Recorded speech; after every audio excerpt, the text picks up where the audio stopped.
shoot, Chuck didn't hear any of the plan. Hello, everyone, and welcome back to Curse of Strahd. I hope you guys are all having a good day. Thank you so much for coming in. It's been a minute, but that's fine. We're all pumped and ready to go and ready for more torture and Curse of Strahd. So, really quickly, Liger, who are you? Who are you playing? Where can we find you? Hello, I am Limitless Liger. I am playing Beacon. You can find me at twitch.tv. Shut up, Detdet. Twitch.tv slash Limitless Liger. I've been playing Silk Song and Gex. What's Silk Song? So it's this game from the 90s featuring a gecko. Yeah. This is fucked up. This is fucked up. He's not deviating from the script, not even a little bit. He really is. He really is the robot. God bless. Anyway, you can come catch me on my channel. It's fun. Yes. Detdet, who are you and where can we find you and who are you playing?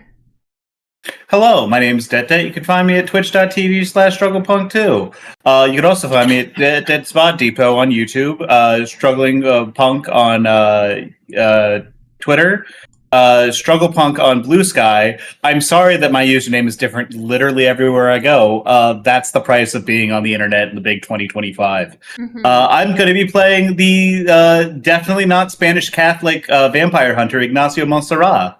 Yeah. He's super he's super normal about his family, and he's definitely not going to be like fucked up based on like all the amount of family trauma that we've seen recently. Hooray! Family trauma, it's fine. His family's fine. They're at home. They're resting. They sure are resting. One could say peacefully. He thinks about that sometimes. Anyways. Anyway, Chuck, who are you? Where can we find you? Who are you playing? I'm Chuck. I'm playing Thalin Miltic. I'm 6 months away from getting my PC. Once that happens, I will be streaming. Yay! Chuck, what are your thoughts? Like, what game do you really want to play as your your big send-off or starting? The send-off already? So I forgot what the word was. We're getting rid of it. What I'm gonna do is I'm gonna put up Assassin's Creed Shadows, Valhalla, Hitman 3, and then Baldur's Gate 3. And I'm gonna leave it up to the viewers which they want me to play that day. That's big fan of those back toes. Big fan of both of those back toes. I have like all of them opened up. That way it would say, "Hey, I want you to see you play Assassin's Creed Shadow. This mission." Just pull it up. Nice. Mm-hmm. All right. So, does anyone have any events coming up or anything they would like to speak of before we start D&D? The plug section. Not off the top of my head. But a quick shout out to I'm assuming the crossover is pretty tight on this one. Yeah. Everyone who's been looking forward to Tokyo 1999. I'm sorry it's been so long. We've had some scheduling conflicts. I've been personally really busy. I haven't been able to work on it as much. We've got some hard to finagle schedules for like a couple people. We are going to be getting back to that as soon as possible. All right, so if no one else has any objections or anything else to plug, then you guys good to start some Curse of Strahd? I do believe we are. Let's see where the Strahdy man takes us. Not the Strahdy man. I hate that. This is worse. This is worse than Suck Boy. The Strahdy man is way better than Suck Boy. Okay. No, it's way like I would rather if someone were like calling me the Deddy man or like a Suck Boy, I would rather be called a Suck Boy, to be honest. Hold on, I'm putting a poll up so that everyone. Well, that's why you're not called the Deddy man. That's why you call Detdet. He's Strahdy. Was it Strahdy man or Strahdy boy that you said? I said Strahdy man. Okay, fair enough. Mm-hmm. He's old as shit. Oh, he better be, man. Okay, everyone. Hey, really quick, if anyone here has Twitch Prime, first off, go ahead and drop that sub, Ricochet Ray. She's really cool. But also, there's apparently the D&D Ravenloft series that you can claim on GOG with Prime. What? So if you want to look at more Strahd stuff, yeah, it's right there, baby. And you should. Strahd's awesome. Play it. I have no idea. I've never heard of those. I've never heard of those games before, but I will be checking them out later. Oh, GOG is good old games. It's I have looked it's CD into Projekt Red's. It's CD Projekt Red's like answer to Steam. Oh, thanks, Chuck. Now Liger can play some good old games. Thank you for the subscription. What is it? Underground Town 07. Thank you so much for the subscription. Wonderful. All right. That's me. Oh yeah. Speaking of which, I also should take care of that. Anyways. So I will say I have looked into those Ravenloft games. I haven't played them. I just see them on Steam, and they're very cheap. All right. So with that, let's start some Curse of Strahd. Outside the Church of the Morning Lord in Barovia Village, our adventurers are greeted by Father Donovic, who attempts to convince the party that the screams they heard in the church were from Grimishka, which they naturally didn't believe. Sounds fun. Through persuasion, Being the change you want to see in the world. thank you, Detdet. I'm sorry. Did I fuck you up with that? I apologize. I didn't mean to fuck up your opening narration. Yeah, you're all good. What happened? Through persuasion, Donovic confesses that his son Doru was turned into a vampire spawn, and Donovic has chained him beneath the church where he lies starving. The group manages to convince Donovic that his son is gone, and keeping him down below will only put himself and others in danger. With the father's permission, they put Doru out of his misery. With Doru at peace, the group begins the funeral of the Burgomeister, and Ireena and Ismark are pleasantly surprised to see a raven nearby, a sign of good luck in Barovia. However, this auspicious occasion was short-lived, as Count Strahd von Zarovic appeared in a vortex of bats with a pack of wolves in tow. He makes it clear that he was not expecting the trio, but knows them well enough to comment on how he dismembered Ignacio's ancestor, drank Thalin's brother's blood, and dismantled the battle constructs. The adventurers manage to defeat the wolves and keep Ireena out of Strahd's grasp, and Strahd departs, leaving the players to deal with the consequences of their actions. The trio attempt to walk the siblings back to their home, but finds an angry mob gathered to drive out the red-haired witch and the murderous outsiders who skinned a person alive and made a bag of their remains. Ismark implores the party to take Ireena somewhere safer while he attempts to take the title of Burgomeister and lead the village, and thus our group departs, heading north to the village of Vallaki, hoping to find safety for Ireena there. Alright? So if you guys remember, last time we left, it was about 2 o'clock in the afternoon. Ireena is with you, and you guys are traveling to Vallaki. Do you have your maps? Yes, I do. Okay. Hex crawl map. Yeah, every hex is a fourth of a mile. Okay, And so where it's are we? about. You being where we are exactly. Yeah, you guys are where Beacon is. We're right here. Yep, right here. With the village of Barovia is right there. Yeah. Hold on, because I need to zoom out. I had to see any ping. Where's the pig? I only see some bad drawings It's way the hell over here to the right. Okay, my bad. I only see little trees. I saw somebody's token. Is that Liger's token? What? Yes. Where? Yeah, the one over at the very far edge. Yeah. Where? There's a. Oh, okay. Oh, I see. where? You've deleted Village of it. Barovia to the left. To the right. Left. Right here. That's. No, I'm saying where right? I see the token. I see the token. Okay. That Yeah. is to the left, yes. So it's about 6 miles to Vallaki, roughly. Let me count this out. I just did. It's like 20. It's like 24 to get to Vallaki. Yeah, exactly. As the crow flies, but you know. Ayo. No. I followed the road. I was kind of following the road. We don't have any crows to fly. Yeah, the fuck. Barovia is dangerous enough without just traipsing through the woods. Also, guys, Ireena and Ismark definitely would have informed you that in Barovia, dusk happens around 4 and night happens around 5. And sunrise is at 7 a.m. Tracks. Sounds like freaking America. Yep. In Alaska, the sun didn't rise until like 10 o'clock. Yeah, exactly. No, I guess got to Alaska. I walked outside. It was like 9:30. It was dark. Now, we did basically leave the village sort of immediately. Like we didn't really have time to like we got drove out by an angry mob. I'm not pointing fingers on why we got driven out by an angry mob. It would never do that. That would be it's my fault. You're right. It's my fault. It caused us to be driven out. No.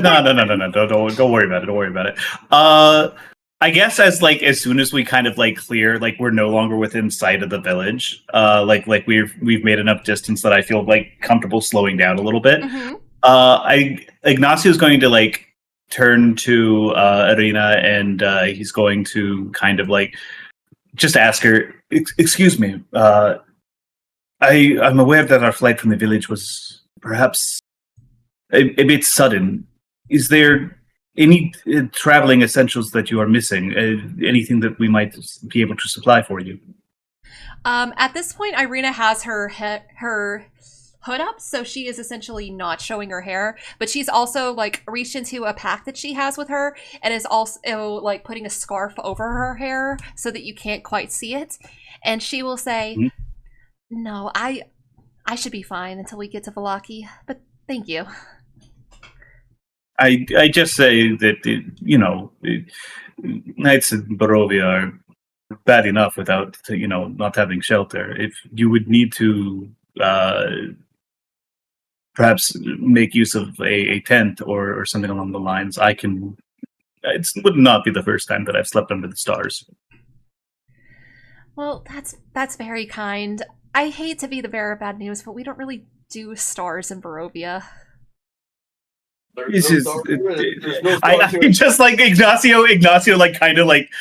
He just sighs as another one that doesn't understand idioms. No, she gets it, but she's also just so you know, temper your expectations. Do not worry. I was not exactly. Wasn't exactly expecting a sightseeing tour when I entered this land. But if we have to camp out, which I'm sure we're going to have to, we can switch up shifts. We don't all have to be one person outside the tent at all times. We can make it work.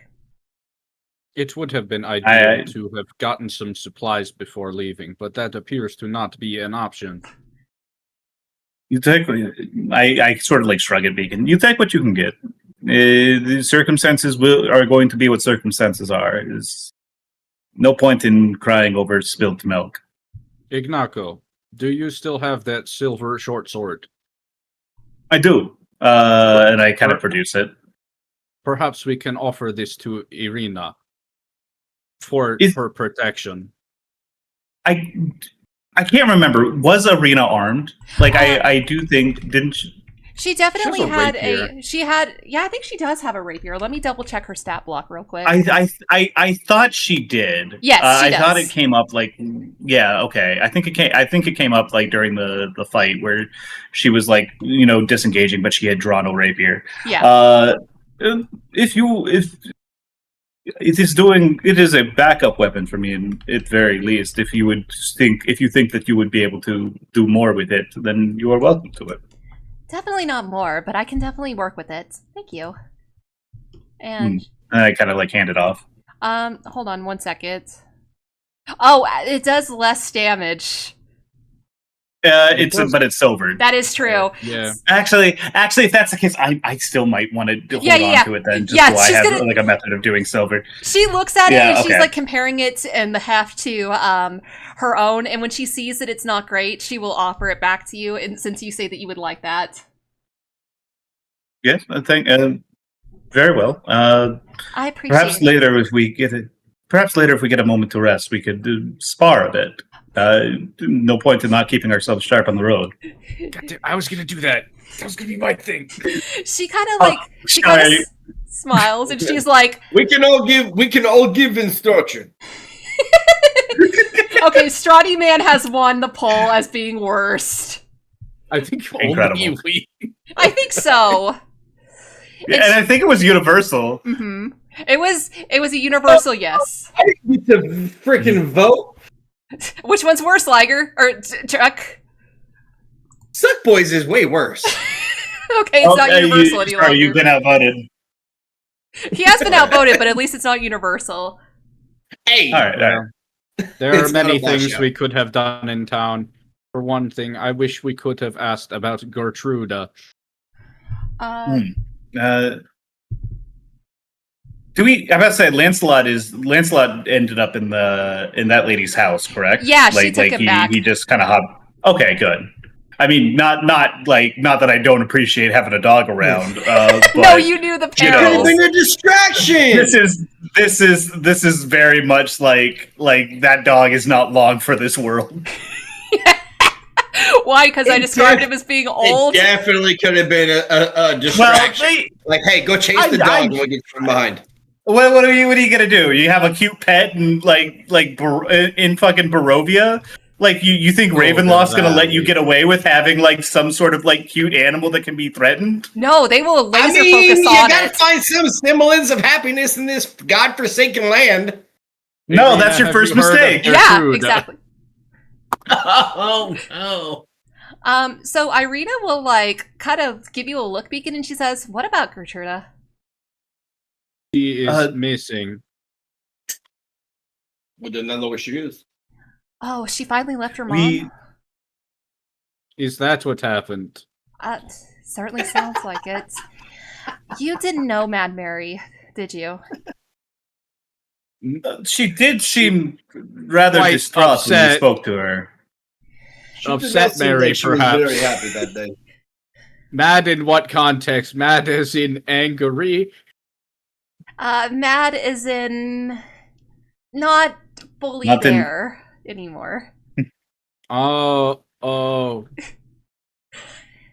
Her husband left her, so she locked up Gertruda for as long as I knew her. I never actually got to really see her. I'd see her occasionally if I walked by her house looking from the window. But if she's gone, she definitely ran away. Well, we believe she may be in danger. That's We also found a her- possibility. We found her dog without her. We happened to locate Lancelot, her hound, in a rather haunted abode. Oh, the Durst Manor?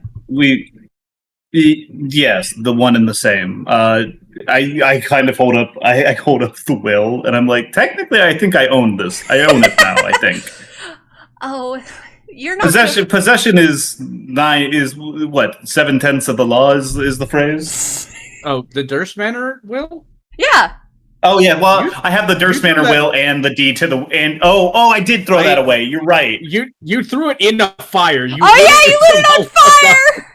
I did. I kind of glance. I glance over it. I glance over at the document, which is actually the deed to the windmill, and I'm like, "Excuse me." Apparently, I am. Yes, apparently, I own the windmill that the Durst used to own. Oh, that thing has seen better days, as far as Ismark tells me. I've never actually. This is my first time outside the village of Barovia. It is currently infested with hags. Yeah, that sounds about right. Yes, and then actually, so outside of the session, I did a intelligence roll to see what I knew about the hags and what I could kind of glean from like their presence in the town and like extrapolating what that lady said into more actionable like intelligence. Best case scenario, we squeak a win by. Worst case scenario, which is pretty likely considering she was talking about like having a family and like that means a coven most likely. We come back to that later. We are not in a position to be handling that at the moment. Worst case scenario, it's on the list. It is definitely on the list though. I did take this into account. Ireena will show you guys on the map where the windmill can be found. I'm pinging it right now for you guys. Wow. So is it? Why can I not see? Is it that little windmill symbol? No, that's a graveyard. I think that's a graveyard. I see it now, way over there. It's way over there. It's closer to Velaki. Oh, okay. Or it's closer to Velaki. I don't see it. I'm not seeing the. I'm not. Wait! I forgot. I'm pinging from the GM level. There you go. Okay, so right over here. Oh, way up there, because I saw it down here. No, that's a cemetery. Yeah, no, that's a graveyard. That's a graveyard. We are up here. You are right here. We're going that direction. You are going that direction. Okay. Hands off administrators, it seems.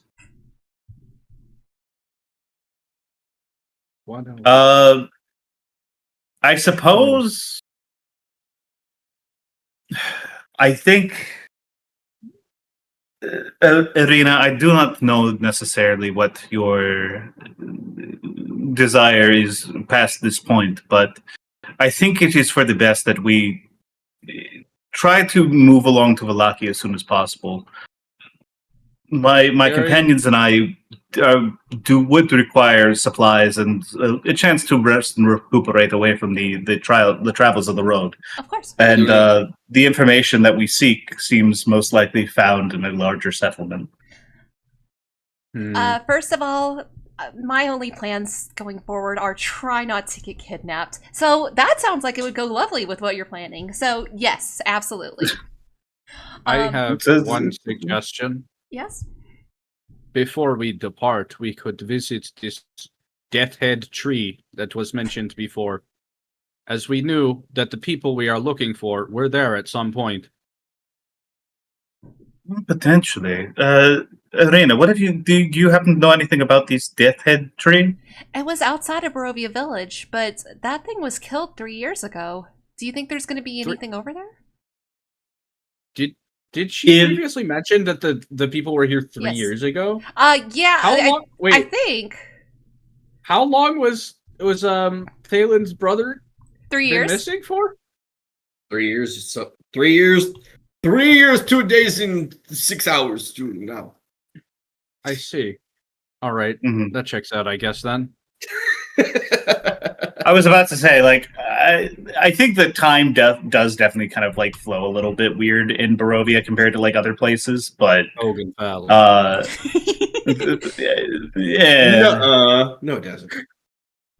I think it's so funny because like I get like the political distinction that like Beacon is going for, but like, bro, this man like. This is a different place. Our boy Strahd has like ripped this out of the prime material and is now like working out of a demi-plane. Yeah, that happens to be Barovia. I think he's got it. I think he owns this place, dog. I don't know if it's possible. A shovel, when brought into the shed, is still a shovel. He is still an enemy. He is still but like I don't think it's more possible. It's any more possible to physically own a location more than Strahd owns Barovia. Strahd will want us to see him when he wants us to see him, as we have figured out. Because that is true. If Strahd does not want us to see him, we will not see him. I'm not sure I have anything to say about that. He is crafty. So we don't want to visit the place where the tree was? I think that we could. Part of me like wants to get established, like above the table. I think we want to get established in Velaki first and have some sort of base of operations to operate out of. At least some place where like we can look for information and get like, you know, Ireena, who is essential, as far as I'm aware, is relatively a non-combatant. She's got the sword, but I don't think she's matching up to like adventurers in terms of like what's going on with that. So how fast can we walk to Velaki? If you guys go at a normal walking speed, that would be 3 miles an hour. If you go at a fast so we could get So we What? should be able to get there at least a little bit after nightfall. If we, Because it's like 2 now. I have a thought. If we pick up quick pace now, over here at the trails that I am now pinging on map. Wait, no, I'm not. As we get to these trails over here that I ping and click on the map, as we get there, we stop, we take rest, and we continue on to Valaki. Do we? Is this like a map that we have like physical access to? Like our characters have physical access to? In your hands. Okay. So I kind of point out like I know that like I know that like Ireena, it hasn't like really been outside the village much, but I kind of point out like that little like dotted trail that goes by the stair pool, and I point out, Ireena, would you happen to know what this path leads through? I noticed a camp, and it is a slightly more direct path. Is it some sort of like hunting trail? Oh, nothing We like went over that. this last session. We were explicitly told by them to cut through that area. It's not a hunter's path, but sometimes the Vishtani will camp there. Vishtani, who are the Vishtani? Chuck, that was the people that was the guy who brought you here. Vishtani, the guy who we will go to that. We will go and meet up with friends. The 3 women you were talking to. Yeah. The people that I explicitly warned you are both like kind of Strahd's eyes and ears. Like they work pretty closely with Strahd. I don't like that guy anymore. Well, I think I warned you about it like while we were like in his carriage. Yes, you did. Okay, Ignacio, when has Thalin lately taken your? You know what? You did immediately go start spilling spaghetti all over those 3 Vistani women in the tavern because they were pretty. I wanted to take a skin bag, and you would not let me. Like, but yeah, they got us ran out of town, man. all right, we're having this conversation while we're walking, right? Oh yeah, 100%. Yeah, you guys are not stopped. Oh God, no. Ignacio, Thalin, I must confess. I did tell a lie to Father Donovic. Are you even capable of? Yes. Did your lying programming go overdrive? Ignacio is like mentally retabulating like how he's going to like interact with like Beacon a little bit now that he knows that like lying is a possibility from him. I guess he was like kind of like, I am just a large stupid man who like really loves love. Oh no, everybody hates me. It's more of an omission of the truth. Okay, well that's fine. It's also a retcon. Ooh. Oh well. We like retcon over here. So Beacon's gonna produce a small bottle of ashes. And it's need to like. Is this part of like a mechanical thing, or what are we doing with? This is a portion of Donovic's son's ashes. I told him that there was no known way to cure vampirism. And in fact, I knew of one such way, but it was risky to tell him this. You mean to bring him back from the dead after he has been put to rest? Most people would not like that. I'm just saying. Most people, they're at peace. They want to stay at peace. It is not. It is not. Most people. If it is not necessarily a terrible idea, I admit. It is most certainly beyond our means at the moment, but if we find somebody, then potentially we can make something happen. The Kogan Valley was once rich in magics and druids who knew such spells as reincarnation.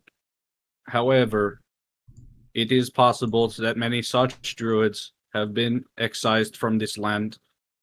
I choose to believe there may be remnants and would seek them. But Ray, can I make a history check? Yeah, absolutely. Based off like Camilla's like writings about like what the sort of druid situation in Barovia is at the moment. Yes, absolutely. Shout out to the 2 crew. That's a history check. That's a 3. That's a 3. You don't recall any mention of druids in Camilla's writing, besides that there was a druid in her party. And I do not know of anything off the top of my head, but potentially we could find something in Villaki. Ireena, do you know of any like enclaves of druids that might be of assistance? I'm gonna actually make her roll for that. Just one moment. That's fair. I mean, she's never been. It's really fun where it's just like the character like that we are asking is like almost as close. I don't know. Let's guess. Oof. That is a 5. She kind of like shrugs a little bit and she says, "I doubt it. Villaki is way more of a modern, quote unquote, city or village than Barovia. So I can't say yes, but I can't say no." I guess I myself should roll. I was about to. Well, I think knowing like the past of like the druids might help, but I don't know if that's going to necessarily apply to like today. The current. History, it's 21. 21? You definitely remember that there were, as you said, extremely powerful druids that lived in the Kogan Valley. You remember they worshipped specifically 3 goddesses, but as of what happened to them, you can't say for certain, being someone who has spent most of their time in seclusion and drifting throughout Barovia. Hey, Liger, so what's your creator's name? No, but you got the druids though, right?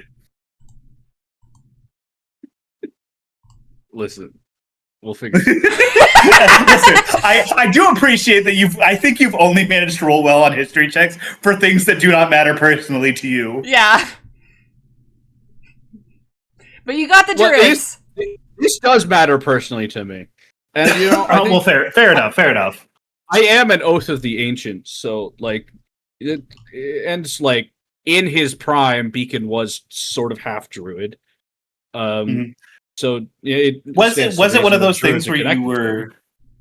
Was it one of those things where like was it like something like I'm assuming that mechanically like Beacon was mostly always a paladin, but like was it one of those things where like he was a different oath before like he spent so much time isolated in nature, or did he like become an Oath of the Ancients paladin as that like? As those long years stretched by and he became more integrated with nature? This is an interesting question, Detdet, and I would also like the answer to it.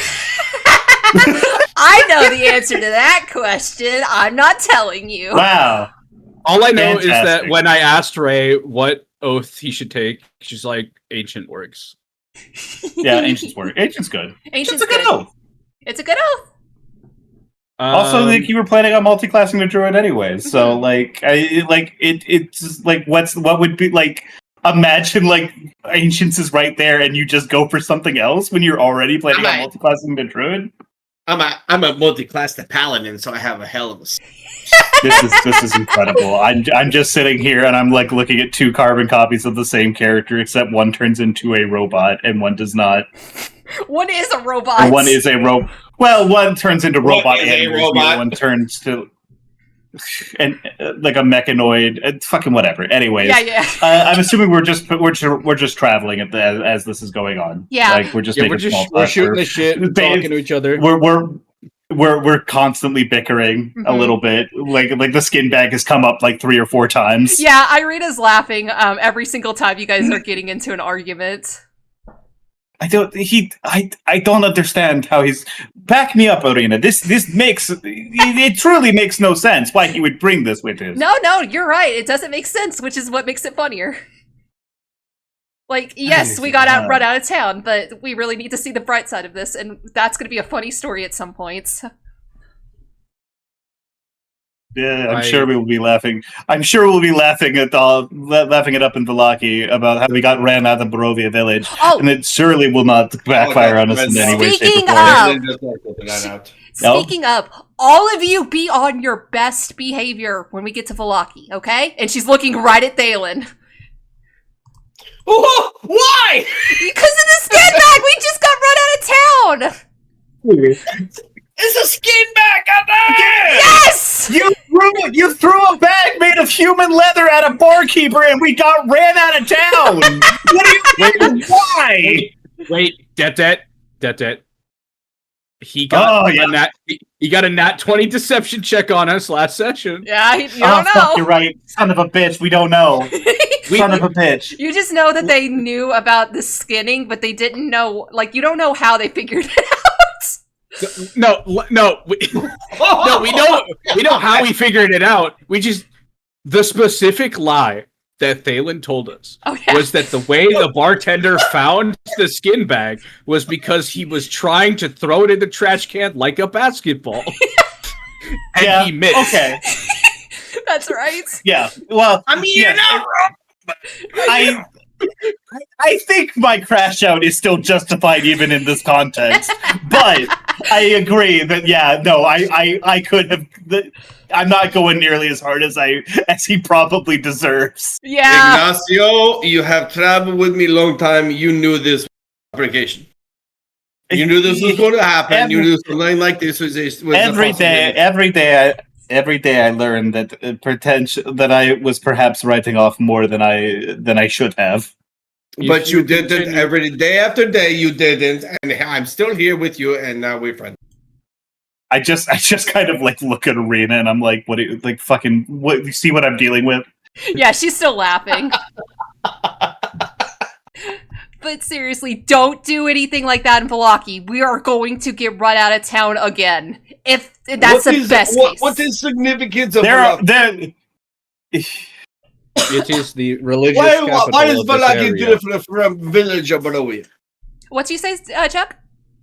I said, why is Vallaki different from Village of Barovia? Why? Well, first of all, everyone in the Village of Barovia is just kind of tired and exhausted and she gestures at Castle Ravenloft, which you can still see in the distance. Vallaki's different in that the guy who runs it is kind of... Strahd? No, it's not Strahd. It's not the devil, but he's overbearing in the worst possible ways. I can stab him. If you do that, you're going to get us run out again. Not if I put a hand on Thalin's shoulder. Thalin, my friend, I must impress upon you there are 3 towns in Barovia. Mm-hmm. We have been run out of one of 3 possible towns. We're running out of room. We need to be able to sleep somewhere that is not the road. I understand what you're telling me, Ignacio, but see, the village of Barovia, that was not my fault. Thalin. I was trying to do good and throw things away like basketball, but it didn't go well. Thalin, if you continue to actively announce plans to harm civilians, I will be required by oath to neutralize you. Oh, that hurts.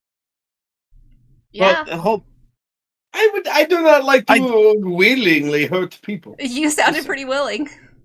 Well, I mean, that was then.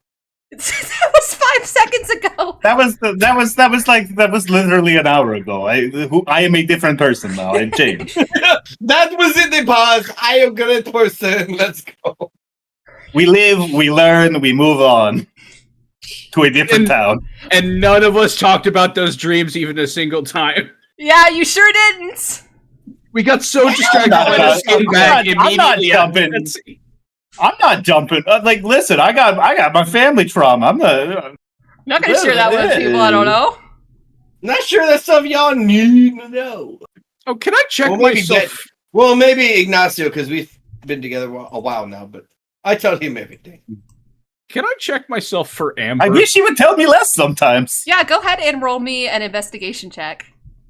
I pull off my head and I open my chassis and I turn my head to look inside my chest. It never gets easier. It never gets less surprising when that happens. Ireena is looking like agape at you because she didn't know you could do it. Oh, no.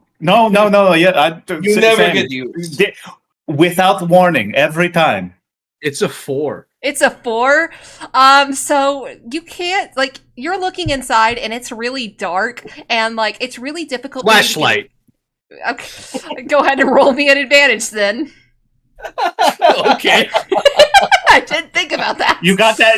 I'm just like looking. I'm imagining you with this bullet lantern. Like you've got your hand in one hand, and then you've got your like hand palm flashlight in the other, and you're just like really awkwardly like moved around. And I'm like, I can hold a lantern for you, my friend. This seems absurd. I integrated the lantern into my eye sockets. Remember? What's that? It's a 16. Oh yeah, it was your eye sockets, wasn't it? Okay, so with the 16, you are able to like look inside and you see that some of your wiring has turned amber colored. And when you like look at it, it's not just that it's amber colored, it looks like amber. Like it is very clearly see-through.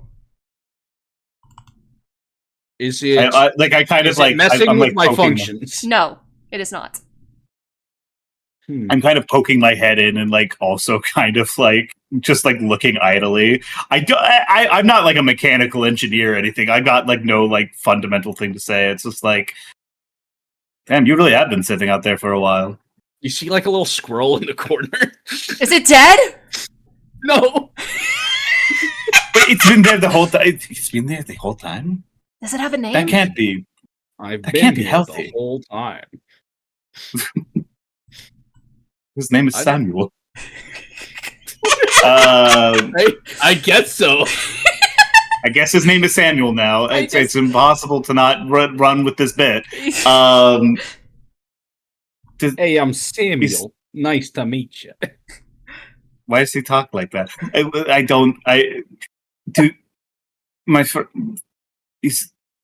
Is that normal? Do you want him there?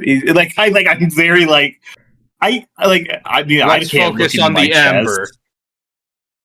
Well, you mean that's not supposed to be like that. According to what Strahd, I mean, the devil said, this was like something that like Strahd himself said, like while he was taunting all of us in the graveyard. Yes. Yeah, he said he was surprised I hadn't turned to amber yet. He asked if any of you had turned to amber yet. Who or what is amber? I'm guessing a lot of this has to do with some of the pages that may be conspicuously missing from the memoirs. Would I be able to make a history check? Go ahead, figure out but what the fuck is going on here? Make it a disadvantage. Disadvantage. All right. Well, that's a 14 and a 15 on the dice. Oh, that's dang. a 15. 15. All you know is that Camilla does talk about amber in some of the pages leading up to those mysterious missing pages, and she mentions that they are a sign of great evil in Barovia. Oh no! Oh no! I put my hand on Beacon's shoulder. My friend, I'm sorry. You may be fucked. I must print out amber a new wire in case. Most conspicuously, several of the pages in my ancestors' memoirs are missing. But leading up to that, there is mention of amber and its connection to some of the great evil in Barovia. I do not know what this change precipitates for you, or what this could possibly represent. But it is what I know. During our night at the inn, I had a vision, something that had to do with amber. Let me scroll up a bit. Did it have to do with amber? Because I wrote it and I don't remember that. Was it? I think. I wonder. Mm-hmm. What you Ray, what you sent us, we haven't seen yet because we haven't had a chance to sleep. That's yet, correct. right? Yes. Okay, gotcha. For the listeners, something has been sent to them because I knew they were probably going to take a rest, but they haven't seen it. We've got more bad dreams, if you can believe it. Yeah. No, mine's good. I do not have bad dreams. I get sent nothing. Okay, wait, no, I fully imagined there being amber. I thought I was losing my mind. I was like, where could there have been amber in that? It turns out He's it was hallucinating. Wow, Still- normal. Still, I'd tell you guys about that dream. Okay. Where I was bleeding I and think was you've flying sent it to to the me. sky. Right, but please And, tell the listeners, because they hadn't had it sent to them. Okay, do I want to summarize or just read it all? That's up to you, my man. I was It's your lifted dream. into the sky by some unseen force, like a marionette, higher than I could possibly guess, hoisted so far above the you typed Barovia, but I'm sure you meant Kogan Valley. That even the mists have abated, and you look to the sky for the first time in so many centuries, see the kind face of the moon. It's glow soft, it warms comfort. This is very long. Yeah. I'm sorry, chat.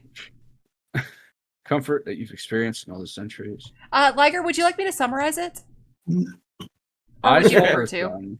Yes, please. Okay, so essentially, Beacon has a dream that he is somewhere above Barovia to where he can't see the mist. And as he's thinking about his people, for some reason, the word jailers comes to mind. And something begins to go wrong with him. And he sees that his body is like rapidly decaying. And somebody says, your body is much too small to house you. And the you I know you to be will not be content to let this shell be your everlasting tomb. Break free, throw this pathetic body to the wind, and accept the storm. And then all from that, his body decays away and is gone. Chuck is gone too. Very normal dream for a robot to have. Yeah. It Also, was an interesting vision. When I awoke, I could not find the file of it in my hard drive. So, like There a wa- normal dream. Perhaps I am unaware of how dreams work. Pretty similar to that, actually. That's normally how it goes. You wake up and it's a half remembered vision. It's something fuzzy in the back of your mind. You are mostly left with the emotions of it. It was quite discerning. Kite. I I can't believe he had kite. I can't believe he had kite dreams. A dream where he was the kite. While you guys are discussing this, Ireena will poke up and say, yeah, you guys are from outside Barovia. No, I am not. Right. Well, But, no. well, regardless, nightmares in Barovia, I've heard they're much worse than they are wherever you guys come from. And she gestures at Thalin and Ignacio. Ignacio. Yeah, it is not quite so different as the ones that I've had outside. Damn, you want to talk about it? She kind of just looks very awkward, but also like a little concerned. Let's just say that I haven't had a great night's rest in quite some time. I believe you. This, Have you tried like seeing... you look closer, you can see like very pronounced bags underneath Ignacio's eyes. From the night I spent in a room with you, I have diagnosed you with sleep apnea. Are you doctor?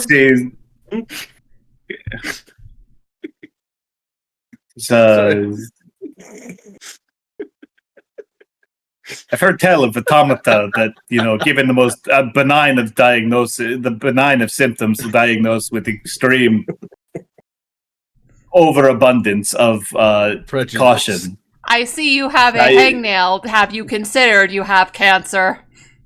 I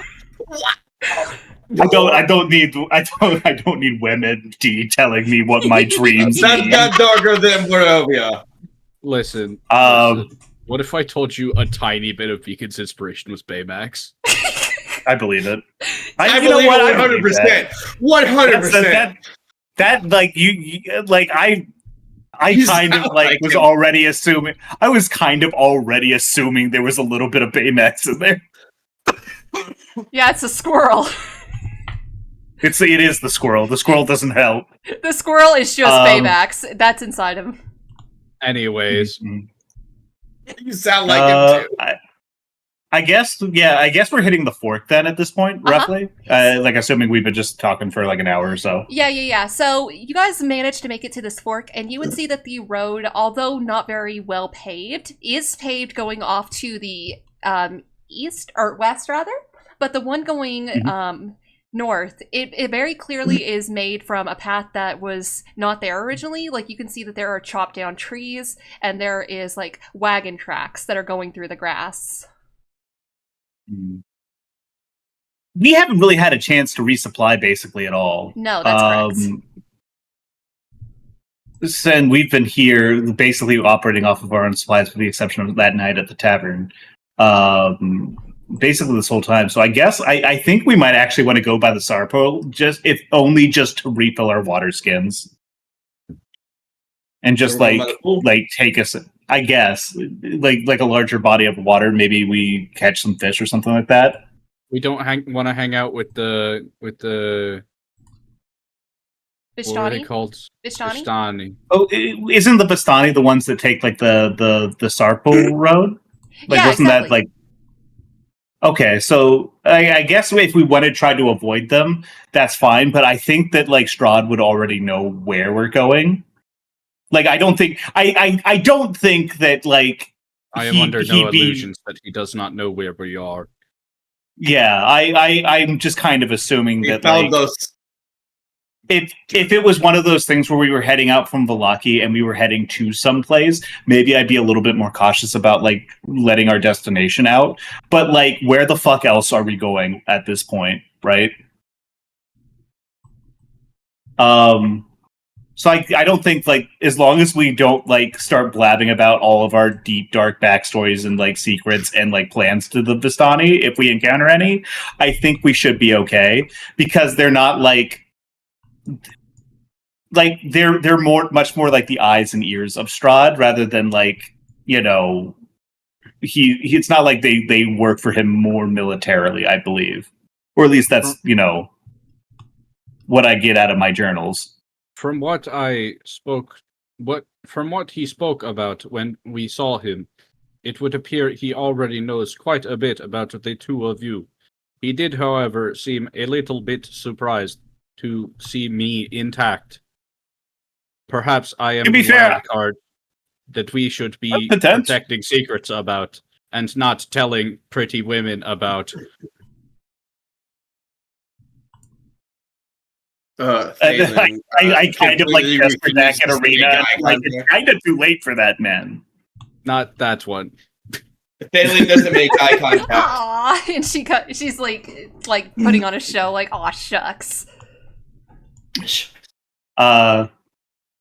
Anyways, so I guess are we all cool with the Sarpool Road? I guess because it's just like a little bit shorter.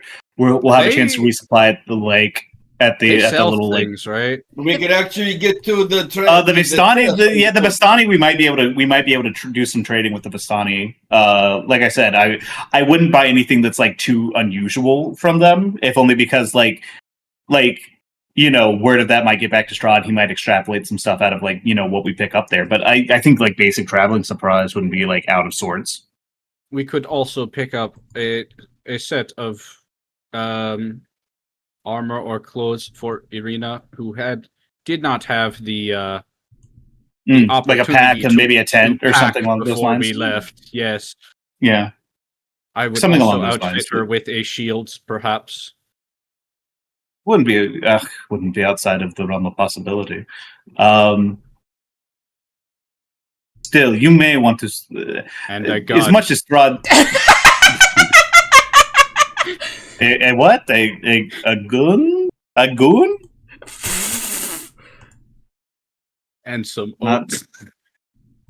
I don't need this. Okay, we're killing this bit right now.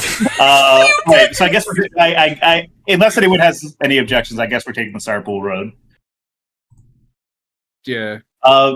As we kind of like pass by the graveyard, is there like anything like, I don't know, is there anything that we noticed like about it as we're passing by? Oh, absolutely. All of you guys roll me a d20. Other than it being Other than being like foggy, creepy, dark. Yes. Go ahead and roll me a d20.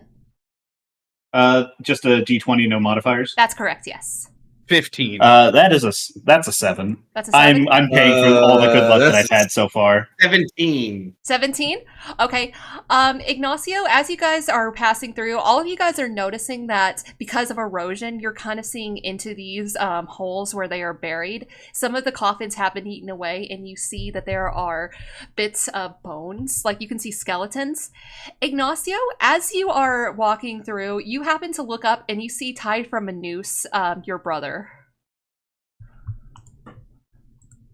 I like start for a second, and I have to like I jolt, and there's a motion where like I'm clearly like starting to like rush off into the graveyard. Give me 1 second. I'm gonna roll a self-inflicted wisdom save. Yeah. Those are the best kind. He feels like a monster hunter would be really used to monsters messing with his own. That's a 13 plus 5, 18. I think that's enough for him to realize what's happening and to like stop himself before he comes to like the stone, like the sort of like the leaving the like just at the edge of the road where he's just like catches himself and he's just like, it's impossible. There's no way. There's nothing to be done, even if it was the case. And he steps back and apologies, my friends. I thought I saw something that could not be. And as you look back, you would see that there is a noose there, but it's just a Barovian man that is hanging from it. It's slightly better. Still not good. So don't like that. What would have happened if I saw something? Maybe we should cook him down. Kogan Valley. You'll figure it out. Yeah, it's just like the metaphysical concept of the Kogan Valley, like in the noose. Maybe we should cut him down. Perhaps. I would not. I kind of like nudge them and I motion to like looking at like the bits of exposed skeletons. This land has been unhallowed for so long. I would not trust the graveyard enough to stand in it unless there is like some sort of chapel or like consecrated ground nearby. I could shoot him down, but I'd fear there is no to what end.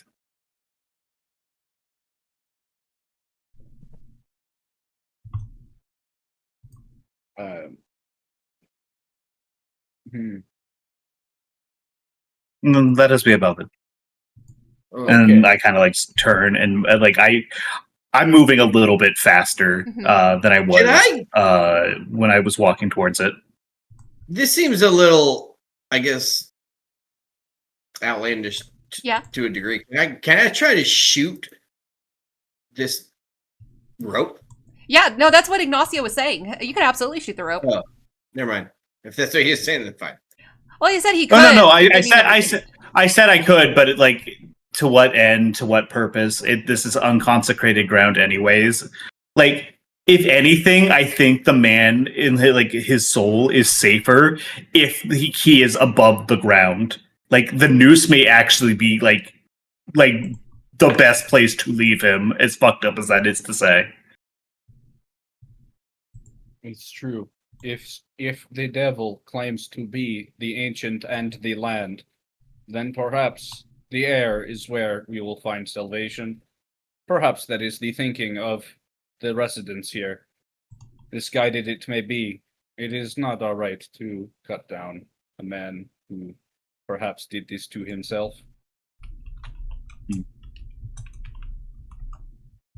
I do.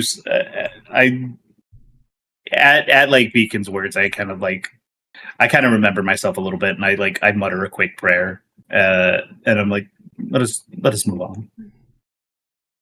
So as you guys are making your way along the Sayre Road, or the Svaldic Road towards the Sayre Pool, you guys would see off in the distance, because it is so flat and the mist have not fully come in yet, you do see that there is an encirclement of Vistani that are currently set about in their wagons. They are sitting around a fire. They don't seem to have noticed you just yet.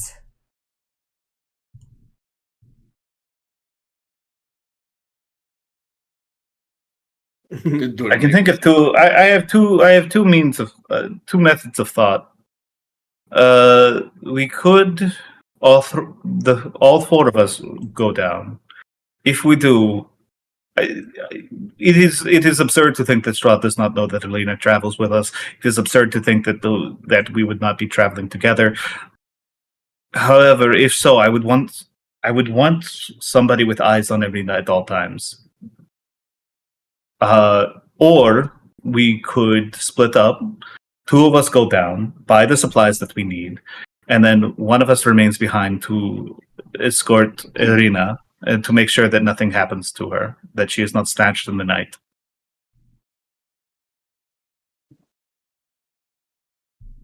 Sorry, Oops. what happened? Oh, I was just kind of explaining. Like, I think we got like two options here. One is like we all go down together, but we have somebody with eyes on Ireena at all times. We do not like let her out of our sight or like too far from us, just so she doesn't get spirited away. Like you stay where we is, and we will take over. The Vistani, we've come up against like an encampment of Vistani, or we like kind of split the party a little bit. We send two people down. We kind of negotiate, try to get a little bit of information, buy some supplies, and have like somebody sit back with Ireena and like just to make sure, because like I said, as much as they're not like the military arm of like Strahd, or at least as far as I'm aware, or at least as far as like, you know, like my ancestors' journals have kind of like laid out to me, like it wouldn't be out of character for like somebody to be like snatched away if we're not paying attention.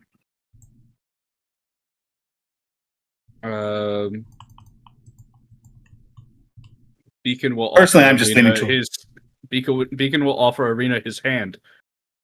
Is it actually your hand, or is it like a knife or something? No, just hold hands. Okay, so you don't get separated.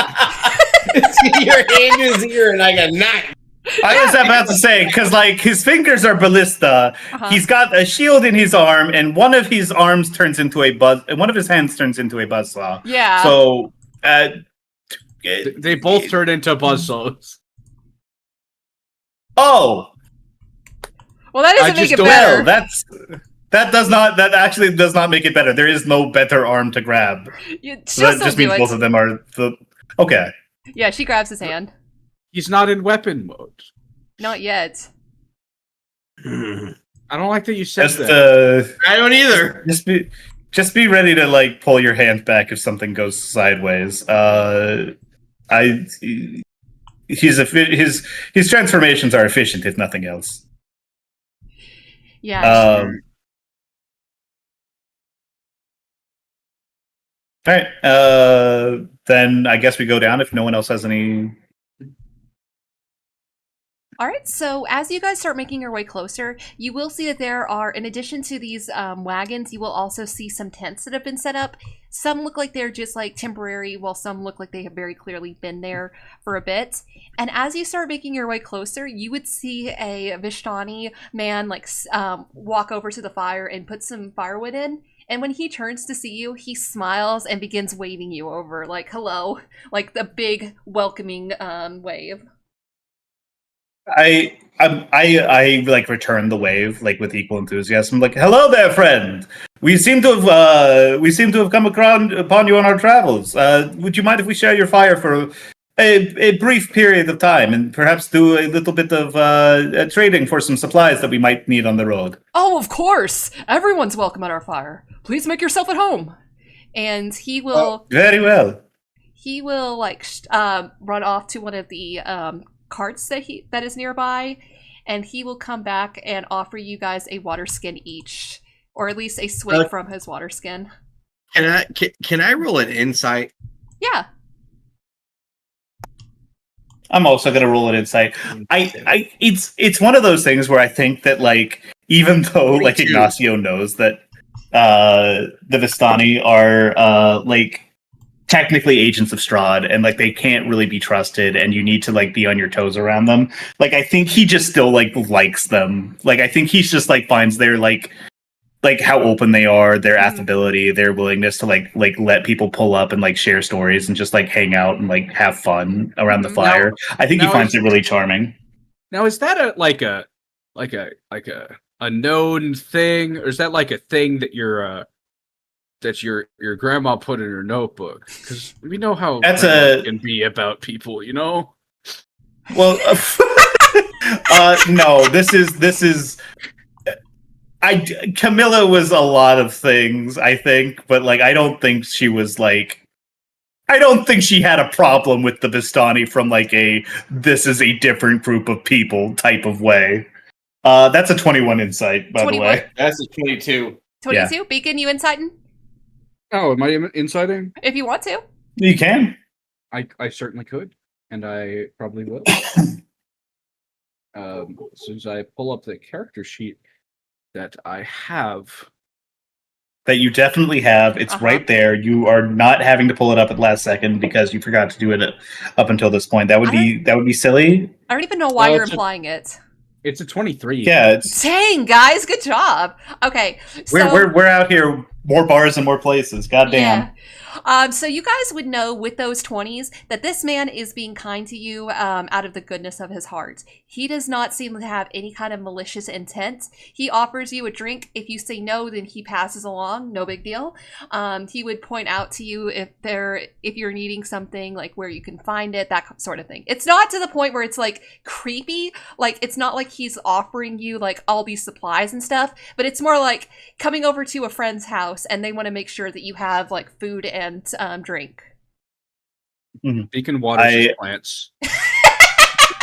I take like a really generous swig, and I'm like, "Thank you, my friend. The roads found us quite a bit parched, which is we were hoping to fill our water skins at the star pool once we got a little bit closer, but." Oh, of course. The star pool is probably one of the better options to drink from in Barovia. It's not necessary that they're all bad, but it's just that this star pool it's so much crisper. At least from my understanding. When we did cross the bridge a little bit ago, I did take a look at the water. It's not the cleanest looking rivers in Barovia. This water is good. I detect a 0.6 salinity rate and a pH of 7.2. Chuck, that was too much for Chuck. Chuck, you know what? I'm not dealing with this. I'm not dealing with this pH. That was pretty good. That was perfectly timed. He's nodding and he has no idea what you're talking about, Beacon. You don't even have to roll for that. I'm also clueless. I'm like that. The salinity means salt, so that means solid, right? No. It means not. It's not salt. I agree. It's definitely not salty. Yes. Thank you. Bacterial compression is at 0.03 parts per million. Regardless, my friend, I would not presume to lean on your hospitality more so than we already have. But if you or anyone in your clan has the ability to do some trading, we would be in need of an additional a tent, a sleeping roll. We've managed to find ourselves on the road rather unexpectedly, I suppose. Absolutely. Detdet, go ahead and roll me a d20, like straight up. Yep. That is a 15. 15? Yeah, so let's see. Rena over here actually sells a good amount of clothing, but I think that she said something about getting a tent. I'm sure that you can find some camping supplies with her. And he points. I appreciate it, my friend. He would point over to this purple roofed wagon. I thank you, my friend. I will, if we have time later before we must be off, I would love to stop and share some stories. Of course. I don't know if you've been in Barovia too long, but it gets dark pretty quickly. You're more than welcome to stay in camp with us if necessary. We will consider it, but I think it is best if we are on our way before too long. Of course. As much as I would fear the dark. I must admit that our business is rather urgent. Of course. But Madame Eva did say that if there were any outsiders to have her to go to her tent to discuss something. And he points to like the more grand red velvet tent that is over here. Mm-hmm. Are any of you missing an eye? An eye? What? I'm like kind of like taken aback. Yeah, like, what? Excuse me? I found this pretty neat looking eye patch. Oh. It looks pretty valuable. Didn't you find that in the Durst, man? Like, my friend, I do not think that any. Very well. Well, no, we all have our eyes, but Rena is always looking for some ideas for what to sell outside of Vallaki. So if you think it might be worth something, she might buy it off you. Very well. What? The kid's like so suspicious. Like, anyone missing an eye? I didn't know where he was going with that. Gun. I was just like, I was like, whoa, where the fuck? Mm-hmm. Trying to find a buyer. I need very well. I suppose that as long as we would not take over long, I suppose that a meeting between we could stop by for a chat. Of course, and if you need anything, just be sure to let one of us know. We'd be glad to supply whatever you need. Thank you, my friend. I appreciate your kindness and your generosity. It makes a cold night warmer. These warm tidings. And in Ravenloft, you need all the warmth you can get. I would like to. Isn't that the truth? I would like to lower my volume settings. To ask Ireena how she's doing so far. I legitimately was going into Discord to like lower your settings. I didn't realize what you were asking. But incredible. Ireena would just like kind of shrug and say, I would love to be back home, but if I have to be anywhere, I trust you guys. I know you'll keep me safe. And she gives you a little squeeze. Beacon gives the lightest possible squeeze he possibly could. Okay, roll me a d4. No! Nah, you're good. He can't. He's a simple man. He can't control his hydraulics sometimes. Mm-hmm. It's a 3. It's a 3. Okay, Ireena takes 30 points of damage. Ah! You say 30? Yeah. You gotta start doing your kung fu, your martial arts, like your karate death grip for like other things. Yeah, that are kung fu grip that are not Ireena. Listen, we gotta train Ireena. Yeah, that's true. I'm gonna train. Oh yeah, no, 100%. Tonight. I mean, I'm also there. I mean, I'm the only other one with a sword. I think that every single one of, except for Thalin, I think that like you two are like, you both looked at Ireena and you're like, training montage. Listen, no, I looked at Ireena and I was like, this is my child now. That's true. All right. Anyway, so I think give me 1 second. It looks like Chuck's video is back. I'm gonna wait for him to pop in the Discord before we. Chuck! Before we. Oh, there he goes again. Chuck! Oh, bye. Yeah, no, he's still not in the call, but yeah, he said give him 5, and that was 26. That was 6 minutes ago. Okay, I didn't see that. All right. Oh no, I privated him. Well. Oh, okay, gotcha. Give me like 2 seconds then. I'm gonna go ahead and grab a drink while we're waiting for him to get back, because I get the feeling we want everyone to be here for this next bit, because this Madame Eva lady seems kind of important. Oh, you're talking. Okay, well, we all need to be here. Everyone's doing that. Well, let's do that. I'm gonna go talk to that lady that the other guy was talking about. Okay. So she is like standing over by her wagon, and she kind of like looks at you and she smiles. Make me a insight check.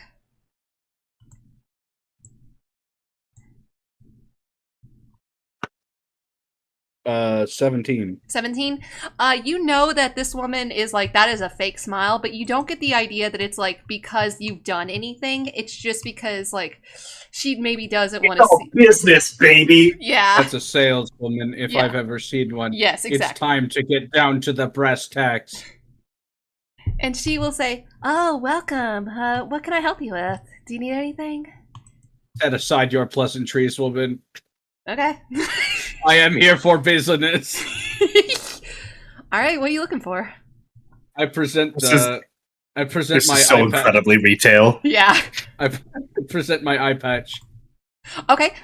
She's like, she actually perks up a little bit and she's like, "Oh, that's cute. Where'd you get it?"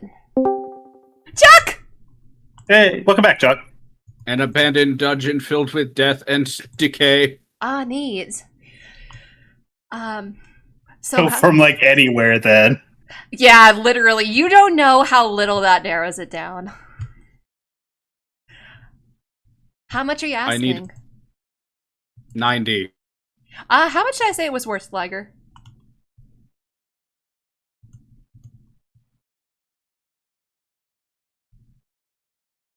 Liger? 90. It's worth 90? I don't think she's out to get you here. I think that like even if you're highballing her, like she just needs to know like what actually it's worth. Oh, it's worth 50. Okay, go ahead and make me a whatchamacallit? Maybe a persuasion check. I'm haggling. Well, yeah, that's fine, but like the person, God needs to know how much that's worth. No. The question Ray asked me was, how much you looking for? I know, and then I said, how much is it actually? And then you said 90. Okay, so Also, Chuck, can you hear us? Chuck, can you hear us? If you've been talking, yeah. Okay, just want to make sure. Let me put him back. Persuasion. My internet completely shut off. Oof. Oh, fun. Like it was one of those situations where the net just completely dropped for no reason. I had to wait for it to restart, and I was trying to log back in on my phone, and it wasn't working.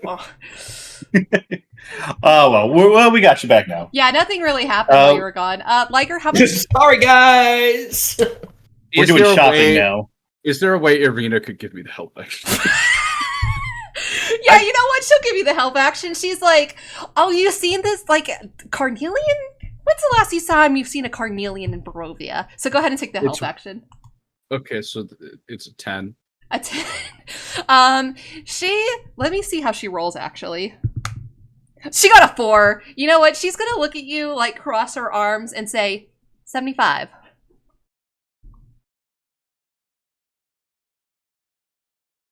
Do I push this? I can feel Tsuyoshi just trying to like reach up out of Liger's mouth right now. And say something stupid. I can feel it. 80. Wait, 80? Is that what you asked? Yeah. Okay. Yeah. He said 18. He's driving the price down. Yeah, I heard lower. 18 and I was like, wait, what? And I was like, did you roll? It's hard to say it in the robot voice. It's okay. It's hard to say in. She will say 65. 75. Lower. Oh, you get. God damn. Wait. What happened? Where are we? Oh yeah, you haven't been. Remember, Liger. The strongest tool in your arsenal is your ability to walk away. So you said 75? Yeah. Okay, I'm gonna roll again and see what she says.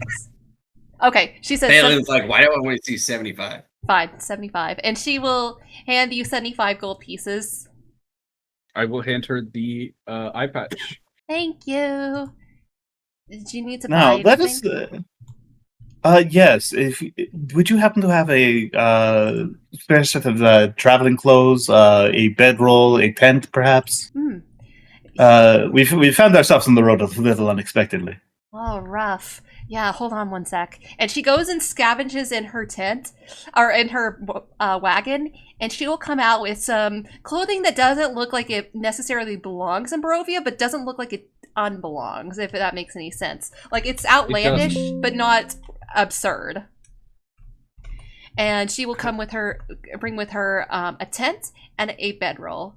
She says, all right, bedroll's a gold piece. I'll say 5 silver pieces for the clothes.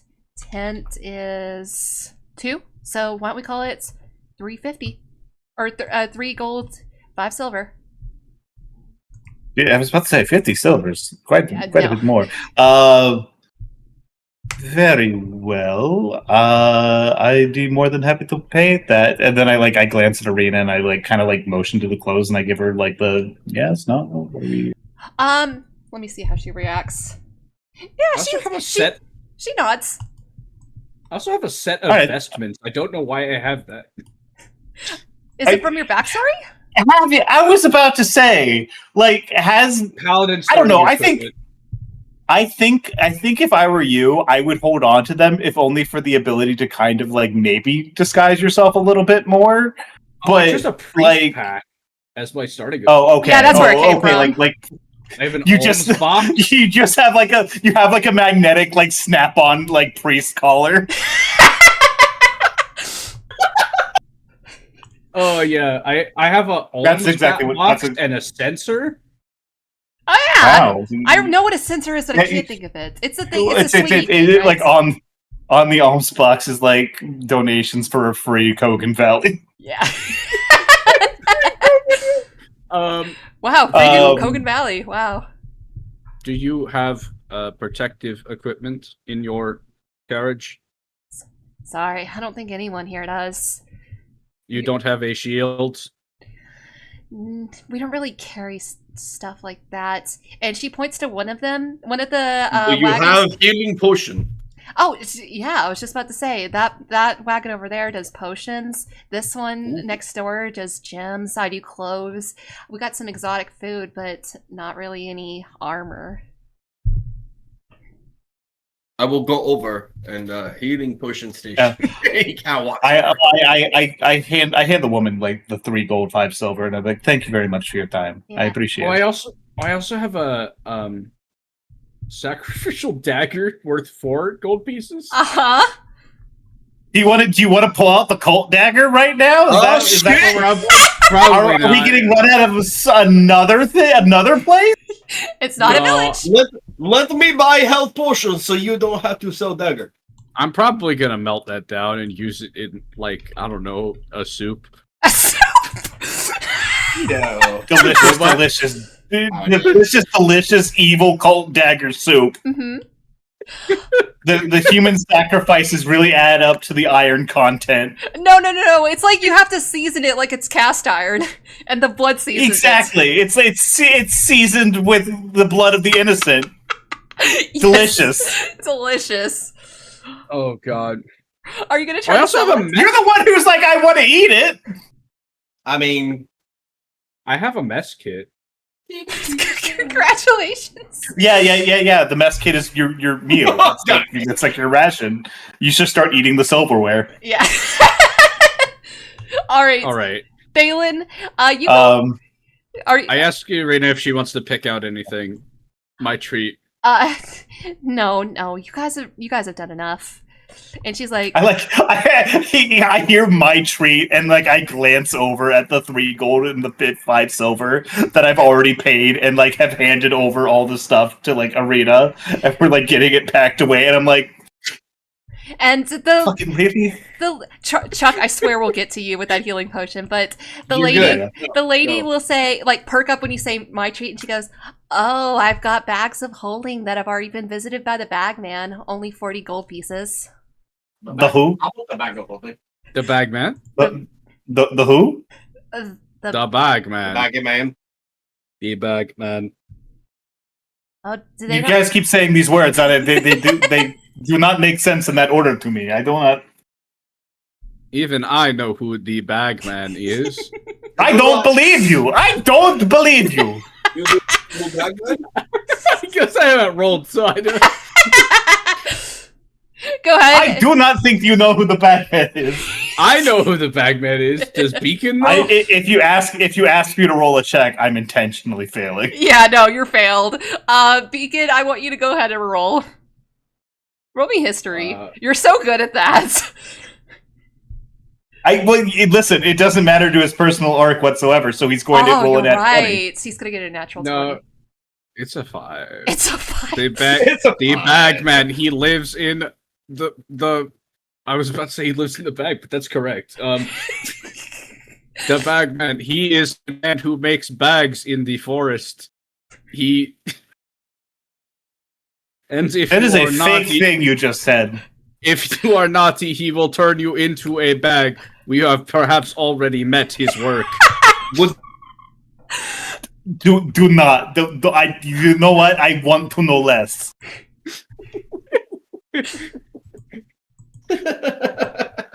I have never wanted to know about some sort of strange entity less.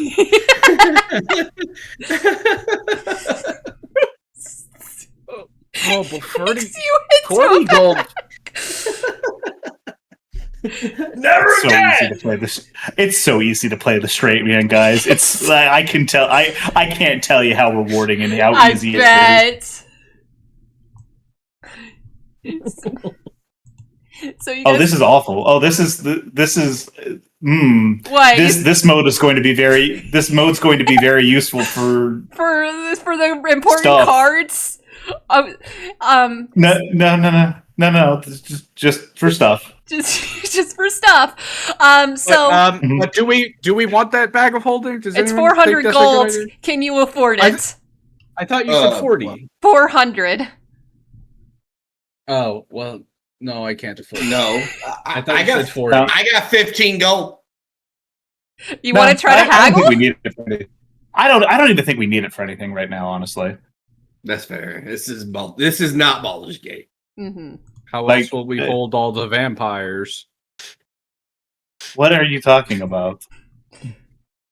We're not. You can. It's not that hard to break out of a bag of holding. You put the vampires in the bag full of vampires.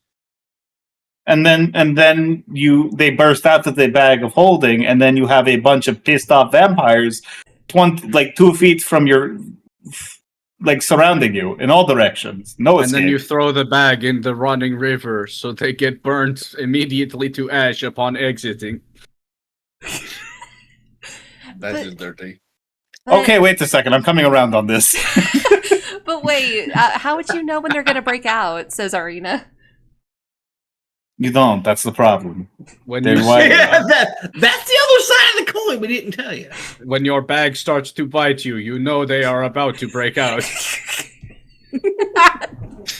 I would prefer to be unbidden by a bag.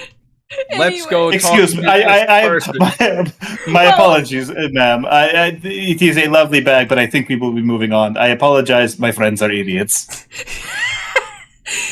She'll say, well, there's a lot of bags out in Barovia. Just make sure that they've been visited by the bagman first. I do not believe you. I refuse to believe that this is a thing. All right, we're gonna do healing potions. Yeah, so you guys go over to the potions, and the potion seller is currently mixing up some kind of brew. You would see that there is not many potions, but there are alchemist fire, acid, healing potions, and weirdly enough, you see a potion of water breathing and a mummy rot antidote. All of these are incredibly useful. How much is the water breathing potion? Oh, that's gonna be 30 gold. Oh, I don't have it. Potion How much for the alchemist? I am going into battle, and I need your strongest potions. You can't handle. I feel like I should be mad about this. Yes, I feel like I should be mad. I feel like I should be mad, but I have no idea why. We're gonna play in D&D, man. How much is healing potion? Oh, 50. 50 gold. 50? For the small one? Yeah. Thalin turns around and just walks out. It's not a store. You're at a He wagon. walks away. He just walks away. He's like, no, I don't have that. He's like, he's going around the fire. Yeah.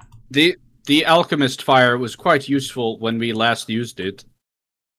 Though I about to suppose say, that was how much very for the- specific circumstances. They was walking away like 50 gold for a freaking healing potion. Even the smallest one. That kid. How much for the alchemist fire, my good man? Oh, that'll be 50 also.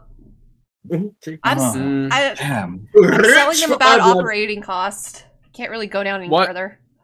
What does mummy I rot understand. do? What does mummy rot do? Is that what you said? Yes.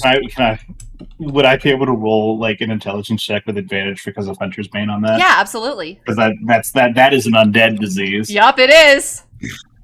That is a 15 plus how much? Medicine plus 3, 18. 18, that's enough. Do you know what mummy rot is, or would you like me to describe it? I do not actually know what mummy rot is off the top of my head. It is inflicted upon victims by the touch of a mummy. It's usually fatal unless it's cured. It's a necessary curse or disease? It's useful when you're. God, what's the name of like the desert nation in Bir Torel? What's the God? I know there's like an Egypt equivalent, like floating. Isn't it like in Bir Torel? Isn't like the desert equivalent populated by like old Egyptians that have like got isekai'd over? I have no idea what you're talking about. I have no idea what you're talking about either. Oh yeah, so in the Forgotten Realms, there's like this. I think it might be Kalisham. I think that sounds right to me. But like, there's like a portion of like the desert like that has been sort of colonized by like ancient Egyptians that got teleported over from Earth, from like just straight up Earth. Yeah. It's fucking crazy. It's nuts. It's useful. It's useful when you're exploring tombs in the desert. I do not know how many mummies in Barovia. They seem to be more less elaborate forms of undeath and necromantic things running around. The guy that is tending this wagon, he's kind of a younger guy. He says, "Oh yeah, those are more for use in Harakir." Harakir, yes, thank you. What was I thinking, Kalisham? Well, no, anyway. Detdet, that's not something you would have heard of. You've never heard that place before. Oh. Unless you want to roll Okay. me something. You can roll me history, but it um, would be at disadvantage. Yeah, okay, sure. What would be helpful here in the... Well, that was a 17 and a 5, so that's a 6. 6? Barovia. Yes, a 6. So you don't know that name. You are confident you have never heard that name. Gotcha. Yes, I was thinking of Kalimshan is the desert nation in Faerun. Mm-hmm. Dang, why is everything in Faerun? Because the Forgotten Realms is one of the longest, oldest, and most like well-supported like settings in all of D&D. No, I'm not arguing like, that. I'm saying that why does everything happen on the continent of Faerun? Because this is what says that. Oh yeah. Yeah, well, I mean, like, Chalt's popping. Chalt's got some stuff going on. Yeah, but not as much. Like, they've got Egypt and Spain. Okay, what was it? No, well, Am is like the Spanish equivalent in my eyes, and like that's very firmly in Faerun. Yeah, that's what It's I'm saying. Just south of the Sword Coast. Yeah, that's what I'm saying. Beacon, what were you saying? So, it was just those 4 potions? Let me see. Technically 5. But the mummy rod is not something you're really that interested in. Ignacio only has 1 potion right now, and the rest of Thalin has 2, I think. I have 3.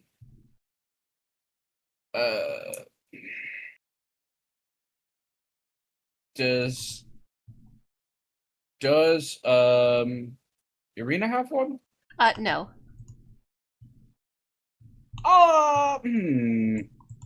50 is a lot. B is a lot. I think I'll just give one of I don't even have it.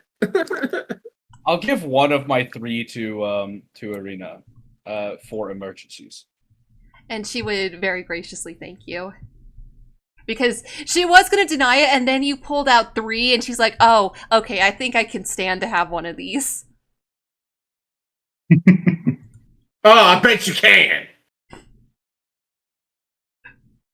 Anyways, thank you for showing us your wares. I do not have the ability to drink. What's wrong or with... drown, or rot. Oh, what's wrong with you? That came out way worse than I meant. I am so sorry. I have a longing for what once was. Oh, That don't is we what's all? wrong Hey, with me. you and me both. Hey, you and me both, buddy. A quick correction, guys. Mulharan is the isekai country of people from ancient Egypt that got shunted over into Faerun by an old god way back when.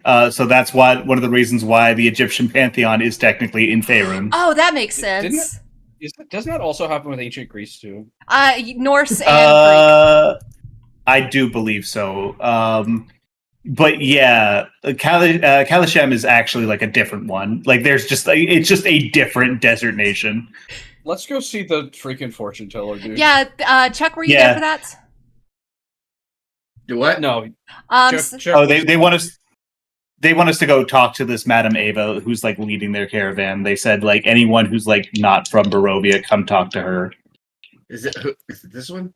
No, it's the one over in the fancy tent. Damn! I gotta go the other direction, Mike. Been nice meeting you. I must go. And the people you've been talking to are very nice. They're very accommodating. They're not really asking any prying questions. So you guys making your way to the tent? I kind of like Ireena coming knock on like one of. No, I don't see why not. We definitely don't want to leave her alone outside of the tent. Oh yeah, Ireena, you must come. Like I'm with us. getting nothing. I'm getting nothing but good vibes off of these people, but at the same time, like, got an abundance of caution. Yeah, no, that's definitely needed. So you guys would. You said you knock. I kind of knock on like one of the side posts. Like Okay. slappy on the post. Yeah, exactly. Yeah, And going through the side flap. you would hear a voice. Excuse me, Madame Eva. And you would hear a voice say, "Yes, come in, come in. I've been expecting you." She knows who we are. So you guys. Hello. Go ahead. I'm sorry. Hello. My companions and I were informed that you would wish to speak to us. And as you guys walk into this tent, you would see that there is magic flames casting a reddish glow, revealing a low table covered in a black velvet cloth. And you see that there is glints of light inside of a crystal ball on the table. And you see a hunched figure peering into it. Her skin sags and her eyes are barely visible, but you do manage to catch a glint of gold from her eyes as she looks up to meet you and smiles at you very warmly. She says, "Yes, yes, come in. I've been expecting you for quite some time." Not a fan of that, but I would be.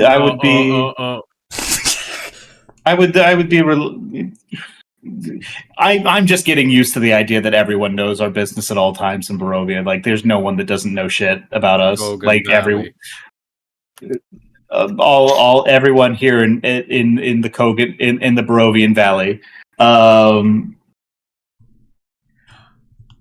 You're on my shit list. Ireena, come inside the tent. Yeah, no, Ireena's inside the tent. Okay. Well, is there anything that we may do for you, ma'am?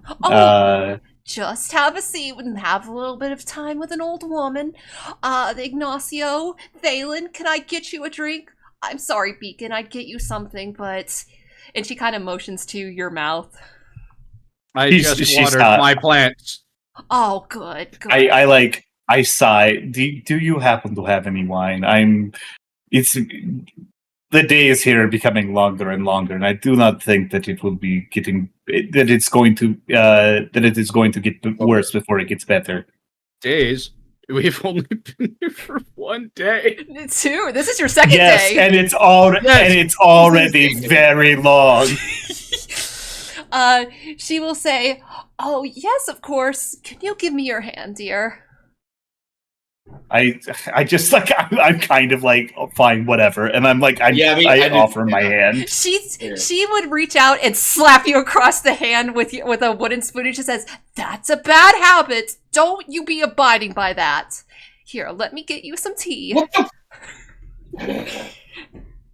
And she will go a little bit over to this corner, and she will get a teapot and pour 3 cups of tea for you guys. I'm gonna insight the shit out of it. I'm just kind of like shaking my hand, and I'm trying to fight off the mental impulse. It's like it's my grandma again.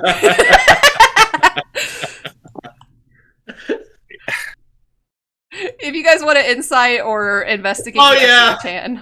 Yeah, you know what? I'm just rolling with it. Fuck it. I haven't gotten a bad vibe off the rest of these Vistani so far. This person knows who we are. It's not like and she's not hiding it. Fuck it, whatever. 22. With a 22, you manage to lean in, and you're looking over it for any traces of poison. You don't see any, and you are certain this is chamomile tea. Nothing about it seems like smashing it. Then, bam! He smashes it. What do you mean by smashing? He gulps down this tea. Okay, that's okay. When you say smash, because it does sound like you're saying to. It does sound like you're going to throw shit. Yeah, literally. He very elegantly puts his pinky in the air and drinks this tea slowly. There you go. Oh, slowly. Okay. Yeah, there you go. They take a D4 fire damage. No D4s. Okay. I got a 17 on investigation of the tent. Investigation of the tent. You would look around and you would see that there are bits of magic that are imbued in these lights that are casting glows. Definitely something that would be a little bit higher than what someone in Pertica could do. It's more than just the cantrips they know. It seems like that is a decent spell that has been cast. Besides that, you see, you're looking around and it's made of a very nice velvet, but nothing seems to be amiss in this room. Wow. Every time. Nice room. You're gonna start going on about fucking linseed oil again? We were all waiting for it. This is fabric. You cannot apply linseed oil to fabric. There's a wooden frame. The wooden frame is quite nice as it is. And I take a sip of the tea and I mean it's fine. It's nice. I'm enjoying it. I'm still so hey, what's going on? I'm assuming. I am assuming you didn't just call us here for tea, madame. Oh, you're always cutting to the chase. Yes, I had a vision that you would be coming here, and I thought it pertinent to get some cards ready. And she will place on the table a stack of cards that are black and white on the back, and she will very slowly take them and place them into a spread formation. It would be 1 card at the top, 2 in the middle, and 1 at the bottom. And she would say, "Now, before I do this, do any of you have any... This is more for your quest. Do any of you have any sort of questions you'd like to ask the cards before we start?" Is my brother still alive? Okay, give me 1 second. I'm actually gonna go grab my cards. I'll be right back. Oh shit! We're doing. Yeah, she's got physical cards. Ah, shit. Oh no! I can't believe you. I can't believe your brother's being alive or dead. is up to Ray doing tarot. Yeah. Yeah, I've seen the movie Tarot, Uh-huh. and it doesn't end well for anybody. Yeah. That's Tarot's fairly harmless. I think tarot, like out of all like the weird oratory traditions or whatever, is like the fun one Yeah, that like doesn't fuck with people for the most part. That's tarot. This is Taroka. Okay, all right. So she would like hold the cards out to you, Thalin, and she would say, "Now put your hand over this and say your name and tell me what you want to ask the cards." Thalin Miltic, is my brother still living? And she pulls the card. The Conjurer. The coming of an unexpected supernatural threat. Those who think themselves of gods. Now, the Taroka deck doesn't necessarily say yes or no. It's more of guidance to what you need to find. If this Conjurer card is to be expected, then I would be careful in whoever you're searching. That means Strahd. I can't be. It means why is it always Strahd? Interesting. Like Thalin is at this realization that his brother might have been Interesting that a Okay, card 'cause that I cannot supposedly be reads Strahd. fortunes said the word includes the word unforeseen. Unforeseen by the person who is the card is speaking to, dear. It would have to be one incredible supernatural force for us not to It's foresee. not at this point. you, buddy. To be fair, I would say that it's very foreseen at this point. Actually, I like. Listen, I don't often agree with Beacon when it comes to these sort of things, but he does have a point. Thalin is very seriously considering flipping the table with the cards on it. Do you wanna? I hold the table down. Seed oil. I'm rolling an insight check real quick. Do not damage the table. That's a 17. 17. Oh, you understand? He's so upset because not only has Strahd supposedly tasted his brother, now it's looking like there's no hope. Why'd you He's say ready it like to- that? Because he's a suck boy. What? No, he's not. No. I'm not saying your brother's a suck boy. I'm saying that Strahd's a suck boy. It's what he does. He sucks. Whoa! Wait a second. I almost. Yeah. I guess that's what I said. I suppose. Ignacio like kind of puts a hand on Thalin's shoulders. Shoulders, just like, peace, friend. We will find him. I understand. We will Come help. find him, but in what position will we find? Will he be dead? Will he be? No, undead? I'm not. Will he be I'm alive? desperately trying not to say missionary right now. I was thinking the same thing! Don't do it. I was like, don't say it! I do. I do not necessarily know, but I swear to you, on everything that I have, that we will find your brother. You have been with me for very many missions. I want to go strong. He has to go. I'm give like a really significant glance over at Madame Ava, and I'm like, you know, I'm by not Vishtana, kill dearie. Strahd. I'm not Vishtana, dearie. Oh, okay. Well, I actually The old- hey, Hey, buddy, Ixnay on the Strahd K. But the problem is, if we go after Strahd, then even the four of us, with yes, It's not Pig Latin. It's not Pig Latin. Okay, anyway. well, he said what he said. So he's like, even if we get 5 free shots, he still kills us one hit. We have to do something because this cannot stand. I need my brother back. If he were here, he would know what to do. Don't worry, he my looks friend. over at the fortune teller and says, "You are a fake." Dude. Watch out! He storms Peace, out. I apologize for my friend. Don't worry. He is a passionate soul as well, you know. Mhm. He misses his She brother. knew he was going to do that. Listen, if I believe that people have oracular power up to the point of knowing every interaction before it happens, then I might as well kill myself. It does not. What is the point? It does not matter. We move on. Madame Ava would look to you guys and say, "Well, I'm going to. Go ahead. I'm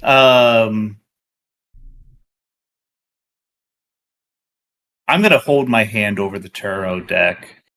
Taroka. My name is Ignacio. Taroka deck, excuse me.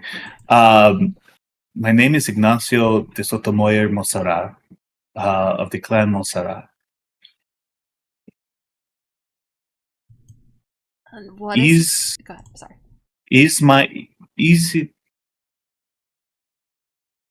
What is the nature of the bargain that my ancestors struck here in Barovia all those years ago? She pulls the card. Transmuter. A new discovery. Coming of unexpected things. Unforeseen consequences and chaos. And it tracks. I apologize, dear. I wish I could. It is not. Exactly. It is nothing. It is nothing that I did not expect. And she pats your hand right where she slapped you with that spoon. I give her a look because that was intentional. I know it was intentional. She knows that I know it was intentional.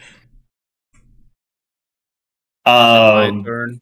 Beacon, if you wish. Or did you want to discuss yours? Oh no, I'm perhaps later, but as of right now, I'm satisfied with perhaps not satisfied.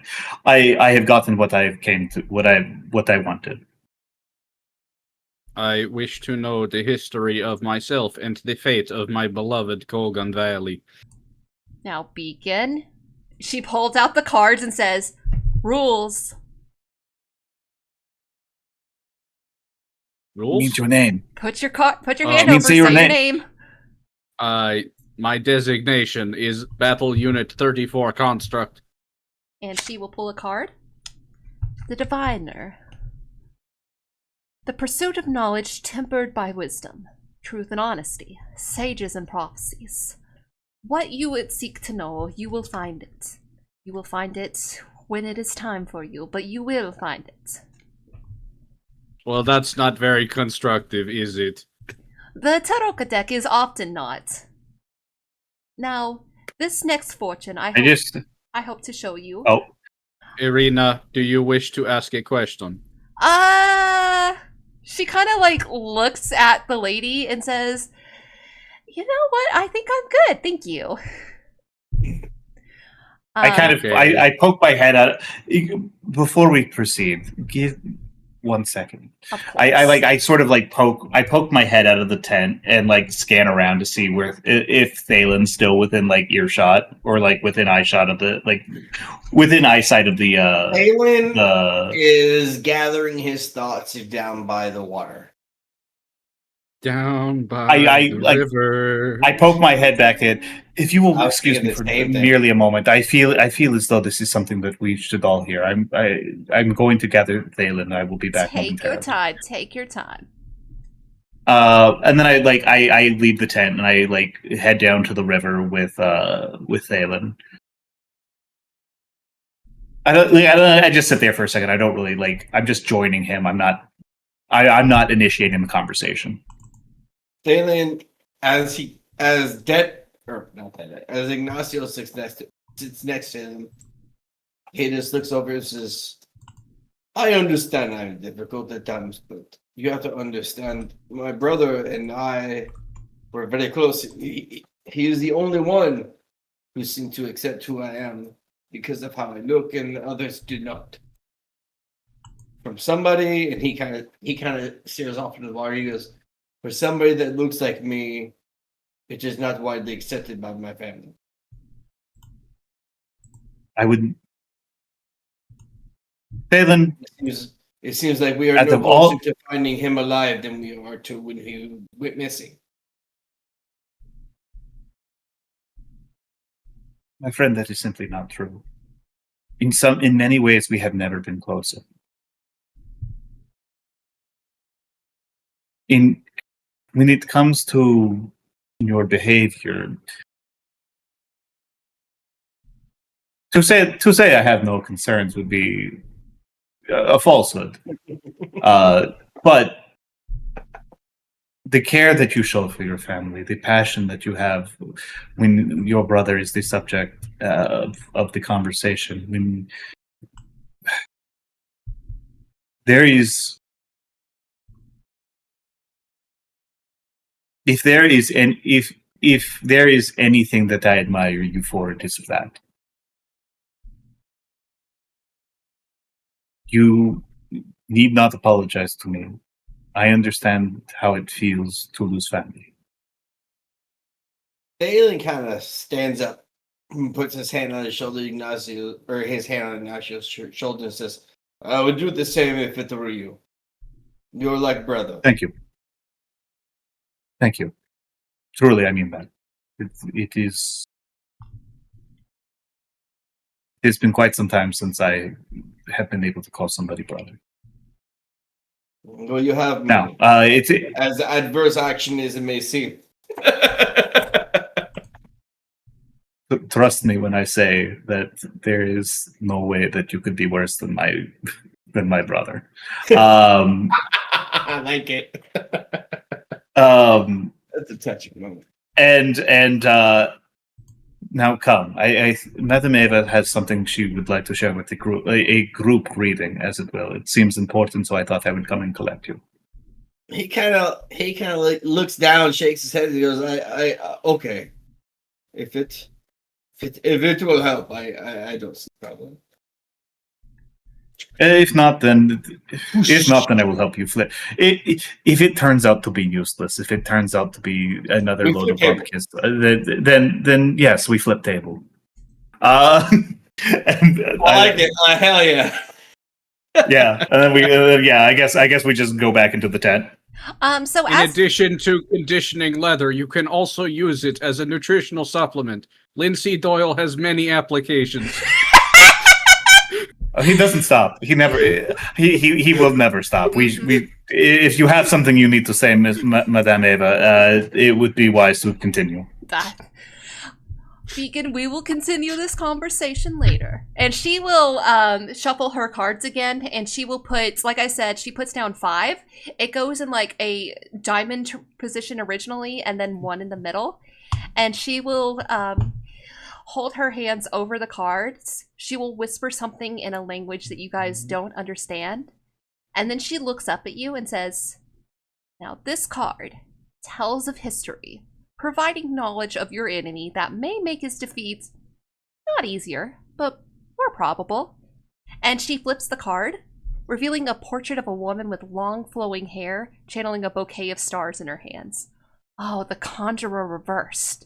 While usually a card of great inspiration and rebirth, reversed it reads of boredom, ennui. How do you say that word? Ennui. Ennui.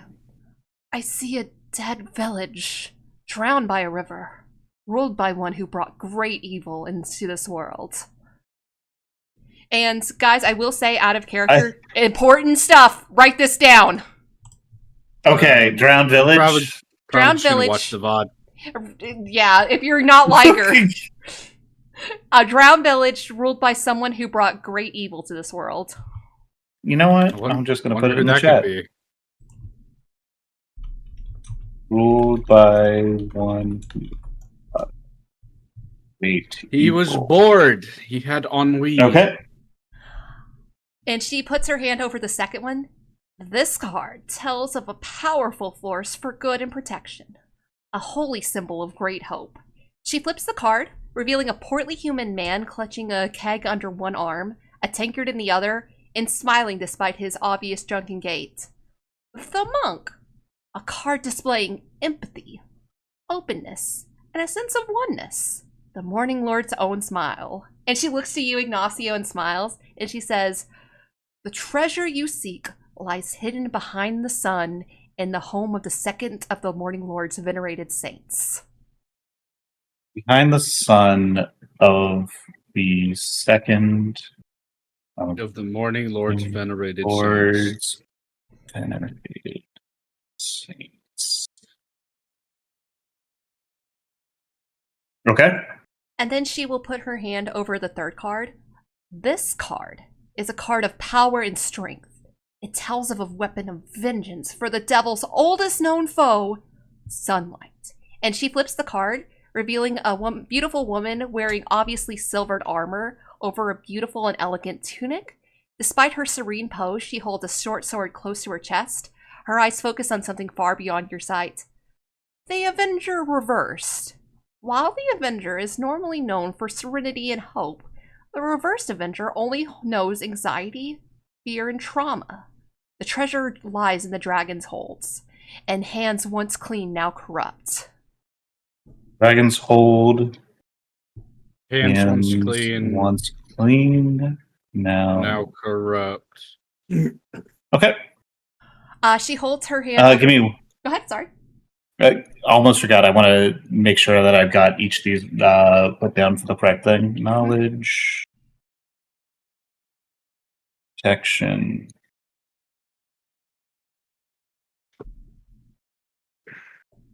and vengeance, and weapon. Weapon, vengeance, weapon. What weapon?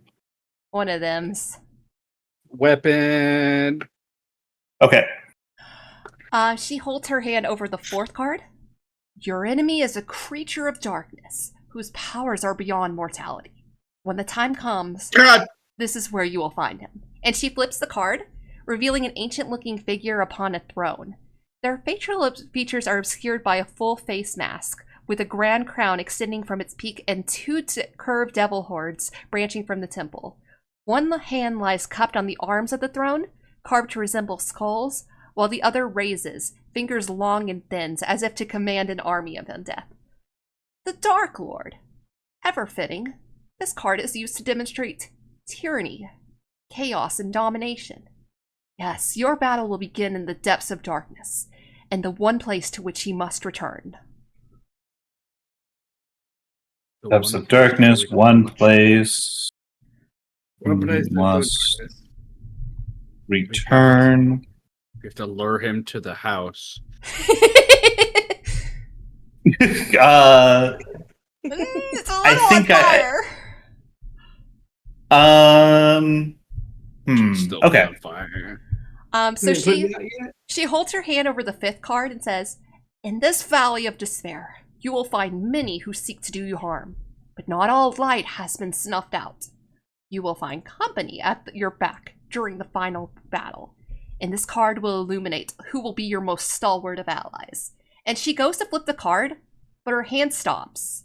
You wait a minute, 2 minutes, and you see that her hand is trembling, which is the first sign of age that you've seen from her. Oh, shit. And you see that her eyes have gone milky.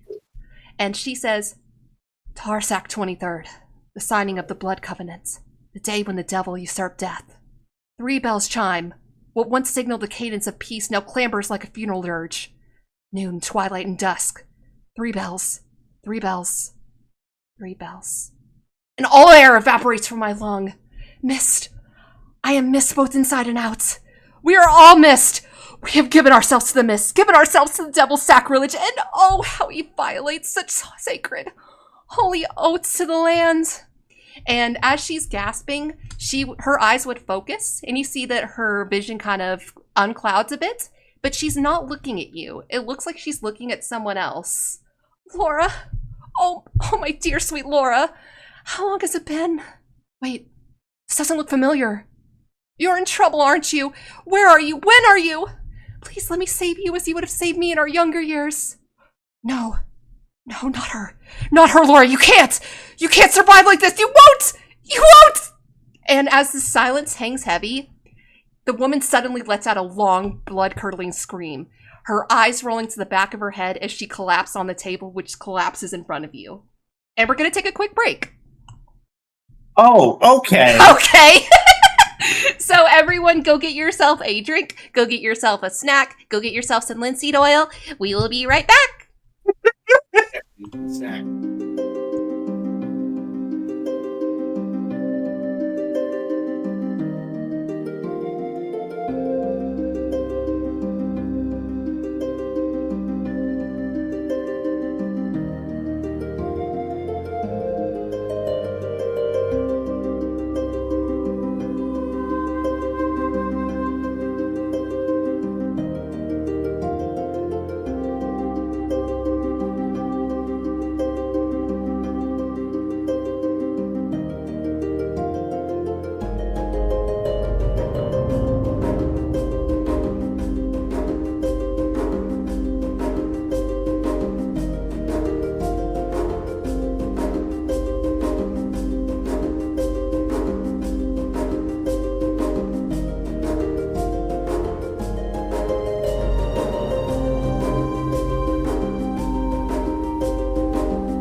And we are back. All right, guys. So anyways, that's why I'm saying you can't trust these Vistani women. Yep, exactly. Nope. Meanwhile, you've got not Vistani woman who is laying unconscious on this collapsed table. What are you guys doing? I'm just gonna immediately. I'm taking her vitals. Okay. Ignacio? Yeah, I was also gonna hop in for that. What's your medicine, man? My medicine. Chuck, while they're I was just thinking whichever one of us. I was just imagining like whichever one of us. +6. Damn. All right, I guess I'll go ahead and give Thalin the help action if he wants to like examine like Madame Ava to make sure she's doing all right. Okay. Okay. Chuck? That is a 15. 15? Okay. Did you roll with advantage? Oh, no, I did not. Yeah, I'm giving you the help action. That's a 19 then. 19. Okay. Yeah. So you put your hand to her wrist and you feel a very like slow but steady heartbeat there. And if you were to check her throat, she is still breathing, but it does not look like she is conscious. He I kind of like looks at her like she's still here, but she's gone. I'm gonna try something real quick. I'm gonna like her eyes are closed, right? Her eyes are open. Okay, her eyes are open. Mm-hmm. I'm looking into her pupils. Am I noticing any like rapid eye movement? Like any kind of like signs of like there's like dreams or something along those lines, or like something that would be like similar to like a dream state or like an REM state. So go ahead and roll me a medicine check also. Yeah, sure thing. That's 10. 10? Okay. You see that her pupils are very dilated, which may be not uncommon considering you're in a darkened room. But also you do see that her eyes are twitching just a little bit. That does seem to be indicative of some kind of sleep or something of that nature. I'm going to hold up a finger and like see if her eyes track movement. They do not. Okay. Can I use what is it? I have an herbalism kit. Could I try to make something akin to smelling salts or something? Yes, you I have an alchemist kit and alchemist supplies. I might be able to do the same. Okay. Always trying to steal my thing, dude. Well, it just feels like the alchemist kit is like the better tool for the job, I guess. Mm-hmm. What is for like smelling salts? Hold on, where does smelling salts come from? I think it's like an ammonium nitrate. Yep, ammonium inhalants.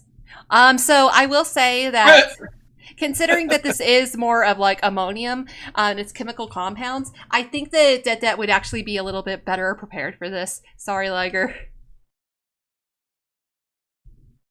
I about to say, if you'd like to make the roll and I can give you the help action, I'd be down for it. But utter confusion, like why did she just faint? Yeah, and Ireena's looking at you guys, and she's like, "Should I go get someone?" No. Not on your own. Not on your own. Thalin, you go with her. Beacon and I will try to synthesize something to wake her up. But should we not try to wake her up before we go alert other people? We might be able to fix it on our own.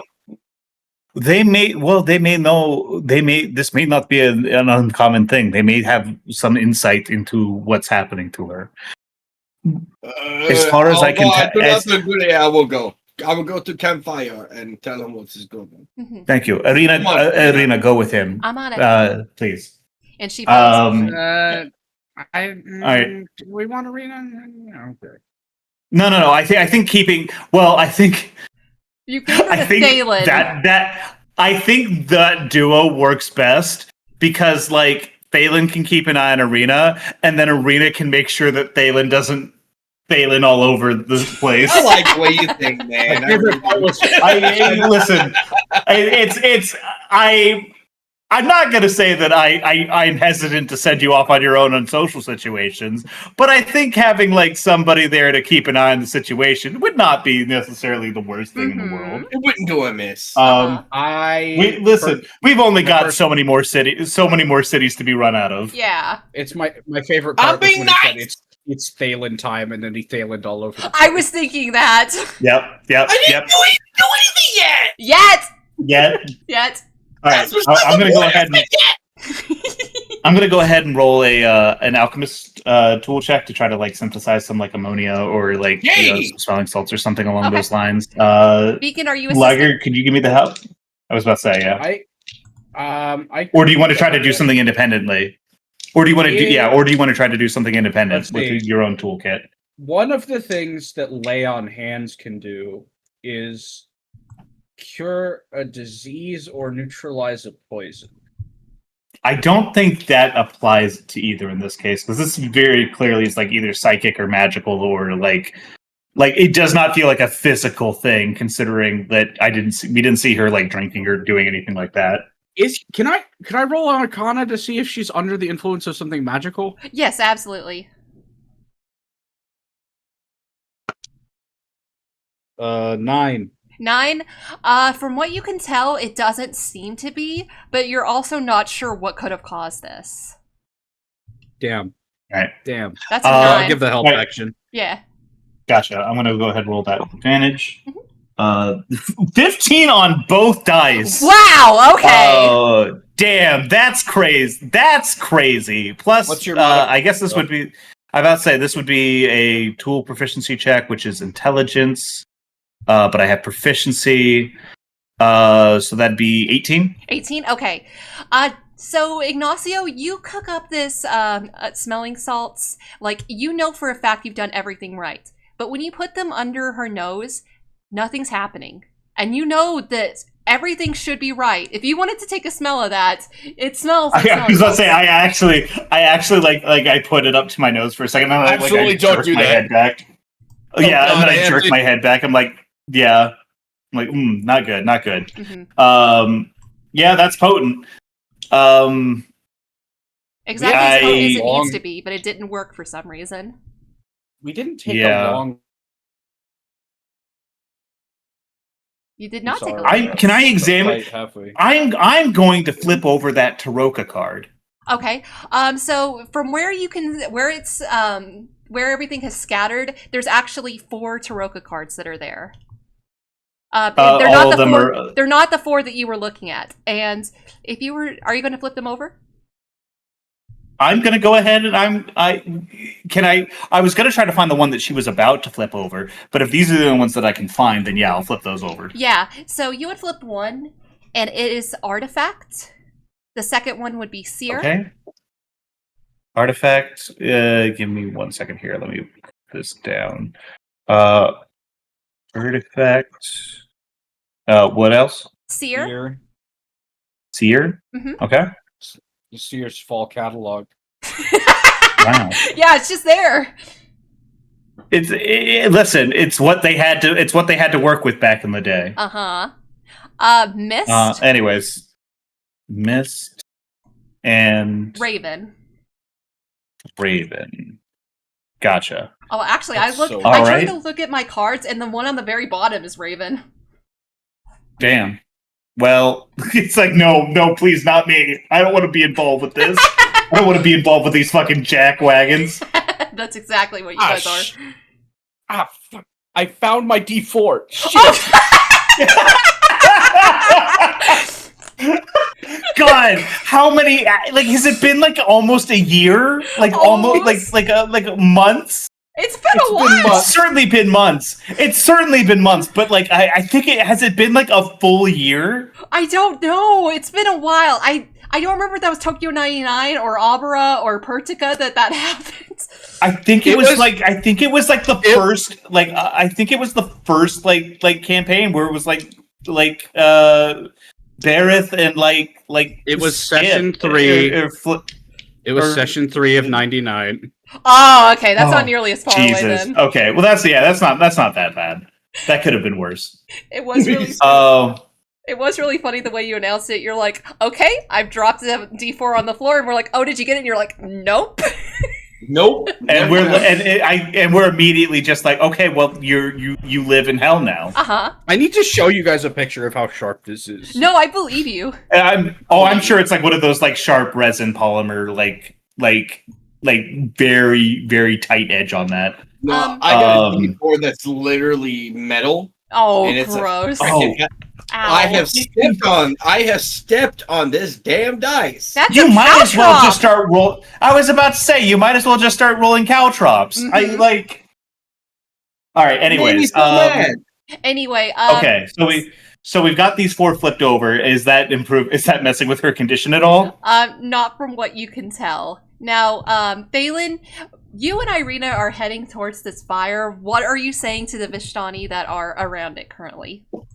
The lady in the red tent. Is passed out, and we do not know why. Do you know of said condition where we can help?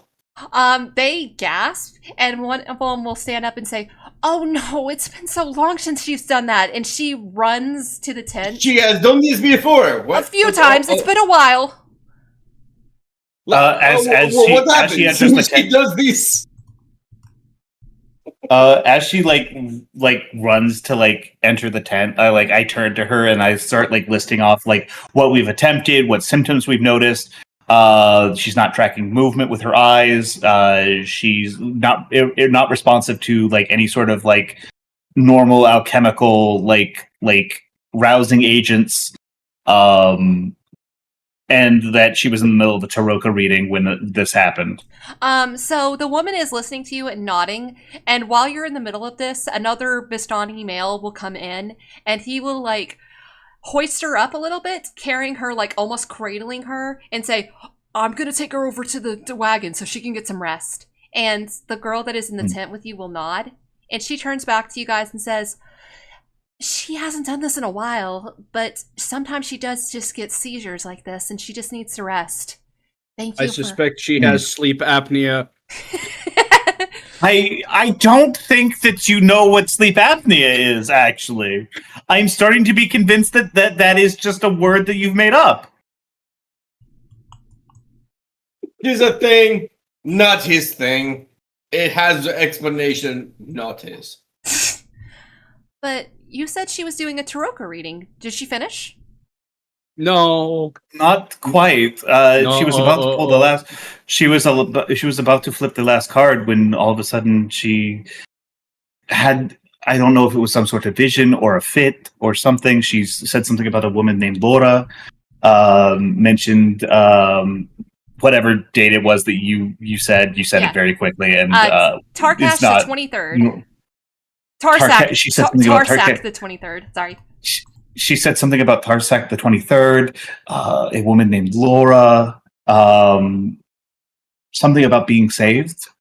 Something about time. Yes, something about time. She's shaking. When she asked when she was. She's like shaking her head, and she says, I wasn't there when she last had a fit like this, but I do remember that someone said that she was just saying some nonsense.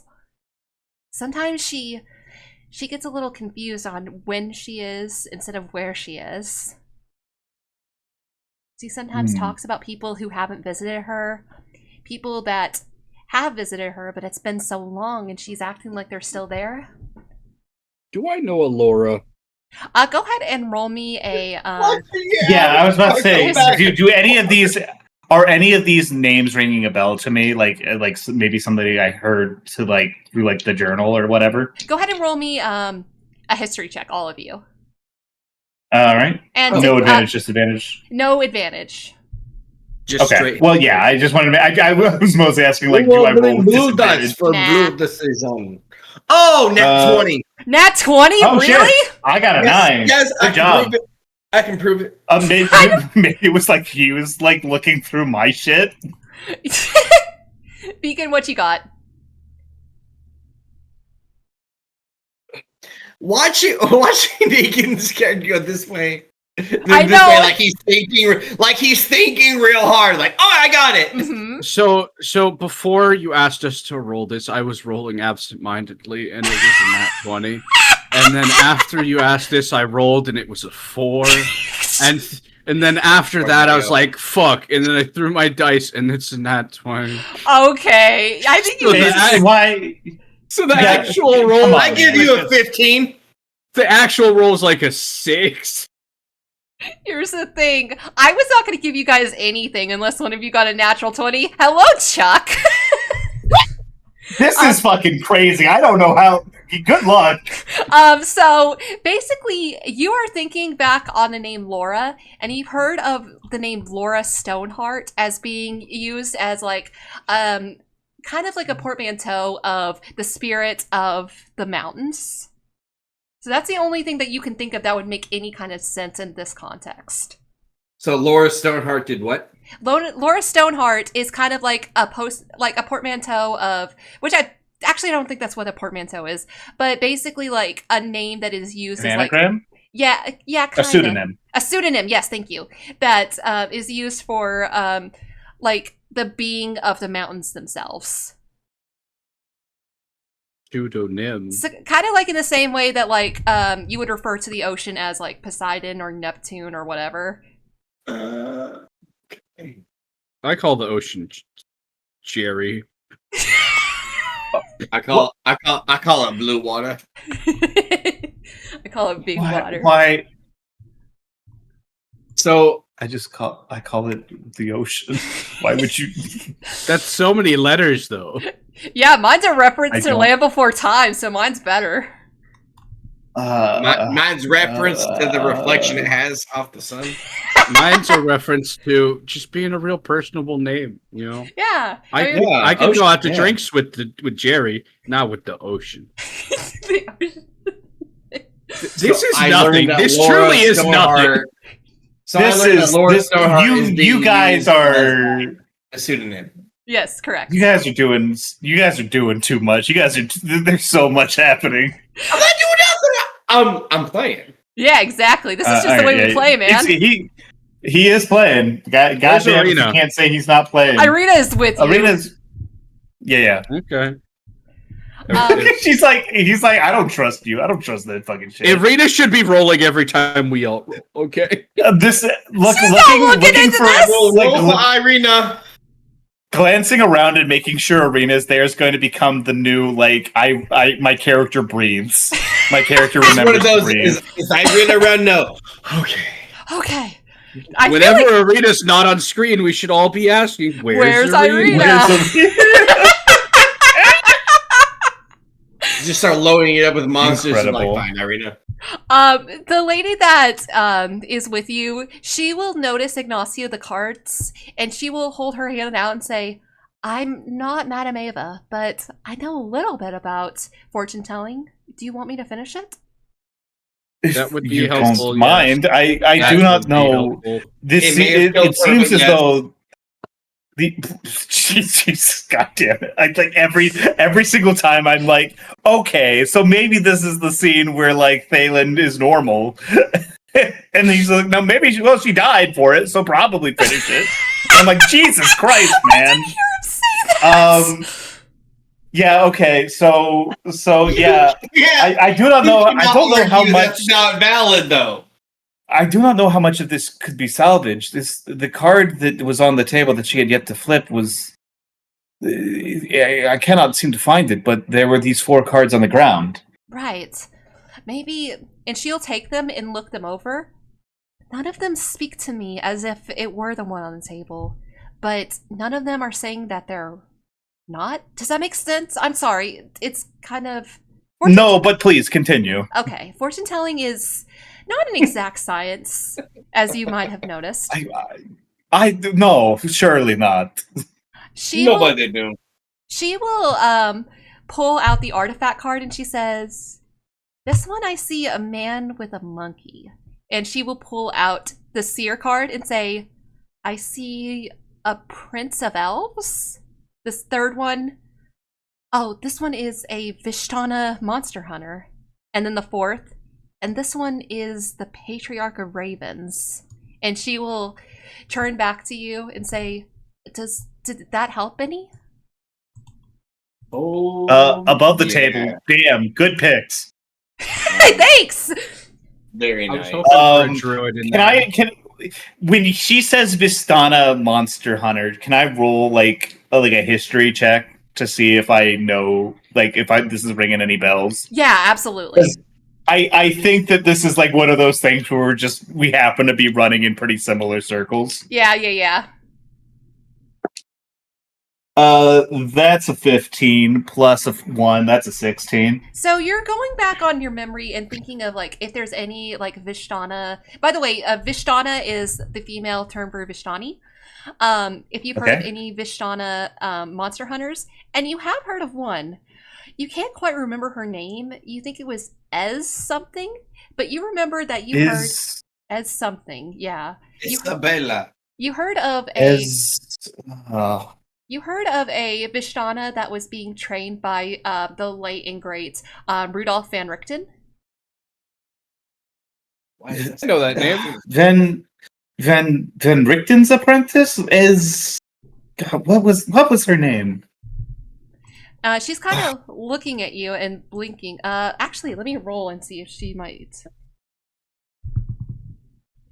You know what? That's close. She will say Esmeralda, I think.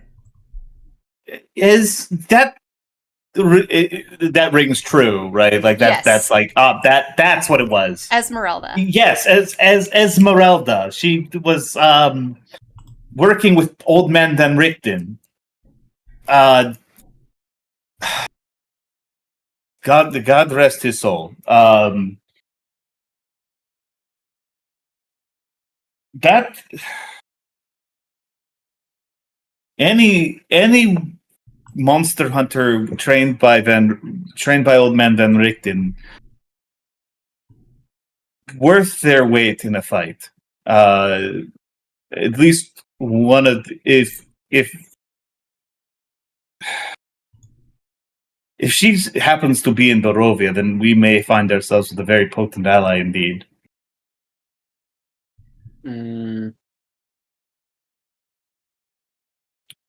A monkey. I have less confidence in the monkey. So this woman is like, as you guys are talking, like she is not like, after she gives the Esmeralda bit, she's not like actively engaging in your conversation. She's mostly just tidying up around the tent and putting all of the cards back in their proper place. And I kind of like moved to like join her and like, my apologies, ma'am. I am sorry. Please allow me to assist. It's really no trouble. It's not like you guys did this. And she will turn to you and say, "You didn't do this." And let me be clear, you did not. This just happens. And begin, Thalin, what are you guys doing as you watch Ignacio and this Vistana woman tidying up this tent? He is quite the serial womanizer, if I do say so.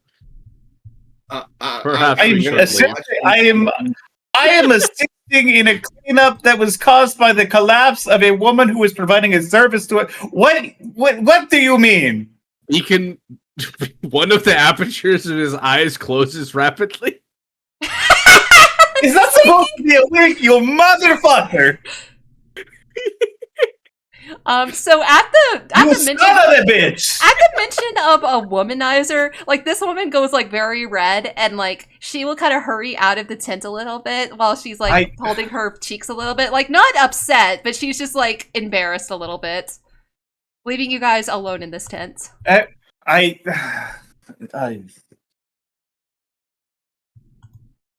give a thumbs up. Okay, I definitely need some wine. I like walk out of the tent, and I'm like, we need to hit the road. What position is the sun in? We've been needing to hit the road now this entire time. You got to really stop here. No, I would like to look at the position of the sun. Okay. So in total, it's about let's say 3 p.m. and you know that, like I said, dusk falls at 5 and darkness falls at 6. Holy shit, we walked no, I'm for sorry. less than an hour and we left at 2? Yeah.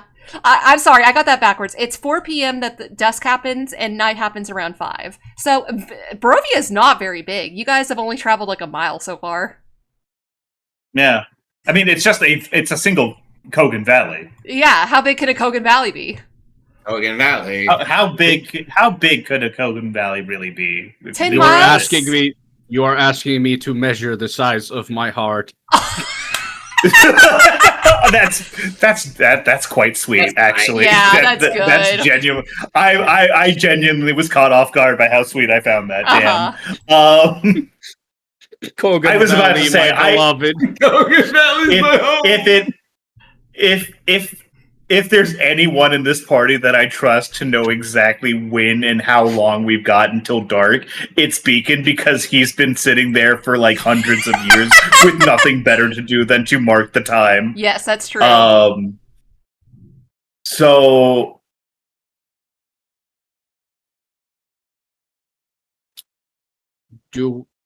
I head back to the potion guy really quick. Would you happen to have any wine? Oh yeah, he kind of like goes into his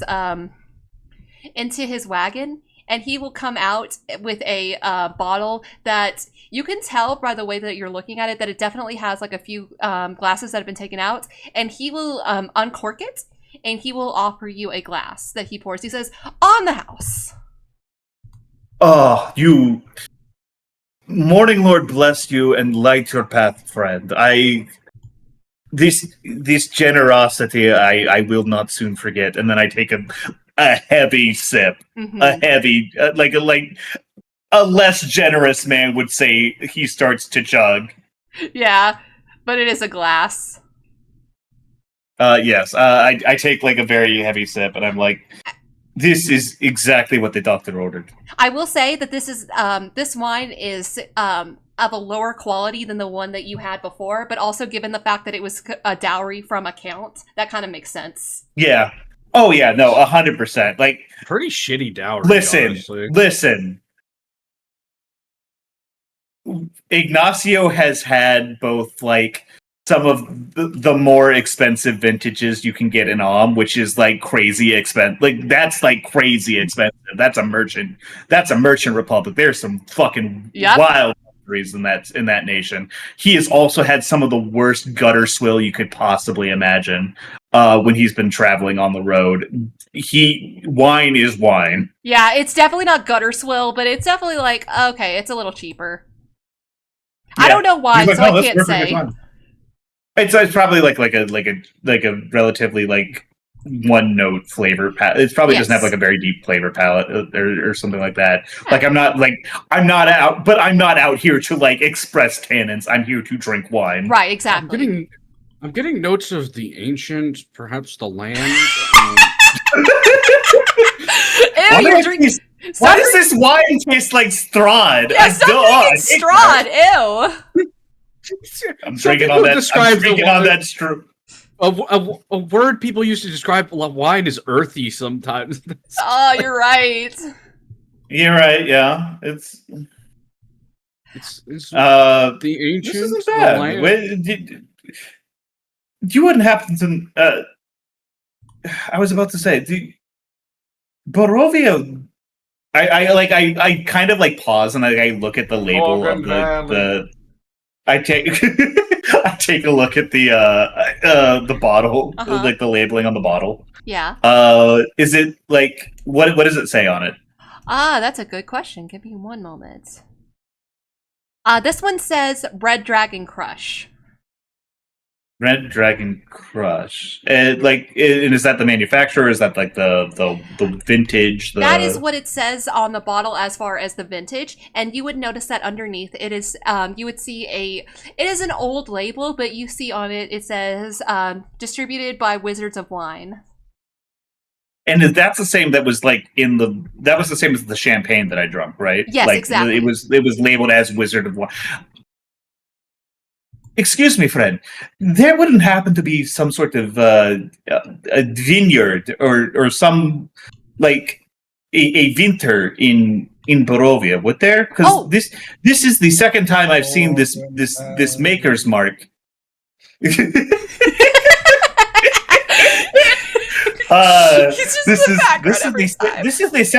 is the second time I've seen this maker's mark on the bottle, and I knowing how hard it is to get in and out of Barovia, there must be a local supply, correct? Right. Do you have a map?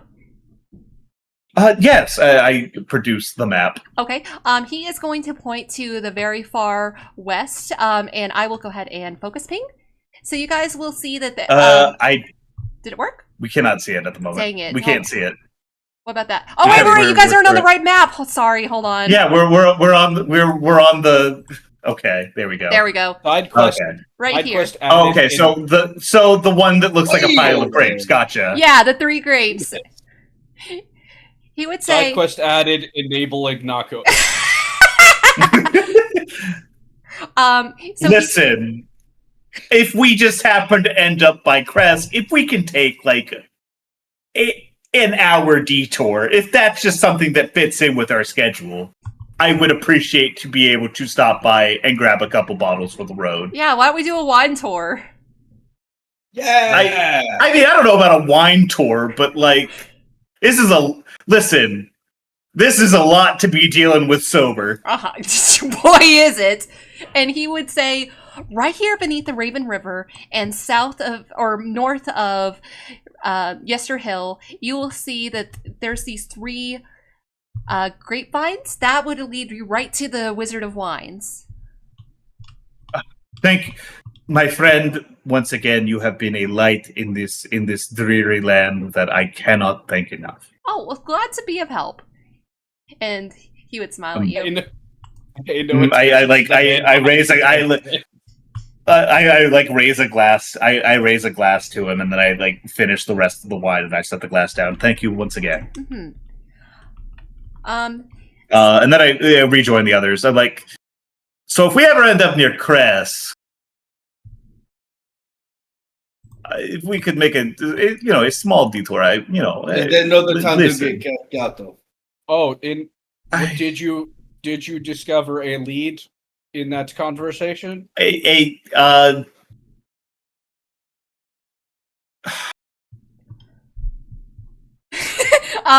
gonna roll to see if she can figure out like what you're putting. Are we still going to Valaki, or are we listen?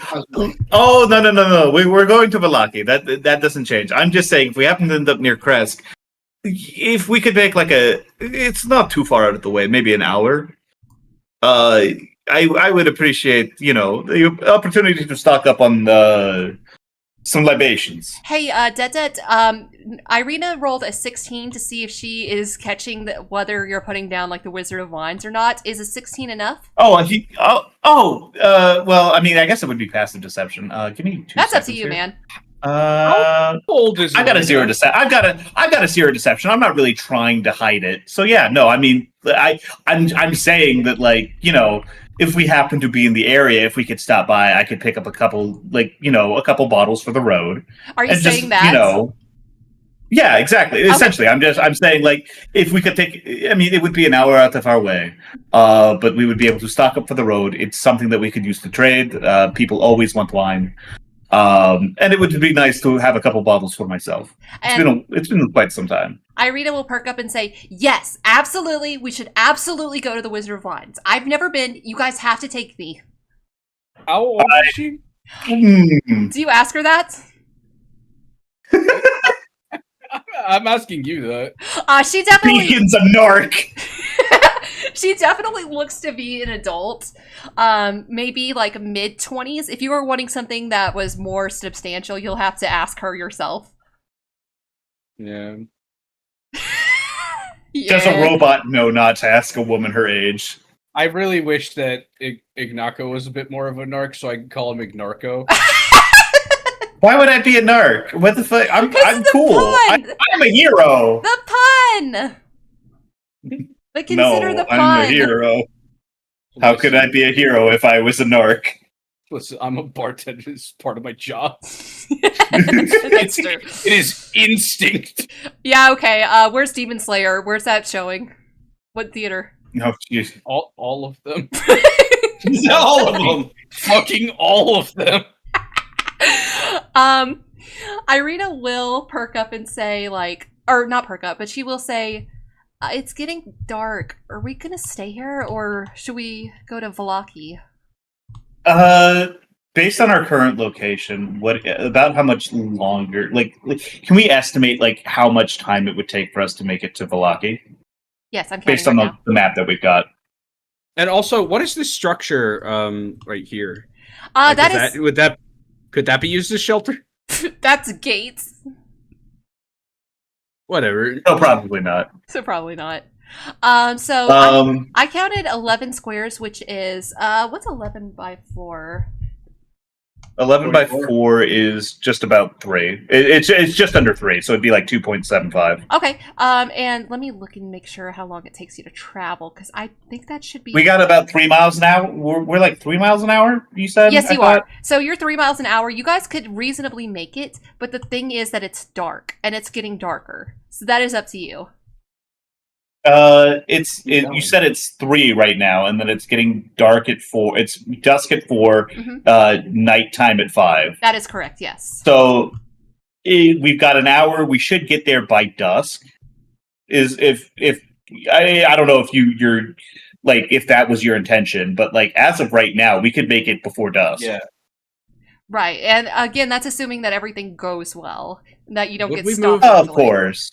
Would we move Oh, yeah. faster Of if I course. carried the fleshies on my back? The fleshies.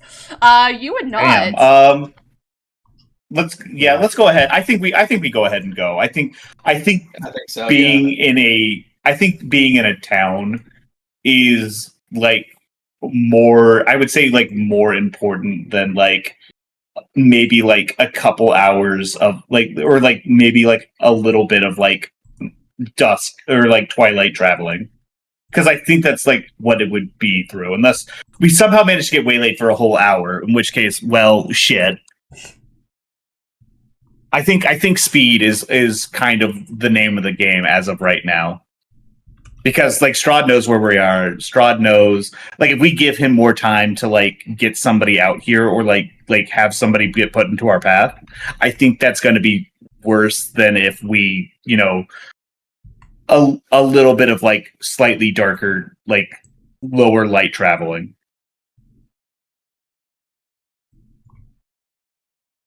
All right. What do the rest of you guys think? Are you agreeing or nah? No, 100%. We need to keep pushing for now. All right. Yeah. I guess so. Yeah. Well, I'm a little worried about random encounters. Yeah, but I mean, if we roll with the idea that combat takes like that each round is 6 seconds, I don't think like unless we get like super fucked up and we need to like genuinely stop for the night, which might be a problem. But like if we just have a random encounter and then we just like fight it and then move on, I don't think that's actually going to slow us down enough to present a problem. I do want to say I have 0 spell slots. And Oh god, you're right. We didn't take a long rest. You guys kind of got run out of town. With that information, I guess, yeah, I think maybe taking a long rest is worth it then, just to get our spell slots and like all of our stuff back. All right. Thalin, are you agreeing with this, or are you pushing on? As much as he wants to push on, he would have to agree. Okay. So All right, we'll go ahead and refresh our spell slots, and Okay. we'll let the Vistani know like we're going to be camping along with them for the night, right. So they will, as long as that's okay. of course. They would more than welcome you guys along around the fire. The potion seller is actually making up some kind of borscht soup, like a stew, and he dishes it out to everyone who is in attendance, including you guys. And they would also offer you guys of course, some more clean drinking water and a glass of kind of a weaker ale. Gotcha. As like the soup and food starts coming out, And like as everyone starts gathering around the fire, Ignacio is going to take the large case off of his back, and he's going to pop it open to reveal his guitar. And oh yeah, no, it came up. It was like in the introductory scene. I was like tuning it, but it hasn't really had an opportunity to come up. And I think like almost as like a form of payment, he's going to start like playing a couple songs around the fire while everyone eats. Right. Go ahead and roll me a performance check. Sure thing. That is a 15 on the dice. What is performance at? Performance is +2, so that's a 17. Okay, 17. You are playing this guitar, and everyone around you is like clapping along, and some are singing. Some will occasionally like pull out like some pots or pans and like drum along to it. You're surprised that a few of them actually know some of the lyrics to this, considering this is a song that you learned in Mm-hmm. This is something like these are a couple songs that like my grandfather taught me. Yes. Mm-hmm. All right. So. I guess it. The Vistani do a lot. I don't know if I'm like a little surprised, but I guess I'm like Vistani are travelers. They're going through like all these different like they're going to and from Barovia. They're going all the way through here, and then like Camilla was here like way back in the day, and I don't know if she played, but. Right. I don't think it's like impossible. Right. It's not that out of the ordinary. Thalin and Beacon, what are you guys doing as you're eating this food and Ignacio is playing the guitar? Thalin is more or less lost in thought. Like while he appreciates that we're able to kind of rest, he still wants to push, but he's not going to. So he's just begrudgingly looking around, eating stuff, waiting to go to sleep. So the sooner the way go to sleep, the sooner they wake up, so they go further. Sorry. I give me 1 second. I'm gonna roll like an insight check really quick. That was cocked. Give me 1 second here. 7 on the die. That's 12. Thalin, what do I get off of you on it with a 12 insight? Am I like picking up like how impatient you are? Oh, 100%. I got it. Okay. I kind of like turn to you like, peace, friend. If we have made a decision to rest, it behooves us all to rest as well as we can. I intend to rest. Something feels uneasy. I understand. Oh, I understand. We are in Barovia, my friend. I would be shocked if anything did. I don't like Barovia. Kogan Valley. Yes. Hey, listen. We may not like Barovia, but I do hope that one day we may come to find the Kogan Valley a source of comfort to us. It's always gloomy. How?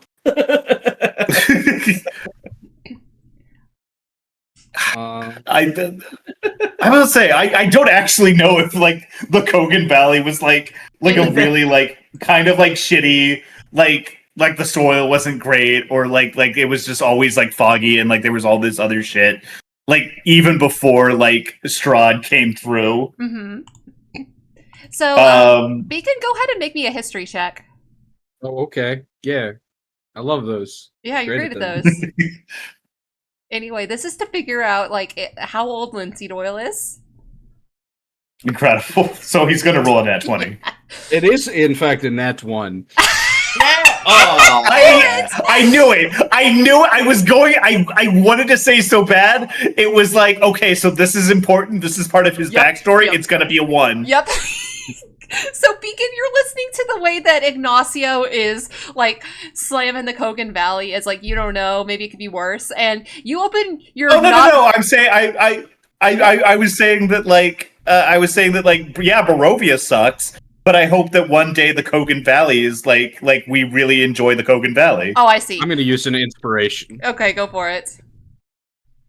Come on. Yeah, listen, you at this point, yeah.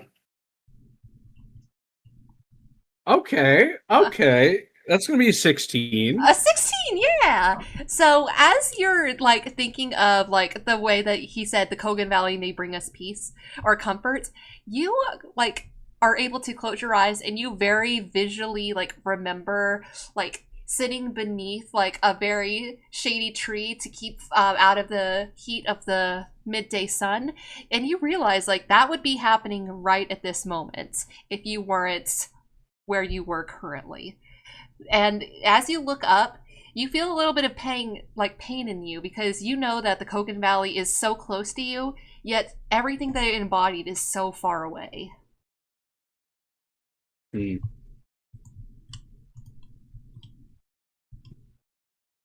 Beacon gets up and he invites Ireena to go do some drills. Okay, yeah, let's do it.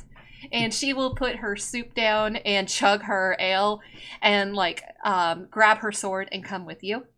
How much time do we probably have until like traditional bedtime? That is up to you, because it is like 5 in the afternoon. Oh, yeah, we're good then. Yeah, exactly. No, I waved them off. I was like, I'll join you after I'm done with my set and my soup. I set up some torches around a clearing behind the camp. And I start training Ireena. Okay. What do you do with these torches? But I'm just setting them up because it's gonna be dark. Oh, fair enough. I thought you wanted her to do something to it. I mean, do we want to?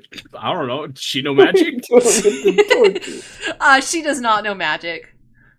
She doesn't have an aptitude for magic. Ireena, the townspeople are after your head, and the Dreadlord is after your hand. In order to survive in this land, you must use both of those things. And you must fight. And she will unsheath her sword and like get into like a pretty traditional like fencing position, like putting her hand behind her back, and she says, "All right, where do you want me to stab?" Beacon, I mean, his hands are gonna rotate, but like really, really slowly, not quite buzzsaw level. But he's gonna take up his own fighting stance. Is this your non-lethal damage battle axe? Yeah.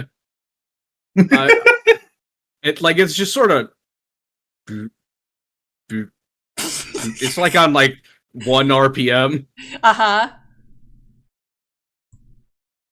And I guess we do the some sparring. Yeah, okay. So do you want me to have her attack you and then you attack her and she's trying to dodge? That kind of thing? I mean, I guess. Okay. We get Maybe I can sneak attack when she's not paying attention. You can. Are you joining us? You don't have the sneak attack feature. Yeah, you're a druid. You're just. Where'd they go? Yeah, they just walked off like a little bit past like the wagon circle. I'm gonna go find them. Okay. Yep. So I'm gonna hone my hunting skills without hunting them. Yeah. For fatalities, anyway. I can only teach you in the ways that I know. I was programmed with the data sets of many paladin warriors. I know their ways, and though their magic is different than mine, I know how it works. She's going to nod and she is going to attempt to attack you. Oof, not enough. That is an 8. Yeah, that's not gonna hit. Yeah, I figured it wouldn't. So she like goes to attack you and like maybe is able to like get a decent-ish hit, but it like completely bounces off of you because you're made of metal. Beacon riposts very easily. Yeah. And she will also repose. Okay. I guess Beacon will make an attack. Okay. It's gonna be 21. 21, that does hit. Are you just gonna kill her? What's the like No. damn? You know how like Do not hurt her, like please. sparring, traditional sparring is like they do the swing but they don't do the follow through. Yes. Like I stop just before it hits her and then I announce I have a point. Yeah. She's gonna like. No, hit her. She's Hit her gonna... just now with full force. She needs to learn. Damn. Sorry? I Sorry, I what think happened? Ignacio would actually lean towards like, no, she's got to learn. Like, I do martial arts. If you just stop it every time, they're like, oh, nothing's gonna hit me. Wham! Something hits them. Like, oh, I didn't train for this. Like you do got it. Like I think it is genuinely quite important that you do learn that. Like, no, you can take a hit. I mean, honestly, at some point you gotta take a hit because there's All a right, fine. fine. You guys want me to do damage? You guys want me to do damage? Yes. Okay, I'll do damage. Yes. They clearly do. We're resting. It's okay. I mean, okay, great. Liger's just so uncomfortable with the idea of doing this. I'm He so doesn't sorry. want to hit a woman. Well, no, it's probably this that this isn't going to be a very long fight because Yeah, that too. that's 10 damage. Oh my gosh, Could you- yeah. Wait. Could you just like elect to do like half damage? Like you're still like it's a hit, but you are still like holding back. I think. That's allowed. Do you want to, Sure, I guess. Yeah. or do you want her to learn the hardships of reality? Well, I was gonna have like this whole conversation back and forth. That was gonna be the lesson. Yeah, Well, well, She is unconscious. She is unconscious in 12 seconds. I leaned into Ignacio saying, do you think that he hit her kind of hard on that one? Liger, if you want to, you can say that you do a point of damage. If you, like, I think that you have. Yeah, that'll do. Yeah, I think you have the ability Yeah. to hold back enough. Meanwhile, like she definitely falls on her butt, but she gets up and she's like reposes again, and she is like, she looks just as determined, like even more determined to hit you.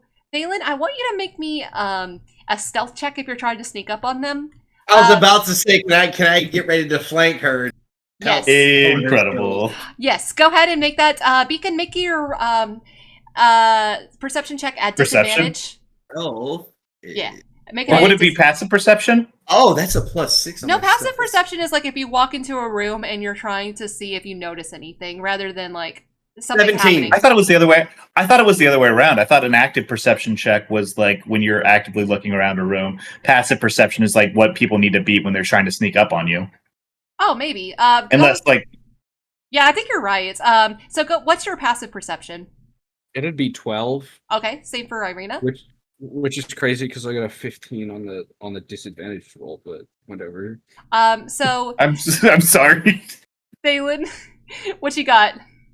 17. 17? I have a +6 in stealth. So You're managed to like get up behind Ireena in such a way that neither she nor Beacon notice you.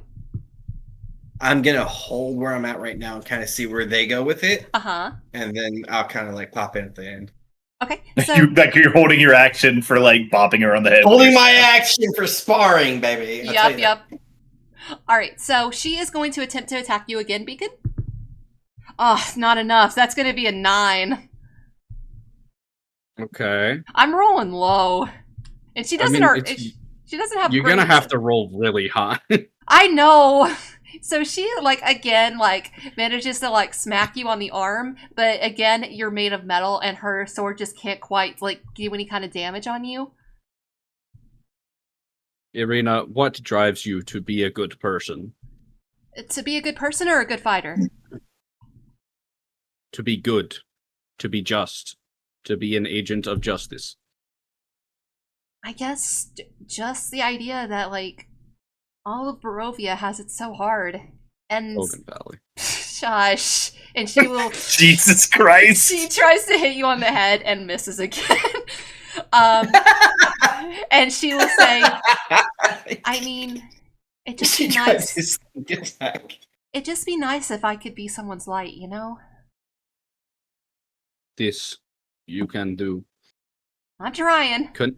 Conviction, will, these are parts of your soul. Parts that are indelible to you and cannot be destroyed. These parts of your soul create friction against the weave, and you make an oath, and you can perform miracles. The weave? This is the way of the paladin. She looks at you really confused when you mention the weave. Magic. Oh, is that what you call it? Where you come from? Oh, you're from here. Never mind. I'm sorry, I forget so easily. With that, I would like to cast Entangle. It's gonna be, I was about to say. It's gonna be. I was about to say. Does what? Why? Why are you casting Entangle? Maybe she can beat it. I don't know. Okay, I want both of you to do rollsies, just a d20, and we're gonna see who reacts first. I'm trying to inspire her over here. Oh, this is 16 on the dice. What you got, Beacon? he's trying to inspire her. Thalin's making sure she learns. Thank you. Okay. What am I rolling? Just a d20. Your rollsy in. 18. Oh, you got it! Okay. Damn it. So go ahead and make your attack. Me? My attack? Yeah, you said you wanted to attack, right? Yeah, I already rolled a 20. Oh yeah, that hits. So Okay. another point of damage. Imagine it's like, no, this one misses. So you tell me what it looks like as you do this point of damage. I'm going to sweep her legs, or at least that's what it looks like I'm doing, but I'm actually cutting vines Okay. as they come, but I also sweep her legs. So she trips up, but the vines are gone. So go ahead and roll me another perception check to see if you notice Thalin. Thalin, go ahead and roll me at disadvantage.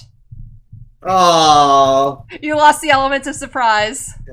16. He's like, well, I know there's, I know somebody's here. I know Thalin can cast the spell. 14? What's that? 14? Liger? 13. Oh! Son of a bitch! He doesn't know. So you just I'm wasted gonna- a spell slot, though. As I walk up, as this is happening, I think Ignacio is going to start walking up, and I'm going to make an extra perception check as I walk into the scene. I don't think you really need to, because Thalin is behind Ireena. Like, if you're walking in on the scene, you can see this clear as day. Oh, I'm like, what the hell is? I kind of like. I'm going to make a stealth check to walk up behind Thalin. Oh no! We're just getting a train. That's an 18. 18? Oh! Thalin? Does that beat your passive perception? I think it might. That's a 17. Oh, wait, no. It's passive perception. Passive perception. So It'd be 10 plus whatever your perception score is.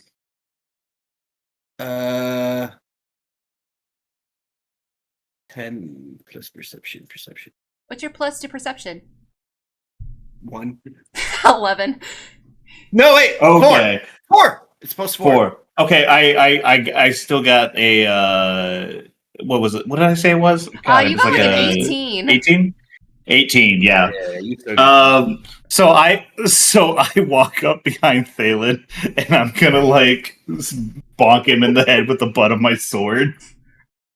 With the butt of the short sword. Mm-hmm. I'm gonna make an attack roll here. That's cocked. I feel like you have to make that an 18 on the advantage. Never die. mind. No, I'm fine. I'm not fishing for this. No. I bop him on the head for like 1 non-lethal damage. I'm like, what the fuck are you doing? He says that without an accent. No. Like, what the fuck are you doing? There we go. He kind of like jars his head. I am helping Ireena. What the fuck are you doing? And then You are besides hitting me in the fucking. You could be helping me instead of you. Beacon, I kind of like as he like gets all grumbly. I kind of like smile and I stand back and I raise my sword and I'm like, have at you then. Beacon, you and Ireena would both turn around to see Thalin and Ignacio.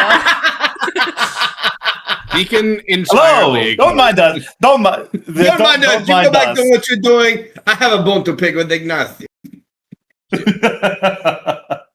Ireena. I run and playfully tackle Ignacio. I'm like, I got Okay, make a grapple check. Yeah, ready to go. Oh, that's a 17 on the dice. 11 plus my... Would it be my acrobatics or my athletics? Either one. I definitely have a preference. Okay, then it's going to be my acrobatics, which is a +5. Oh my God. That's a 16. 16? 17 to 16, baby. I got you. Son of a bitch. All right, so I'm grappled. So Like, get the fuck off of me, you hairy I will goddamn... not. You spoiled my stinky- surprise. I was about to attack. Strong, now you have stopped it. Now I attack you. He's like literally giving it like. Yeah, like I'm in a headlock. I'm assuming like I'm just like in a headlock. Yeah, I'm getting a noogie. Oh, I got you're locked down. Yeah. You're locked down. Noogie You're not moving. So Ireena... Do you know how long it takes for me to get my hair just right in the morning? Crimes! Fuck off with me. He literally spits in his hand and starts pushing it backwards like a cat. Like, I got you. I got you. Don't worry. Oh, gross! Get it away! Crimes against humanity is like Irena's just calling for you. Like she is Beacon. Whatever mood you tried to set has been lost on this woman. She thinks this is way more fun. I'm so sorry. We're having fun. This is not meant to be me and him attacking. Yeah. Behold the indelible human will. We're trying to break the ice here. We're trying to break the tension. Indomitable human spirit. Ireena is going to like spit into her own hand, and she starts messing up Thalin's hair. Hey! Thalin just like yes, he wants to protest. He's just like, ew. I am so sorry, Ignacio. That's good. It's crazy how like I've never seen someone with a more profoundly untuned sense of empathy. he leans your head back, takes some water off his. I watch. Just don't move. And thanks. Ireena will like sheath her sword and hold a hand out to you, Ignacio, and she says, "No need to thank me. I'm always here for the damsels in distress." As she offers you a hand up. Madame Prima Donna, my shining star, come to rescue me. Thank you. I can't carry you away into the sunset. I will drop you. I'm sorry. That's awesome. Listen, I appreciate the sentiment. Ahem. Hello, Deacon. I'm sorry. You were saying about the indelible human spirit. Yes, the spirit. We all have reasons to fight, and we must internalize those and temper them, and that spirit will become powerful enough. And if you take an oath to your own soul, you can become more powerful. This is what I have been trying to tell you. Are you trying to give her? Are you trying to class change her? She needs to have a class first. Yeah, she needs a level in something. Uh-huh. Yeah, put a level in something. She's already got a rapier. She's already got a rapier and no armor, dog. That's a rogue. She's got a rapier. She's got armor. Hold on one second. She is wearing a breastplate. Okay, well then that's fighter. Still theoretically a rogue, kind of. Kind of. That's not. Beacon, despite like how the tone shifted, she is listening to your words with rapt attention, and she's nodding along. And she, like, you get the idea that she is internalizing everything you're saying. My will has been codified by those above me, those who created me. I am not certain I grasp why, but I do feel conviction and will. A will to restore things to how they once were, to restore justice. Beacon, you're weird, but I think you can do it. Something inside me just says, if anyone can do that, it's you. It took you this long to think that he was weird. I thought he was weird. I kind of like shrug, and if people believed in things half as much as Beacon believes in the Colgan Valley, this land may not be in the state that it is. Thalin and Ignacio both have their own reasons for fighting. Thalin... You are one of them now, Beacon. Yes. Thalin seeks his brother, and Ignacio, well, it is complicated. He seeks my clan. he seeks desperately seeks desperately to validate fate's decision to leave him of his illustrious clan alive. Oh. I don't know if we've ever actually I don't know if I've actually talked about that around Beacon. I picked up context clues. You've left a lot of I've said enough. Clues. That's fair. I kind of as you start mentioning my family, I kind of like still a little bit I'm not gonna say the smile leaves my face, but it's smaller and it's a little bit more not necessarily fragile, but it's more reminiscing, I guess. It's clear that part of me is kind of in the past as he talks about it, and I stand up. My family has hunted the beast in the nights for over 300 years. Our clan, my line, my legacy is somebody who watches in the night to make sure that that the dawn will greet everyone in turn equally. That people need not fear the night. That people can rest in their beds. I am not bound to a land. I'm not bound to a people. I'm not bound to a bloodline. But I am bound to a cause. It is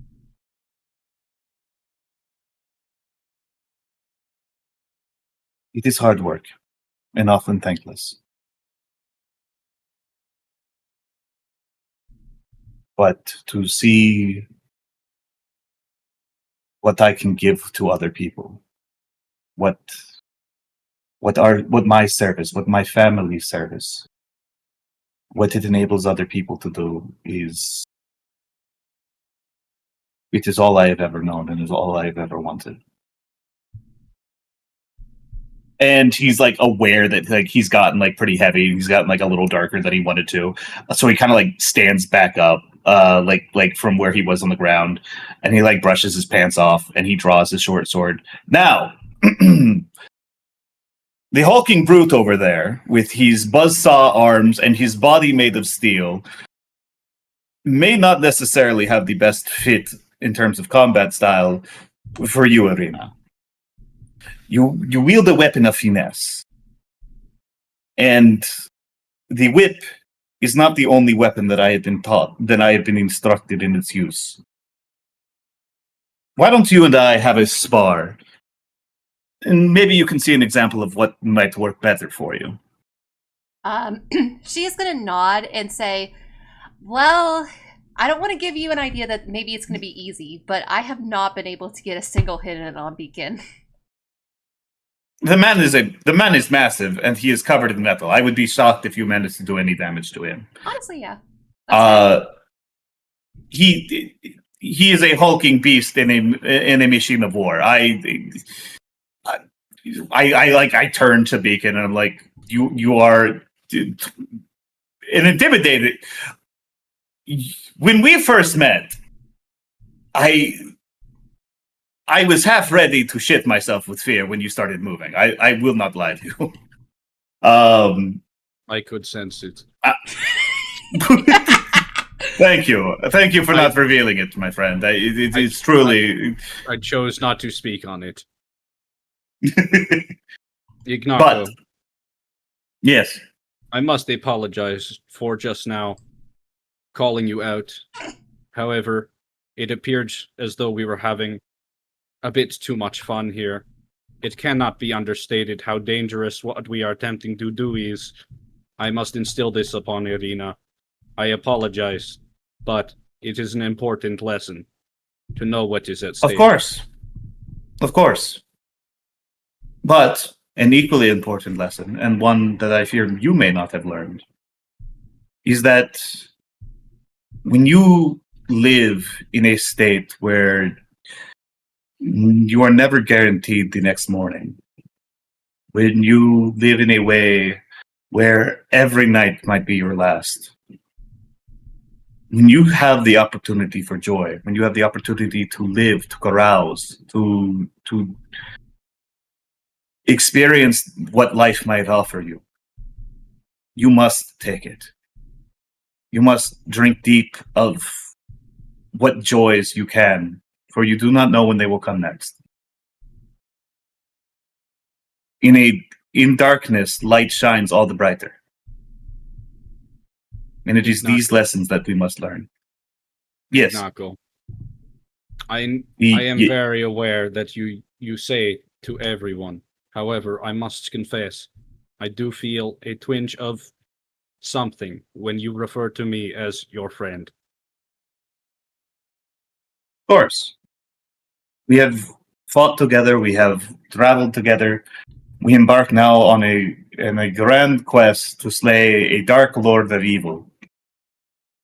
What could we be if not friends, if not brothers? Brothers. You get to roll a history check.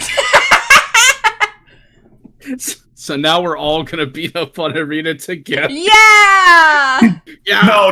I was saying swap over to the one-on-one with somebody who's like fighting styles a little closer to yours. Yeah. Listen, I've done a Dex Paladin before. I'm not disagreeing. Beacon is not a Dex Paladin. No, he is not.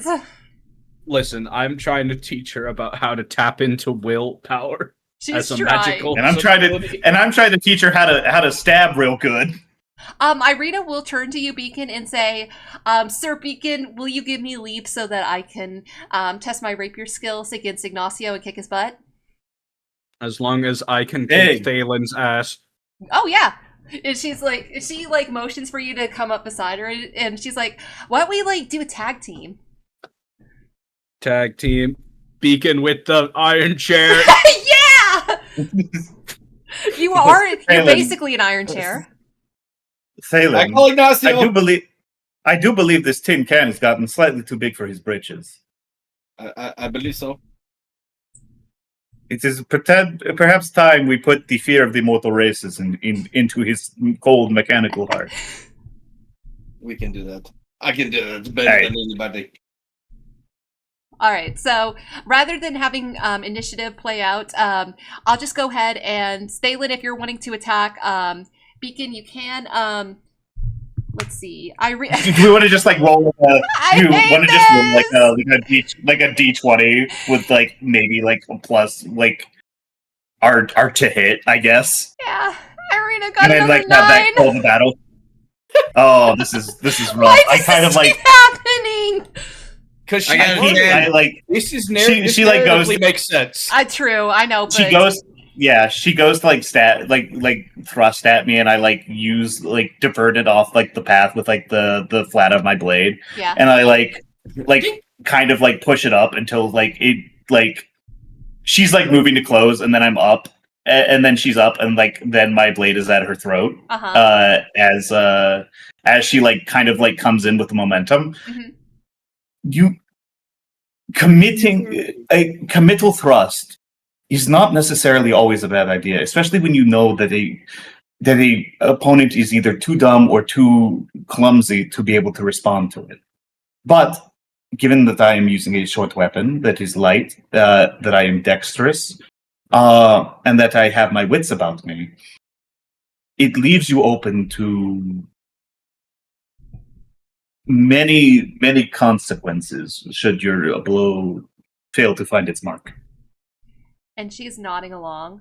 Thalin, are you and Beacon also having a scrap? I would think so. Oh, and I am not holding punches this time. Oh yeah! Here we go. Okay. Am I adding my 15 does not hit me. Damn. Does a 12 hit you? It does not. Can I use precise strike? Yeah, you No. can. No, you can't. Like I suddenly hear like the blades like whir up real loud. Yeah, you see these two that are absolutely not pulling punches. It's We're a just like, 23. "Ah!" It's a 23. Does a 23 hit you, Thalin? No. Yeah. Does it? Yeah, Thalin, I have your character sheet. Does it? it does. Okay. Roll some damage, Beacon. So 6 damage. Wait, no, I have to add my strength modifier. So That would have been so funny if you got a crit with your precise strike. You've been like let's see. fucking 67.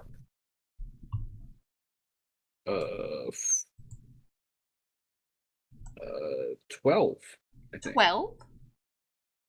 Damn, that's a hit. That is a lot of damage. 21 minus 20.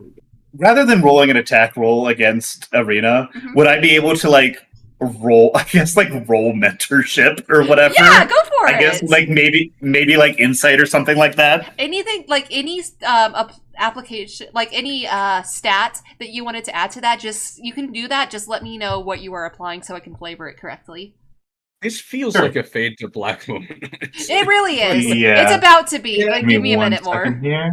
Oh, I'll I want use to the thunder wave his bathroom. ass. Yeah, go for it. Don't So- fucking wait. That's gonna hit everyone. So Oh, that I means just he's gonna rolled do a it nat more. 20. You rolled a nat 20 on what?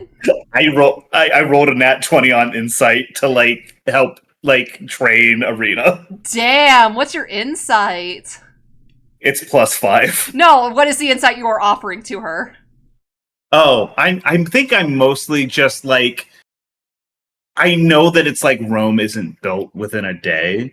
I think what I'm trying to teach her is like what situations that she wants to commit to a fight, Mhm. which situations she wants to retreat from and find one of us, or what situations she wants to avoid altogether. Right. Like she's not going to become a blade master overnight. Like that's just not going to happen. hmm But to like be able to assess what she can and cannot handle, I think is is the most important thing for her to be doing right now. Right. Now, now that you guys have all done a round in this, I assume it would be fade to black for everyone going to sleep. Is there anything else you wanted to do before you went to bed that night? You two should roll just 2 neutral d20s against each other to see who wins. Yeah! I'm not getting to 18. 18? Liger? I just got back from the toilet. What happened? Okay, we're rolling to see who wins. You two are rolling flat d20s against each other to see who wins. We're fading to black. Yeah, everything else is fade to black, and I just said, does anyone else have anything else? He rolled a nat 20, but I will say that I think you have inspiration. Wait, no, he rolled an 18, didn't he? I rolled an 18. No, he rolled an 18, excuse me, yeah. You're just trying to get him to burn inspiration. Listen. Well, Burning nothing. It's a 16, but I read it upside down and I thought it was a 19 for a second. Oh, man! Thalin comes clawing it back. Thalin claws it back after that initial fucking crazy hit. Yeah, Thalin, tell us what it looks like as you are able to get the upper hand on Beacon. As he moves in for a wild swing, he just simply ducks under, not knowing if it's gonna work or not, and just comes down with the flat end of his scimitar, smacks him clear across the face. Dang. He does not cut him. As I said, the flat part of the blade and just whack. I was thinking like you back off and like entangle and then just throw rocks at his head. I thought about entangling him first, but this sounded better. Yeah. Yeah, How I many get spell you. slots do you have? Enough for comedic effect. Also, he didn't use any in the last fight. He was just wolf. Right. Yeah. I liked to imagine that I swung high and instead of ducking, he just turned into a wolf to get Yeah. smaller. Yeah, exactly. Yeah. He turns into a chicken. Just to stun Why on you. chicken? Just to stun on you. Oh man, combat chicken. Combat chicken. You got by a combat chicken, bro. He is full semi-automatic combat chicken. What is that new manga called? What? Oh. Oh, that one fucking Jansha fucking like Battle chicken? thing? I don't know, something. Sounds right. Beacon, did you have anything else you wanted to do before we faded to black and you guys went to sleep? Secure the perimeter. Yes. Now, as you guys are going to sleep, are you establishing any kind of watches? Yes. Okay. I would suggest it. I'm not gonna say I'm gonna do it. I'm going to. I don't think I think I trust like I've gotten a good enough read off of these Vistani that I'm like I think we're safe to like just rest. But I do want to set myself up in such a way where that if Ireena's like tent were to be like I want to be sleeping basically like just in front of Ireena's tent. Uh-huh. So that like if someone was to get into the tent, it would be a hell of a time not tripping over me. Yeah, I understand. If it helps, I'll be on the other side of him. If it helps, as a Warforged, I have Sentry Rest, which means that when I'm in this state, I appear inert, but it doesn't render you unconscious, and I can see and hear as normal. Oh shit! Well then, fuck. Then that's watch solved forever, I guess. Now, Ignacio and Thalin, are you guys like sharing a tent, or do you have your own tent? I think we have our own tents. I think we've got our shit together. We came in here preparing to like be traveling. Right. Beacon does not need a tent. Yeah. Yes. Beacon is and like he's trying to be like in front of her tent. I'm like, just actually, you know what? Side of him. I'm actually gonna like after seeing that as we were setting our tents up and seeing that Beacon does not have a tent and like having completely slipped my mind, I am actually going to I'm going to go to the lady I bought the tent from and I'm going to ask, hey, do you have another one just in the back? In the back of a wagon. Well, sorry, you know what I mean. Yeah. She will say, oh yeah, I can get you one. And she comes back and she brings out like a smaller tent.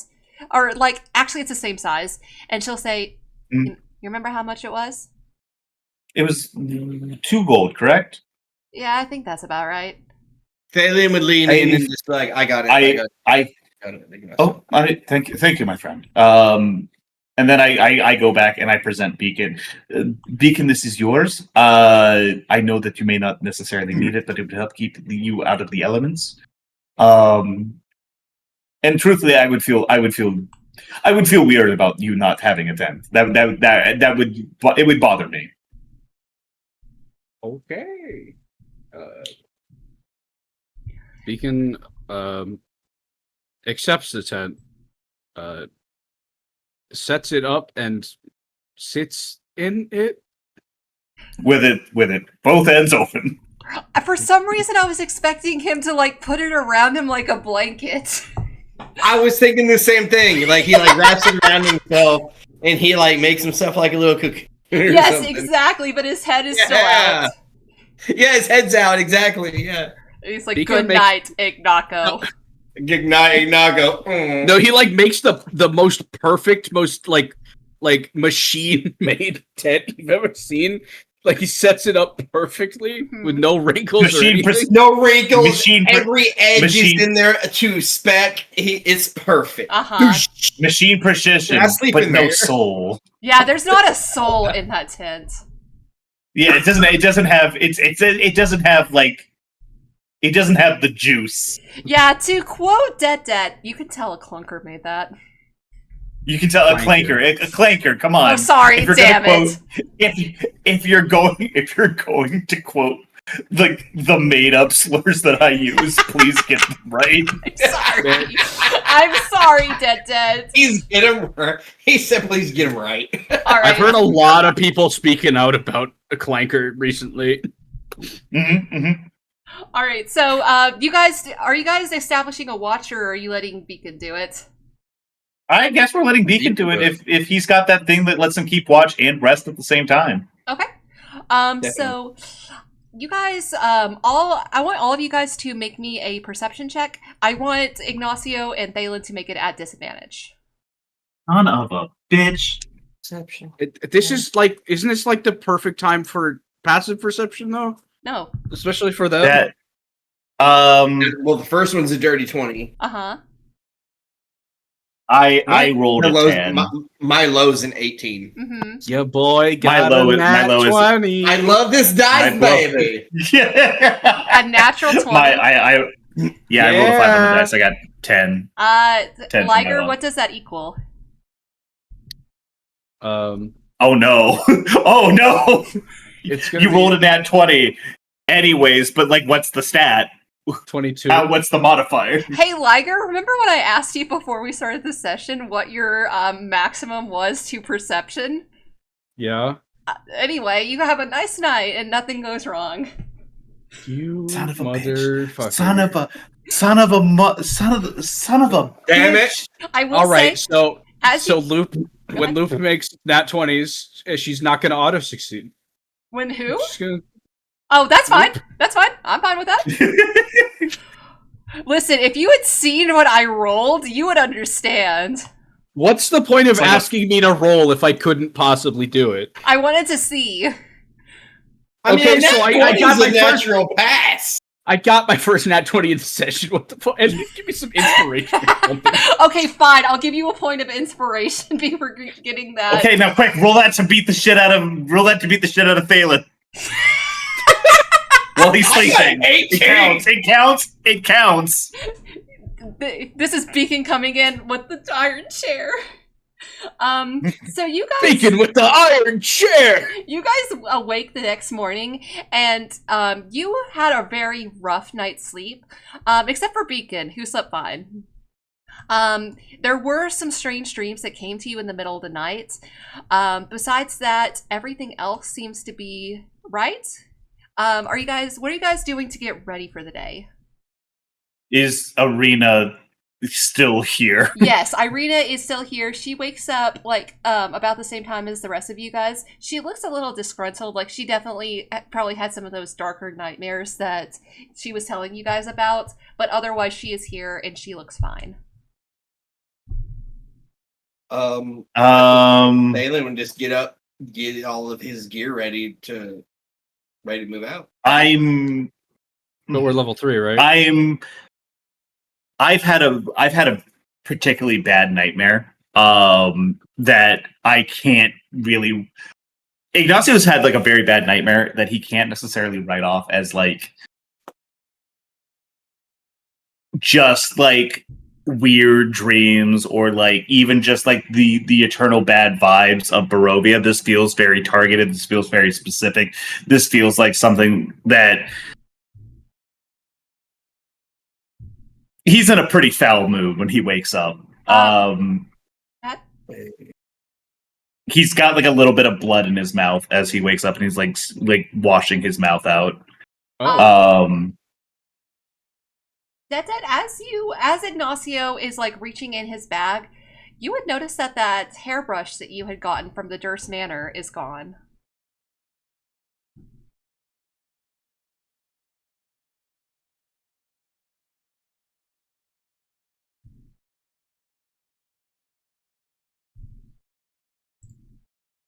His hand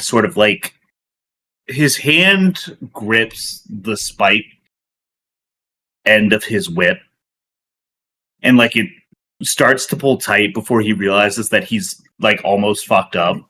Like his training kicks in at the very last second, and he barely manages to avoid impaling his hand on the spikes that are on his hand crossbow and his whip.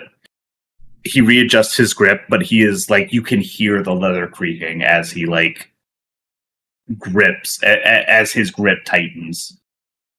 Can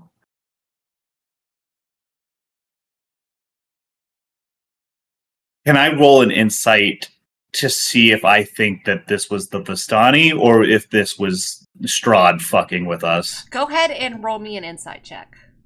I'd like to retcon that. Okay. He wakes up in quite a bad mood or foul mood himself because of the dream that he had the night before. Oh, you are? Yeah, he 14 on the dice. That's a 19. 19. Okay. So you're looking around, and I want you to also make me a perception check as you're doing that. Okay. Oh wait, who? Ignacio. Perception is going to be it's a 2 on the dice. That's 7. 7? Okay. So you are looking around and you don't see any of the Vistani that are trying to like stay away from you. So the idea that it could be them is kind of, it doesn't make sense. Strahd more likely, but also you're just like, how would that have happened?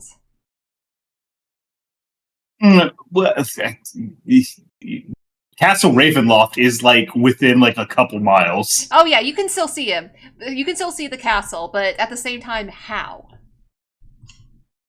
Well, I mean, I know enough about. Do I have to roll about what I know about vampires, because I feel like that's like the thing that I would have studied the most before I came. Right.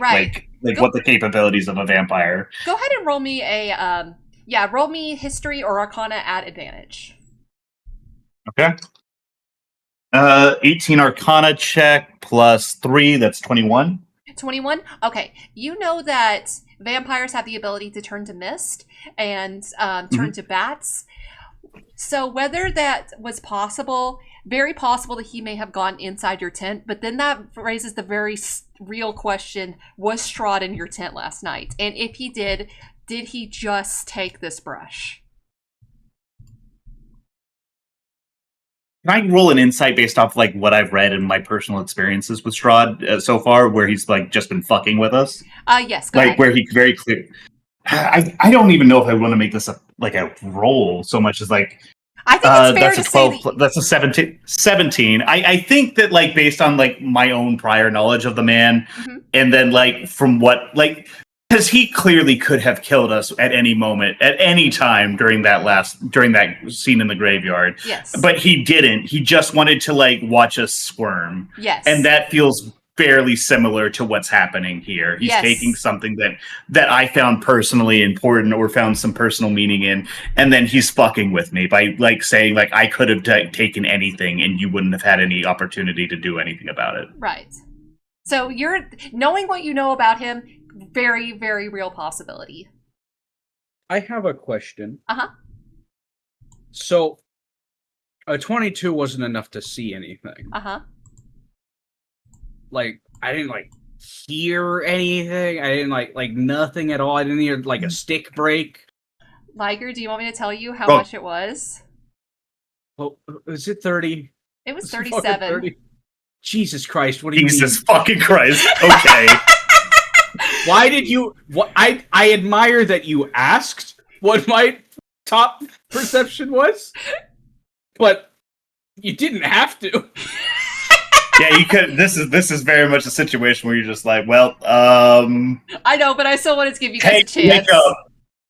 Hey, you wake up and shit's fucked. Sorry. So, Thalin, while you're putting your tent back into your bag, you would look inside and see that there is a white hairbrush inside. He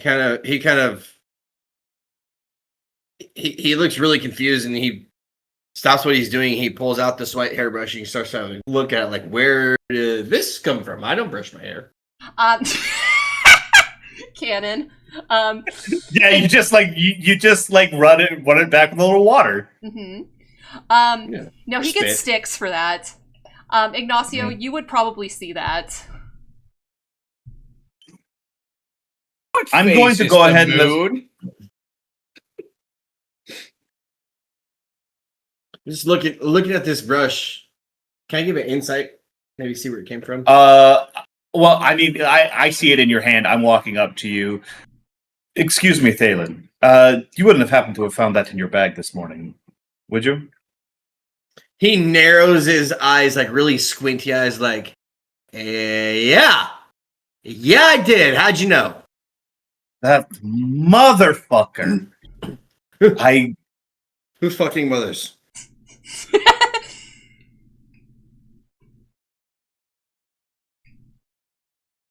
I'm like this close. I'm like debating. Like Ignacio is like frantically debating in his own head. Just like, is it going to sound so insane if I say this is fucking Strahd? Strahd's fucking with us. I believe we had a visitor. I believe we had a visitor in our tent last night. Is there? No! I went to. I promise, I did not go nowhere. I did not try to get to Thalin, I believe you. There's no. Thalin, I believe you. You have no reason to take this brush. Where does brush come from? It came from my bag, Thalin. Why'd you put your brush in my bag? All you had to do was ask. I think Strahd walked into our tent last night, or into my tent last night.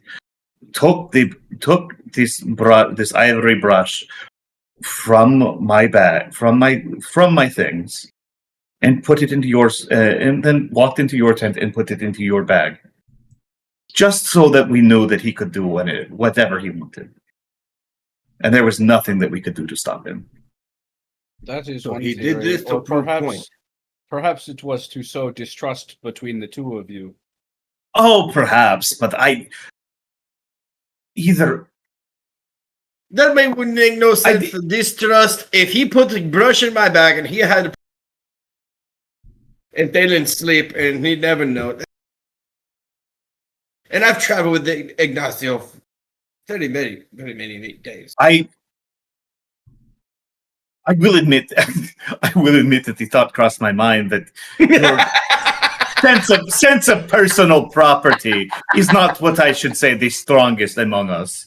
It was not my first thought that you stole it. However, if it were made of human bone, perhaps.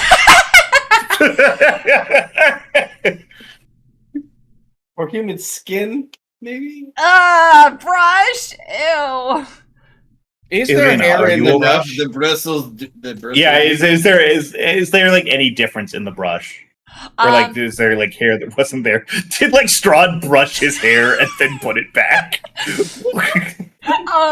Actually, you would notice that there is a strand of red hair that is in the brush. Son of a bitch! Ireena, are you okay? a fucking vampire. I kind of like dart over to her and I start giving her like a once over, and I'm like checking to see if like she has any like bite marks or if anything's like. Are you okay? Did anything happen to you last night? So while you're doing that, make me a perception check. God damn it. I will 10 plus 5, that's 15. Okay. Beacon, what's up? Is it possible to give the help action with a perception check? That's fine, but I think he's gonna. I guess it's like you're. Oh, okay. So you would be looking at her, and she's very clearly tired, and she's like, "What?" Like as you grab her, and she looks a little bit more like surprised. You would see that on her neck, something you hadn't noticed before is she very clearly has like a bite that has been on her neck, but it looks too old to be like something from last night. Did she tell? She did tell us about this before, right? She absolutely did not. Never mind then. She said that Strahd had called her out of her house unwillingly with magic one time. I guess it can be assumed that's how this happens. And she does look kind of wide-eyed at you as you're like looking at her. I think that Ignacio kind of like is putting two and two together with the old, like noticing the age of the bite wound in particular, and then like Strahd has like called her out of the house before. Like I am just assuming that he is like, okay, that's what happened there. I don't think he's going to mention that to her because like why would he bring that up to her? Like why would he reopen that old wound in a very literal sense? Yeah, she clasps her hand over her wound as she realizes you can see it, and she like says in a very quiet voice, "You're a vampire hunter. You know what this means. You cannot let them kill me." Does I must say, I do know about like how vampire spawns is like a ritual versus like a single bite, right? Yes. Ireena, to become a vampire spawn is an incredibly elaborate magical ritual. It is not this sort of thing that happens in a mere within a single bite. You have nothing. Don't worry, I understand. I know you understand. I kind of like it's raise my. everyone else I'm worried about. I think you could. Well, I kind of like. I was about to say like. I was going to say like. I think you can trust Beacon and Thalin, and then I think of how often Thalin jumps the gun, and I'm like, huh? I'm sure that you can trust. I am sure that you can trust Beacon, and I'm sure that if you let me talk, if you let me explain to Thalin first, then I'm sure that Thalin will be fine. Does she wake up conveniently without bedhead? No, her bed head is bad, but she like very clearly like fixed up her hair and like running her fingers through it and has like head scarfed it right now. Okay, but it doesn't look like someone brushed it in the middle of the night. It does not. No. Okay. All right. Did you notice Did you notice anything last night? Did something wake you while you were sleeping? Did something seem off at all last night? No, what happened? Perhaps I was distracted by another vision. I think we had a little bit. I think we had an unwelcome visitor.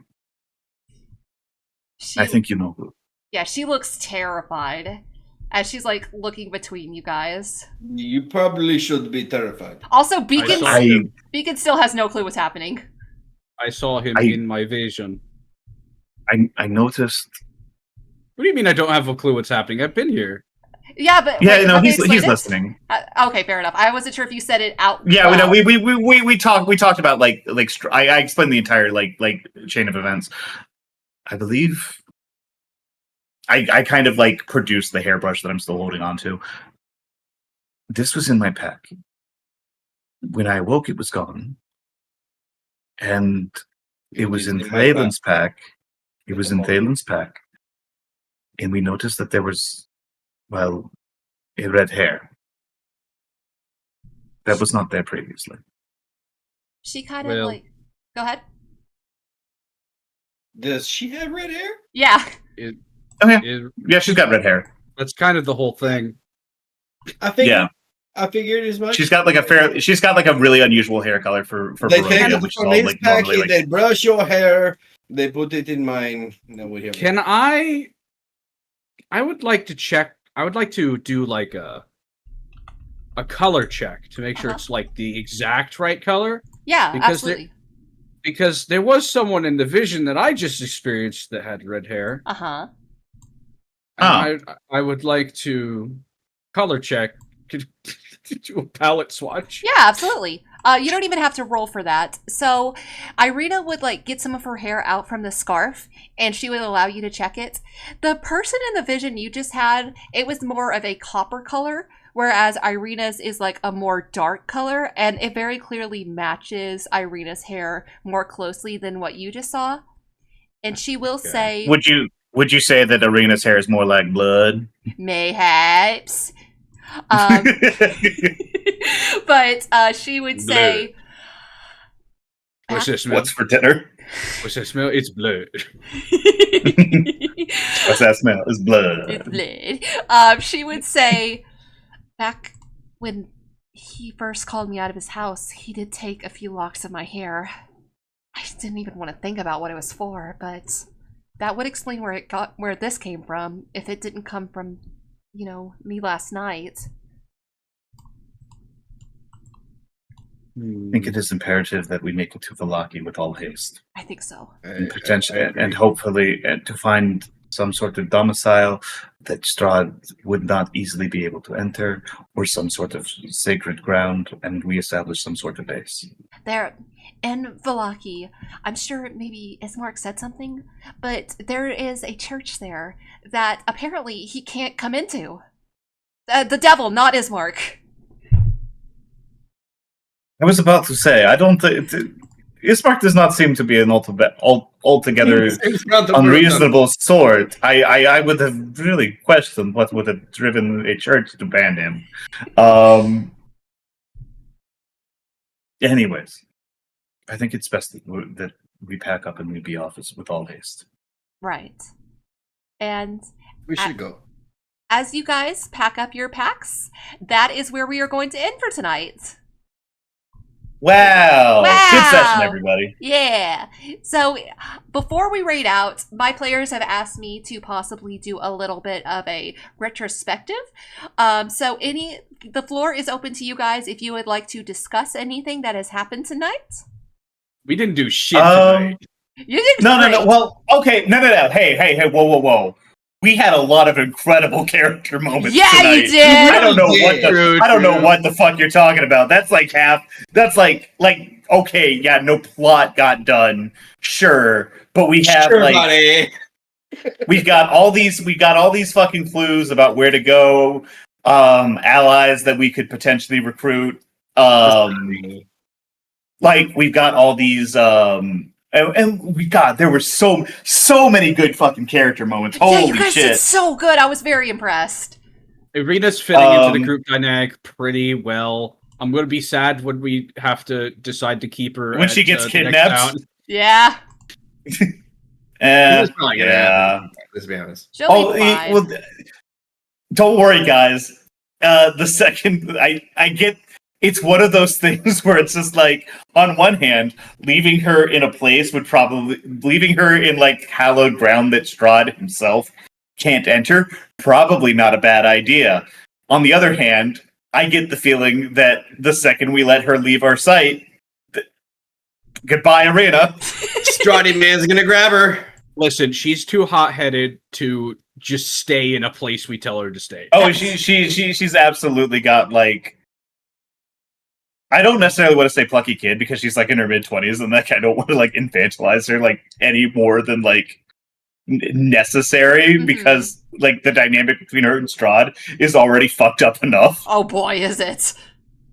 Oh boy, is it! But like, I think that like it is one of those things where like, I think this is also like, as much as she's like intimidated by Strahd, I think this is like her one chance to like get out and see shit, and I don't think she's going to like once we get to traveling a little bit and we see like a couple more things and like maybe check out the Locky, and then we start talking about like where we want to go next, she's going to be like, but I want to go. But I want to go too. Yeah. You can't leave me. She's going to make a great paladin. Heck yeah. You're dead set on this. I actually mentioned it. I can't remember if I mentioned it to you guys, but in the last game I ran, I had her take a few levels of Druid just because like I wanted her to do something. So Paladin. Yeah, well, that's what I'm saying. Like the more she trains, the more she might be able to. Well, what are her physical stats? Is she more dex or yeah, I'm about to say, given that we're traveling with her and she's technically like an ally, do we know what her stat block would be? Yeah, her dex and her strength are about the same, but her dex is like a point higher. Okay. Like, do we have like? I'm gonna say, yeah. Do we have like a range on this? Yeah, absolutely. like a number. Yeah, hold on. I'll just go ahead and post her stats. Just so you guys can know, like, it's fair. She's with you guys. If you guys are allowed to know like, her stats. I was thinking like maybe before like today it would have been like whatever, but like after the sparring session. Mm-hmm. And I'm probably I'm definitely going to have to adjust this a little bit because I do want her to take on like a more like concrete stat block that's actually hers as opposed to just using the noble stat block. Well, Liger, I think we're both wrong. I think we're both wrong because that's Hexblade material. I tried to convince Ray to do a warlock, and she's like, "No, what patron?" Yeah, you said to make freaking Beacon your patron, and I'm like, oh, that's not going to end the way you think it will. That knows exactly what. Back to the Celestial. Yeah, I guess it would be like a celestial, like sort of warlock sort of thing, or celestial soul warlock. But, That's hexblade material, dog. I don't know what to tell you. I think we can work on You slap that. You slap that with like a couple levels of like Oath of Vengeance Paladin. Like fucking go! Oh my god, she's gonna clean up. She would be like a DMPC though, which should probably be like a level lower than us constantly. Oh yeah, almost assuredly. Anyways, sorry. But getting away from like stat blocks. I like or whatever, her. I love Ireena. No, Ireena's She's great. so good. I think Ireena's really cool. I think that like she's gonna serve a hell of a purpose. I'm gonna take like a step back and like I'm gonna talk about the module itself a little bit. I think that the module is like it's really unfortunate because I think that the way the module goes when it comes to Ireena and like how like her stuff plays out or like the way in which like she's presented in the module is like the worst possible way to present her to like make her likable to the protagonists. Yes. And so I'm really glad that like she's doing a lot better here. She is just because she's really cool. She's just a quest NPC. Like she will just tag along behind you, and maybe she doesn't die if you're lucky. In the module, it's yeah.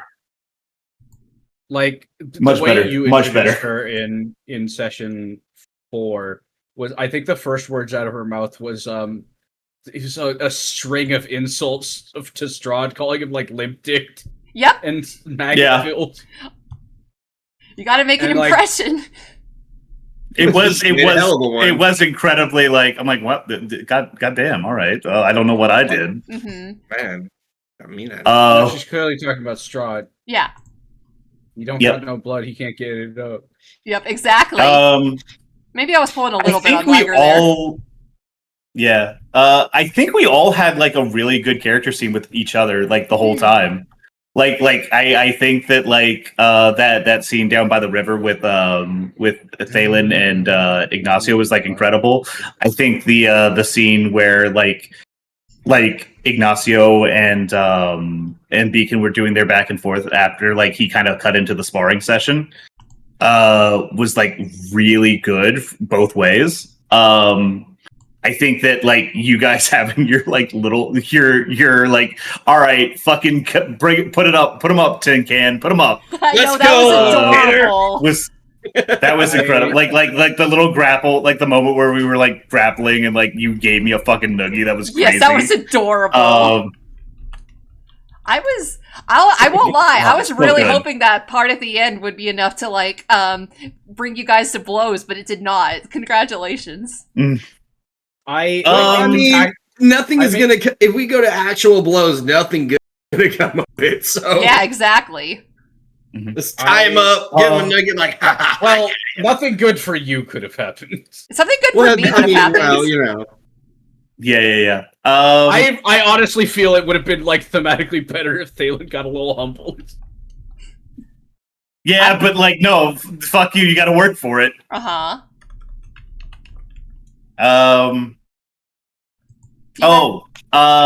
We have clues. We have a bunch of vague clues. That we could potentially suss out. I know what that is. I don't know what you're talking about. Well, I didn't quite understand most of what the cards were. Okay. So basically, I'm taking like a step back and like explaining it because like this is a pretty important thing to like kind of understand. Yes. So this card reading here is, in a way, this is like what adds the replayability to like this module, because every single time you're doing a different Taroko reading, and that determines where like certain things and certain like locations that are important for this campaign, like where certain items are that you're going to want, where like certain NPCs or what NPCs are going to be like your guy for the campaign. Yes. What's going on with that? And we got 4 instead of the usual 1, which is nuts. You guys were like, Dettet came to me and is like, I'm really concerned about what we're going to do against Strahd with 3 PCs. And I'm like, don't worry, bud, I gotcha. Mm-hmm. I will say... Well, we're going to have Ireena come all the way to the end with us. Yeah, obviously. That's going to go great. Well, yeah, obviously. Like, what are we going to do? Leave... either she's with us the whole way or she's going to get kidnapped, or both. But like, at least we can do something about it if she's with us. Yes. Or try. At least we can try to help her out. Yeah. And like, we'll have like a more tragic scene where like she gets dragged away, and then we have this like really like, no, oh god, Ireena, no, Ireena, no. Yeah. No, exactly. That doesn't. Well, that does happen even if she gets kidnapped off screen. Honestly, actually, this happens no matter what. And yeah, we got a couple of cards. We got what is it? We got fuck. Yeah, I forgot her name. I forgot her name. So for the Esmeralda. Esmeralda. We got the monkey and the monkey. Monkey. It's a man with the monkey, but like it's the monkey. The monkey will be the one that saves you. Like I'm very like Detdet knows. Dettet knows what I think about the monkey. No, I'm not entertained. If you say the word trad wife at any point during this campaign, I'm going to hang up. I wasn't gonna say it, and now we have to add context, or it doesn't mean anything. Yeah, I'm scared. Okay. So for context, Liger and I both listened to NADPOD, or at least I've started listening to NADPOD, because they're having a Curse of Strahd campaign, and they're going through, and there's this bit where because the current PCs that they got going through are their fucking like wacky races. Like, I'm a sociopathic murder hobo. Like, I'm here to be funny. That sounds like every D&D campaign, man. Oh no! This is like leagues. Like, they're trying to open up the entire first. Yes, I do know about the entire. Yes, it's this sort of thing. Anyways, so they decide, the DM decided to leave the first set of dreams open up to them, and one of them involved a monkey trying to make somebody into a trad wife. Oh my gosh! Or at least that was them trying to interpret their dream. And it made everything having to do with that later. It flavored it in a weird way, I will say. Anyways, so how do your guys' dreams compare to that? Yeah, this is a little bit more serious, I would think. So for context, do we want to just like read out whatever our dreams were really quick? You guys are welcome to. I think I based on my dream, I think I was gay.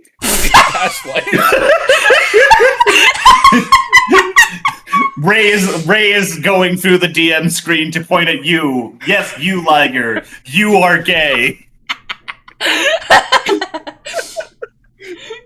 I'm going to go ahead and read out Ignacio's here really quick. Okay. You wake to find yourself in a darkened room sitting cross-legged. A fat, dripping candle upon a wooden table serves as your only means of light. Before you sits a human woman of vague familiarity. You are certain you know her, but the exact nature of how eludes you. She looks at you, her dark eyes containing a depth of sadness you are all too familiar with. Her mouth moves, but you can't understand the words. It's as if she were a room away and your ear was pressed to the door. You lean forward, eyes focused on her lips, trying your hardest to concentrate on her words. Still nothing. Too far. But though your ears fail you, in the low light, the shape of her mouth as she forms the word is all too clear. I'm sorry.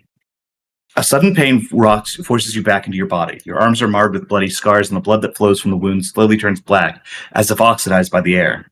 As your gaze returns to the woman, you see her right arm has been ripped from its socket, her blood meeting the same fate as yours, and her head lolls forward. You reach out to her, attempting to spur her from whatever trance you may be in, but she doesn't respond. Not until, at least, your blood drips off your arms and onto her lap. She snaps forward, her dark eyes now turn to pitch, and any recognition she showed towards you gone, as all expression melts from her face. So little has changed beyond her eyes, but it's as if she was only wearing a mask made of her face. Her remaining arm reaches forward and digs into your wounds, sending shockwaves of pain across your entire body until she withdraws. Her fingers are now drenched in your blood. She turns her attention to the table before you and begins writing out intricate runes in the shape of light, shapes the likes of which your mind can barely comprehend. You can make no sense of it, and you're not sure what prompts the completion of it, but with a haggard breath, this woman speaks in a voice you know could never belong to anything of flesh and blood. The secrets of thousands have died for flows through your veins, and yet you've barely scratched the surface of your maledicts. Why, child, do you deny me when I blessed you so? And then you awake. So yeah, I got some questions about what Camilla was fucking up to.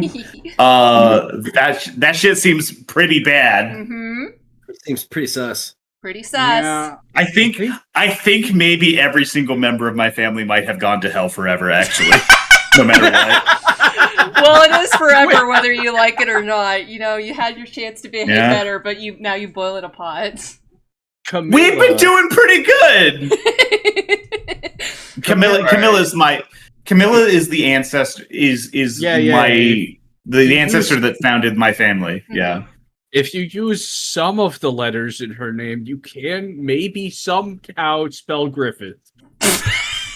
What the fuck are you talking about? That's like almost none of these letters work. It's got an I and an R. Yeah, Wait, no, it doesn't. Yeah, that's about it. Yeah, that's just an I. It's just the I. Anyway, I got two. No, it's Camilla, not Carmilla. Oh shit. I got two dreams. One is a very intimate moment with an elf man. Not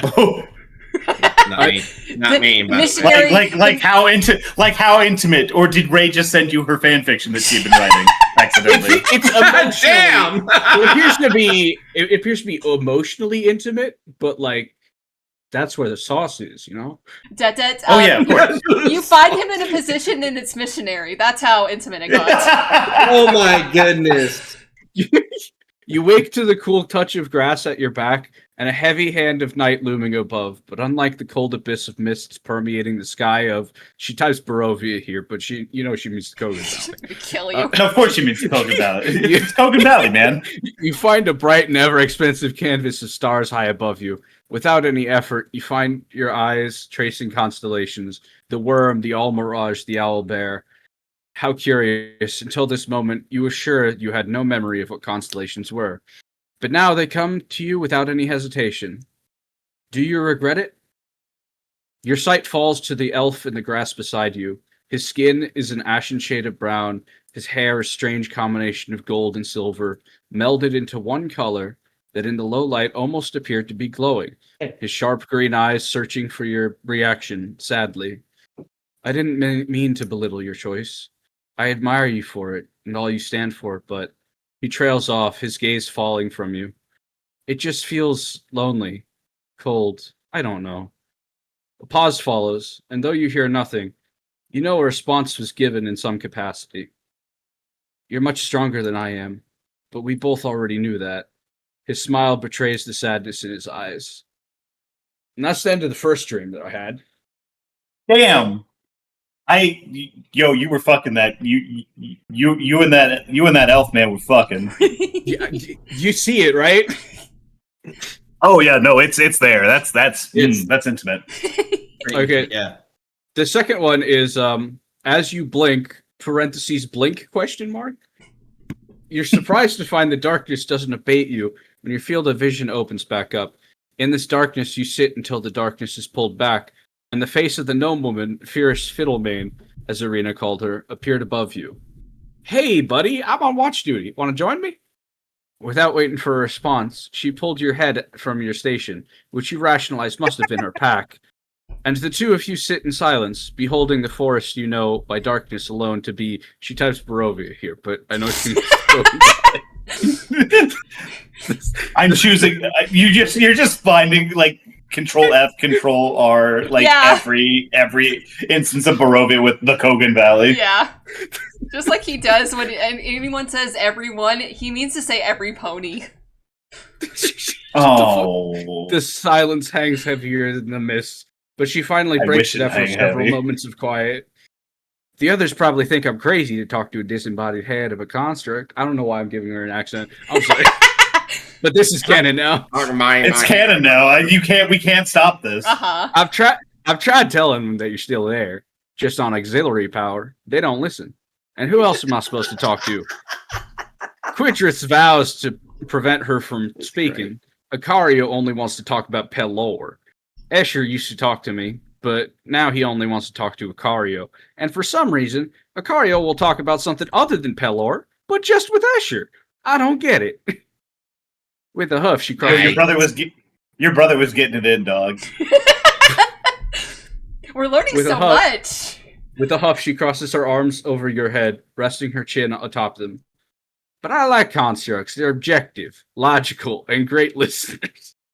3 things Beacon totally is. I need to have a conversation with this woman at some point.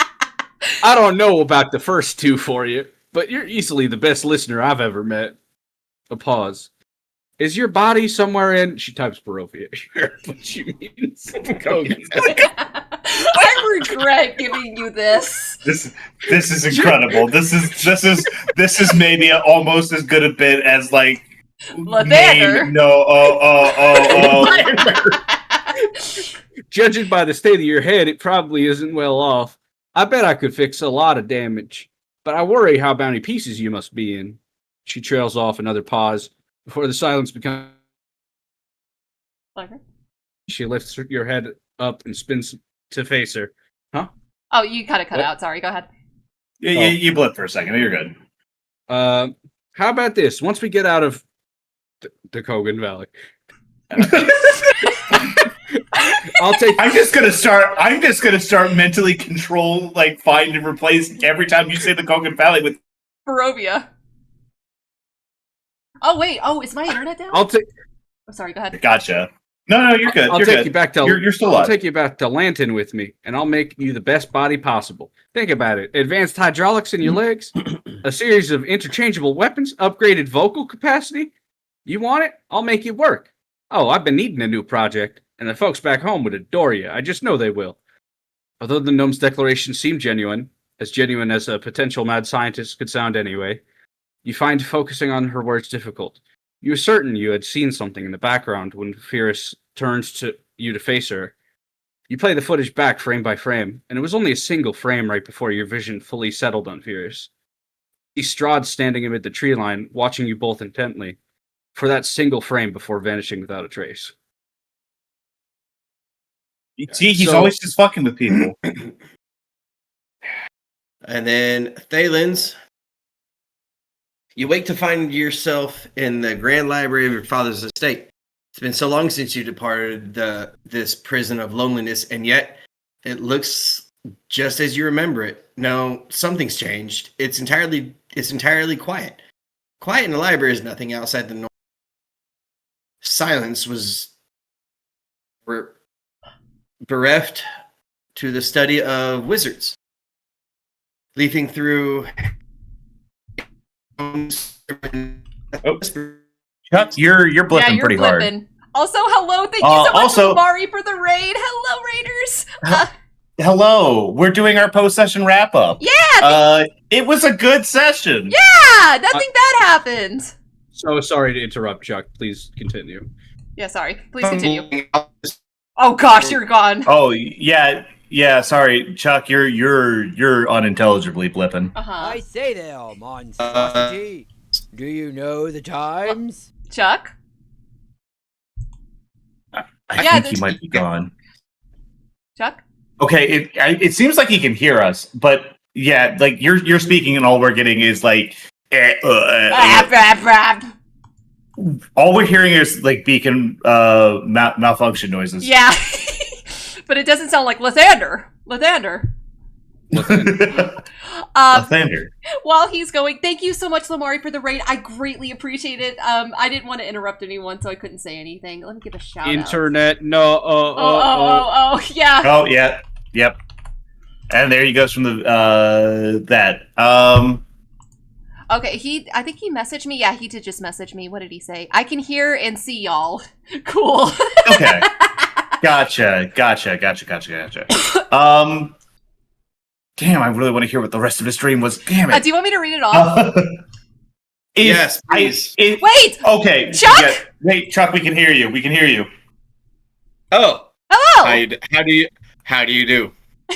We're doing good. All right.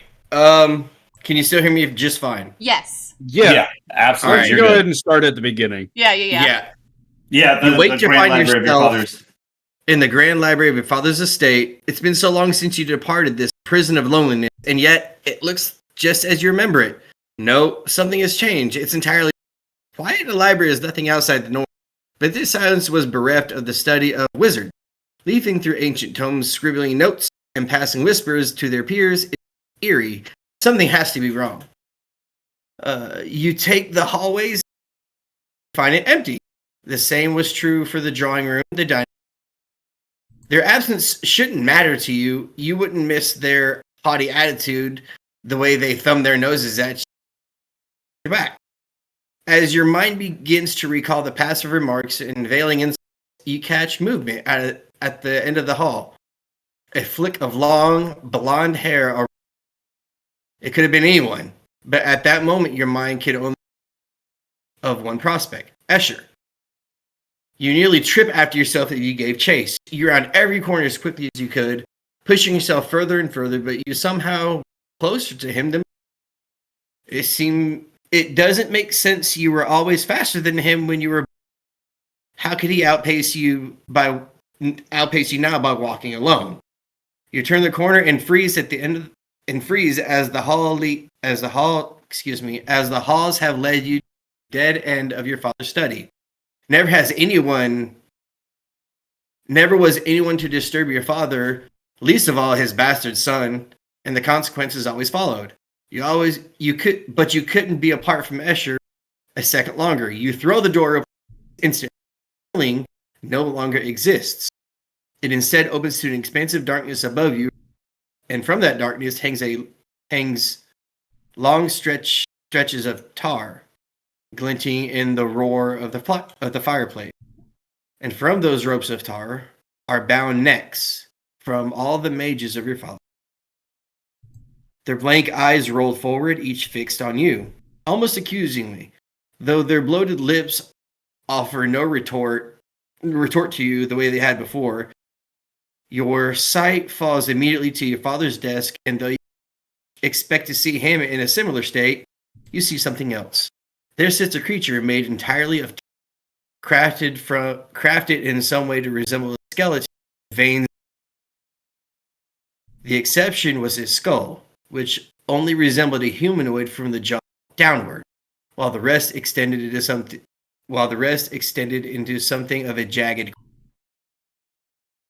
And it says, "I've long expected." The jaw of the creature moves as if piloted by the meat of the humanoid. An audience with the air of House Miltic. And then you awake. Well, shit. Yep, that doesn't sound good. Not at all. Not even a little. How old were you when you found out your father specialized in goo-based wizardry? Today, years old. Ah, fantastic. Oh, whose dad hasn't slung a little bit of goo before Detdet? I think like theoretically everyone. Wow. Yeah, that went. I'm so upset that you prompted that response. Right? Oh, she put it out there. Because really, there was only one way to respond to that. Yep, and I responded correctly. Well, you're welcome. All right. Well, let's see here. I want to kind of go back a little bit to the clues that we got. So some of these, I think maybe we ask Ireena, and maybe she's heard some of it. I don't know if we're going to be getting anything off of like our own work here. The Drowned Village, but we can kind of still split them up for like what we're going to be finding where. Knowledge of our enemy is give me 1 second here. The Conjurer Reversed, which is boredom and ennui. A dead village drowned by a river, ruled by one who brought great evil to this world. So, I'm going to kind of recuse myself a little bit, but I don't think we're going to be. I think this is something where we might have to find out later. I don't know if we got any clues about this right now. Well, we have several bodies of water we could check. Yeah, there are several bodies of water on the map, but I think it's one of those things where we might want to ask around Vallaki, because I think if there's like a drowned village, then that's going to be a little bit more specific than like, let's look at every lake on the map. Yep. I think probably the one that we have the the most information on is the Morning Lord's venerated saints. Because that seems like that's very specific. We could probably ask someone about that. I'm about to say, Ray, I don't know. Have we brought up like any other like religious like sites in Barovia? They told us that that Vallaki was a place with one of the most hollowed places. Yes, that is correct. Yeah. You have been told that there was a venerated saint in the village of Vallaki, and now there was a house that was converted into a church that is now the church that you are going to. It's supposedly the only place in all of Barovia that Strahd cannot cross. Gotcha. And it's because of that miracle of the saint. But it's the second saint, the second of them. So not this one, but whoever the next one is. Right. And that's that's and then protection. We have to track down their son. Shut up! Behind the sun, like S-U-N, yeah. For some reason, I'm just behind thinking the sun. I'm thinking of that Simpsons meme where it's like, get out of the way, you. You like push it aside, and like the sun aside, and then there's whatever you guys need. Yeah, exactly. But this is the protection one. This is like something that's going to be a great boon, like a great like source of protection against our enemy. Vengeance weapon is a dragon's hold. Dragons hold hands once clean, now corrupt. This is anxiety, fear, and trauma. The treasure lies in the dragon's hold in hands once clean, now corrupt. I don't think we got any clues for this. This is something that like we got to ask around Vallaki for as well. Feels like it should be pretty notable. Dragons are big deals, mostly. But have you guys heard of a dragon in Barovia yet? Besides the dragonborn. I don't know. I was about to say I doubt that that's what that's reference to, but hey, who knows? And then I think that the one that we have like the most ability to like kind of crack is gonna be the last one, which is like the location of our like fated enemy or whatever, which is the Dark Lord, Tyranny, Chaos, and Domination. Your battle will begin in the depths of darkness, in the one place to which he must return. Okay, so there's like I think that this one's like, we've got a very mundane option here, and a very like, well, I guess it could be this, but also if it's this, then fucking what do I know? Well, if it's the place he must return, wouldn't that be his coffin? That's what I was thinking. That's like the mundane one, right? That's like it's going to be his coffin, his tomb, however, like, where the fuck he goes when he gets the other option murked. Is hell. Well, it could be hell, but it also like this dude's getting dragged back, like this dude's getting revived, like got revived after having been like very definitively killed. So it could be like wherever that is or whatever. The next time I get the opportunity, I'm going to divine sense him, because I get the feeling that he is not entirely undead. I think he is somehow related to the fiends. He maybe made some sort of pact. You think he is the devil from the Bible? Well, every NPC we have met has been calling him the devil. Can I just say, out of character, the reason, I think it's fair to say, I kind of unimplemented this because you guys were like saying it so often. If you guys had said the name Strahd, he was supposed to scry on you and immediately know what's going on. I had to stop that because I was like, they're not going to listen to me. They're not going to call him the devil. And so I have been calling him the Dread Lord, yeah, which I think is too cool for him. Yeah, nah, he's pretty cool. Strahd's pretty cool. No, he's I would say that he's fairly Dread Lord-y. Yeah. I would say that the Dread Lord is an appropriate title for this dude. Strahd von Zarovich, more like Strahd von Zarabitch. Yeah! Damn! Got it. Your ass scried real hard right now. Yeah, That's you are. He knows all of your insecurities right now. He knows what you did to that elf and that underneath those stars. Oh, damn. Yeah, he's jealous. He's like, man, I wanted a fucking elf real bad. Man, Ray accidentally told me what kind of elf No. was. Yeah, you don't remember that. Hush. Yeah, but then we have allies. We have the Artifact Seer, Mist, and Raven, which the descriptions were the man with the monkey, Esmeralda, Elfman, and God, who was the last one? The Patriarch of Ravens. The Patriarch of Ravens. That's the one I'm most excited about. You're a suck. I know you're a sucker for a bird. It feels like whenever you get a chance, you're implementing bird-like elements in your stuff. I think that you're just a bird guy. He just has wings on right now. Don't look at his wings or his divinities that get kidnapped that are the MacGuffin of his campaign. Oh yeah, true. Don't look at that. I love the. Okay, so I have 4 birds in my house. Do you? Yeah. I knew it. I knew it in my heart. What are their names? I knew you were a bird guy. I could smell it. Gross. There's blueberry. Ooh. There's God, I don't know what my younger siblings one is called. I keep forgetting. You don't know the names of the birds that live with you? It changed at some point. Okay, fair. It was cloudy at first, but now it's something else. Woodstock. Yeah. That's a good bird name. Yeah, it is. Is he yellow? I don't know. It's my brother's. I'm the only one that doesn't have my own dedicated bird because the bird I did have hated my guts, and apparently those things can hold a grudge up to 30 years. Holy shit. I was expecting it died, and then you just hit me with, "No, that bird hated me." No, they are not, like, listen, if a bird wants to fuck you up, it will fuck you up. Mm-hmm. And you They can't. Yeah, there's not much you can do about it. Absolutely can. Yeah, like, you can't. You can't interact with a bird in a way where it's not like the potential for it to fuck you up isn't there. Yeah, all birds have that potential. It's because they're related to dinosaurs. Anyway. That's true. I found that this session was good. Aw, thanks.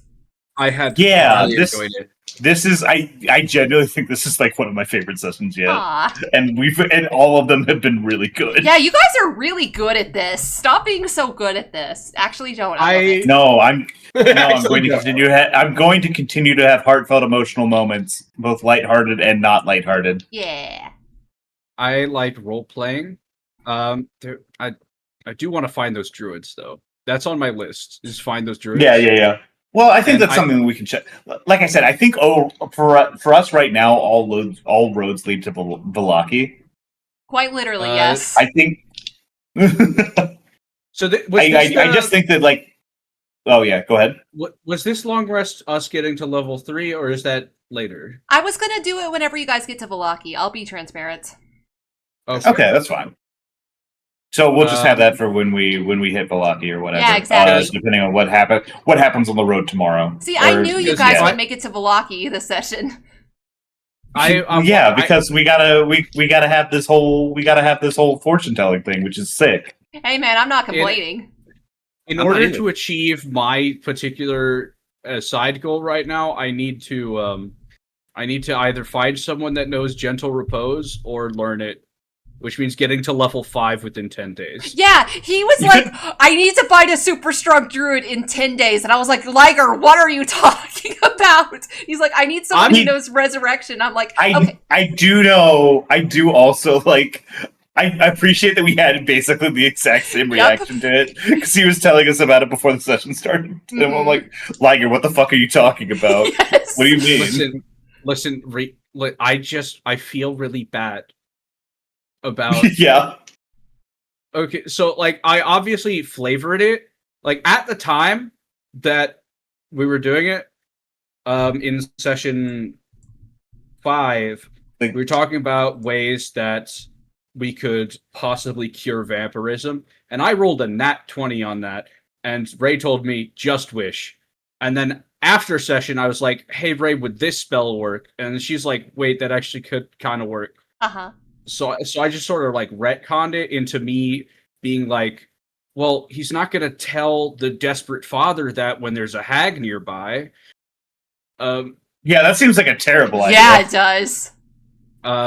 the second I find it like in universe justification, I'm like, yeah, this retcon works.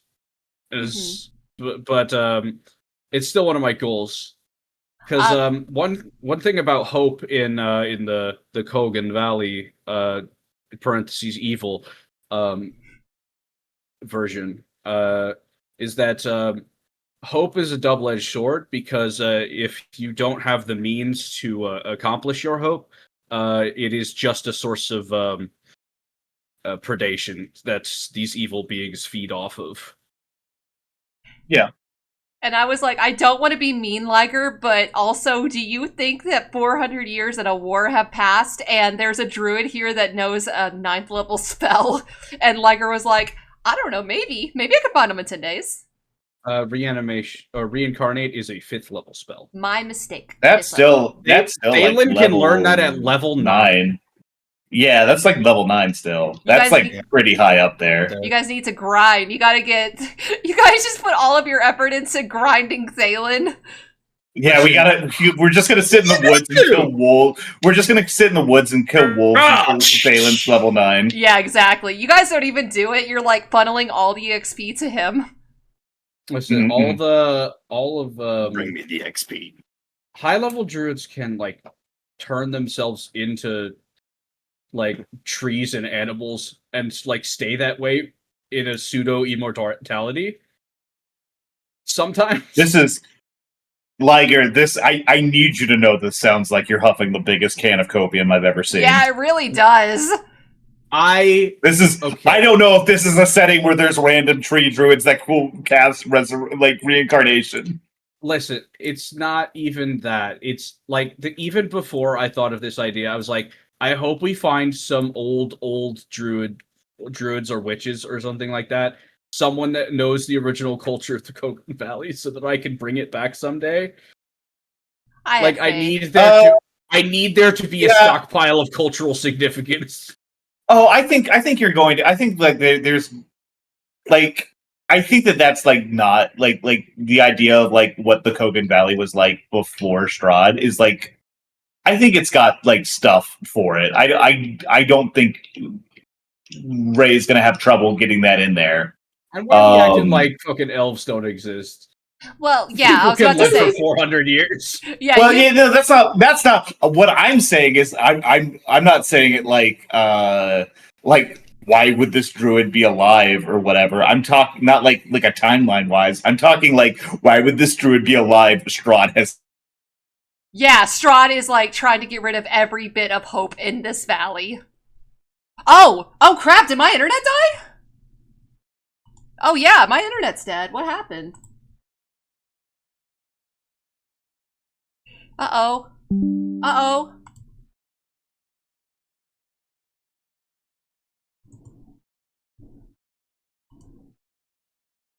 Well, I'm still recording. It says I'm still streaming, but... RIP. Hold on, I better let the boys know.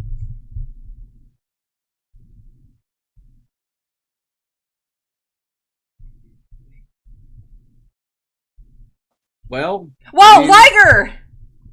What do you mean? Can you hear me? Where are you? Hey? Oh, could you guys hear me? Yeah. Yeah, we can hear you. That was my internet this time. Okay, gotcha. Alright. Is Chuck still there? Yeah, Chuck's still there. Hi, Chuck. We're just hanging out. Alright. Yeah. I think in terms of my short-term goals, obviously, like, the main thing is right now to, like, find Thalin's brother. I think that takes priority over basically most of our side stuff at the moment, just because it's, like, such, like, a pressing thing. Plot-wise and for like what's going on. Happen in between anyway, because yeah, of course. I think, but I think if Ignacio has to make a choice of like what to pursue other than that on top of this, I think he's going to be looking for Esmeralda first, just because like I think that like he knows that like her teacher is very much the real deal, and like as someone who's like here in this space, like it's going to be nice to have another agent who's on the board who can like reliably be trusted to like do some stuff here and there. Yeah. Yeah, gotta love just like a badass monster hunter. Oh yeah, hanging out. Also, the fact that she's not what was the term that you used? Not the lackey, but Valaki, but Vistani. Vistana, technically. Sorry, the Vistana. The Vistana is what I was thinking of. Yeah. Not only given the fact that she's Vistana, it means that like she theoretically could just like leave to go do other things if she needs to. Like if something happens where like she needs to fuck off for a while, for like a little bit, or like to contact somebody, or to like, I don't know, say something happens with like development happens with like Thalin's stuff, where like, hey, maybe contacting like his dad like makes sense, or like is something that would be like crazy important. Like, well, yeah, sure. That's listen. I don't know, but listen. I don't know what's going on there. I don't know the backstory on that, but like, she would be able to do that. That seems incredibly useful. What was I gonna say? Chuck. Sorry, go ahead. I'm not optimistic about finding Gertruda, considering the only thing we learned is that we don't know anything other than she ran away. No. Trust me. Trust the process, Liger.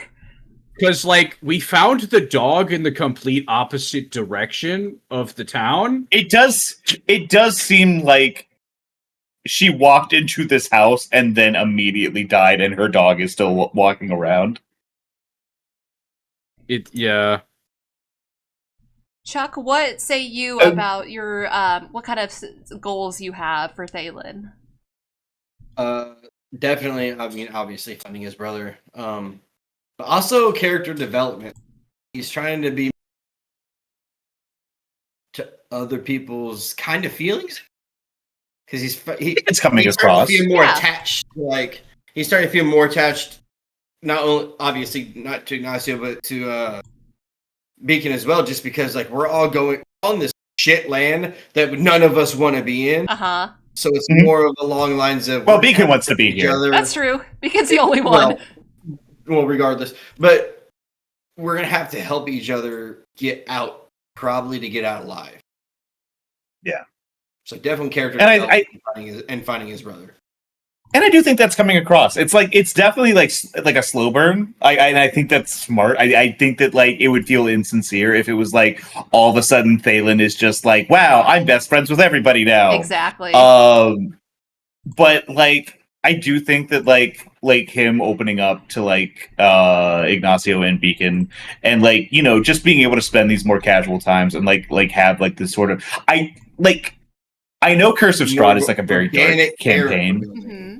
Yeah, I know that the Curse of Strahd is like a very dark campaign. I think that it's definitely one of those things where like it is there to be like you are supposed to feel bad kind of walking away from it. Like you're like, damn, that really fucking happened, or like, man, I can't believe Strahd got away with that. Mm-hmm. I can't believe he got one over on us like this or whatever.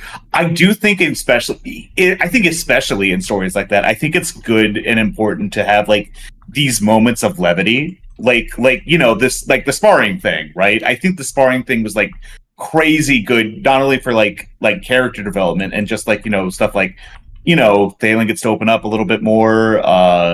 Like Ignacio got to talk about his family a little bit and like the sort of pride he feels in his legacy. Mm-hmm. And like Beacon's like kind of understanding of like the world and like the like will and like what it means to drive somebody. But also just like us being able to like goof around and like, you know, have the headlock, the noogie, the like we're fucking around with each other or whatever. Exactly. And I think that like very heavy campaign, every now and then it's good to have those moments of lightheartedness. I will say yeah, that it's like Ignacio said, like in the darkness, light shines all the brighter, and I think that that's important to have those waypoints in there. There's actually in Van Richten's Guide to Ravenloft, it says at the very beginning, like if you have a campaign that is just like all dark and sad, it's just going to get depressing, and it's not going to like. What's the point of doing anything if it's just going to end badly? You need to have these moments of like comedy and hope interlaced throughout, or else it's going to feel pointless. You got to be able to get some wins somewhere. Yes, exactly. I was quite happy with like the training scene, and I was also quite happy with I don't know how I managed to codify what I think a paladin oath is and how it creates magic, and how just like the idea that having willpower is an indelible part of the soul is just, I like it a lot. Yeah, that was very one of my favorite things. And you know, to this point, Beacon does not realize that perhaps he does have a soul. Exactly. I think it's one of those things where like Beacon is going to be the last person to know. Yeah, 100%. I think that like Ignacio is already kind of treating him as if he is like somebody with a soul and like quote unquote a real boy, I guess. I don't know if he's consciously thought like about like whether Beacon has a soul or not, because I don't know if it like matters all that much to him. But I think that like I don't know. It's a good arc. It's a good arc, and it's got some good progress. And boy, every single vibe that's coming off of each of these PCs is fantastic. I know. I love them so much. I can't wait to hurt them. That's what it always boils down to. I mean, yeah, I'm just like, well, we've made a deal with like some sort of incredibly dark entity that, you know, may or may not boil into like, hey, why is Strahd still alive even though we killed him? Because we're gonna have to like deal with that, especially if you're like, I want to liberate the Kogan Valley. Yeah, and that's hard to do if Strahd comes back every like 2 years after you kill him. We need to take care of Strahd, and then we need to take care of Ezra. Ezra? Oh yeah, the god of the mist. Man, F this campaign setting for putting way too many of the same sounds together. There's Escher, there's Esmeralda, there's Ismark, there's Ireena, there's gonna be another character that starts with Escher is in the module? No. What are you talking about? No, Escher is not in the module. No. It's just this campaign. But how why'd dare you say it like that, Ray? Why'd I say it like what? Like you're trying to hide something. I don't know, man. Don't worry about it. Yeah. I actually don't think she's hiding anything, and this is from somebody who like knows the module basically. Stop doing that. I don't know anything about the module. I read like the first pages, and I ripped out the Barovia map. The module is good. That's all you need to know. It is. I do think that it gives you like that really nice balance of like sandbox to like plotted adventure. I think it works because a lot of it's like code of like it's like you're given a map, and each of these like areas have like plot lines and like a more guided story through. But then like you're never like put like in a wider space. Like you're never given like something that's so overarching that's like it takes you from this place to this place, and you're kind of wandering around and falling into these stories. Yes. And I think that's neat. I gotta say, I read one post on Reddit that was like, I don't get Curse of Strahd. What are we doing wrong? And then someone was like, well, did you guys do the reading? And they're like, yeah, we ignored it. It's like, okay, I understand what you did wrong. Then fucking what's the point? Yeah, exactly. Come on. It's fun. Yeah, I think that's a good place. I think that's a good place. Good session, good campaign. Yeah. Fantastic work, everybody, especially Ray. Give it up for Ray, everybody. Clap, clap, clap. Thank you. And thank you guys for the subs. So does anyone have anything else before we wrap? I really wish I could roll more than a 4 on any history check.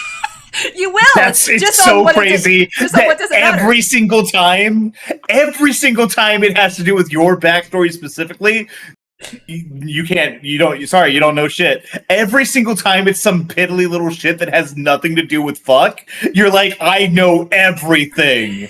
My mind is a steel trap, and I've trapped an encyclopedia in there. And I like that we tried to trick the dice by acting like, oh yeah, this doesn't have anything to do with your backstory, don't worry, and it still didn't work. It knows. I must Strahd's like, I'm cursing your dice. Yeah, that's the curse of Strahd. I gotta go pray to Dice Christ. I think you gotta go. Yeah, pray to you gotta, Dice you Christ. gotta. Mm. All right, so that's where we're going to end. It's a little late. Detdet, Liger, do either of you guys have anyone you want to raid? I don't know. There's this Ricochet Ray that's like streaming Dungeons and Dragons. I think she's pretty cool. No, I don't have anyone. Nah, I think she's about to wrap soon, and I heard all of her players are stinky. That's true. We are. Wow, Not what this the guy. fuck? Not this guy. I took a shower. No, it's okay. No, it's better. Liger, it's better just roll with it. No, just let it happen. Detdet literally has a comment on his Steam profile declaring him as stinky. I can't believe Barry did that. What the fuck was? Come on. Anyways, I don't think I have anyone either. Okay. Well, thank you so much to my players. Thank you, Lamari, for raiding. Thank you so much to the I Spies for coming in. And thank you all for being here for Curse of Strahd. I will see you on the flip side, I Spies. Goodbye.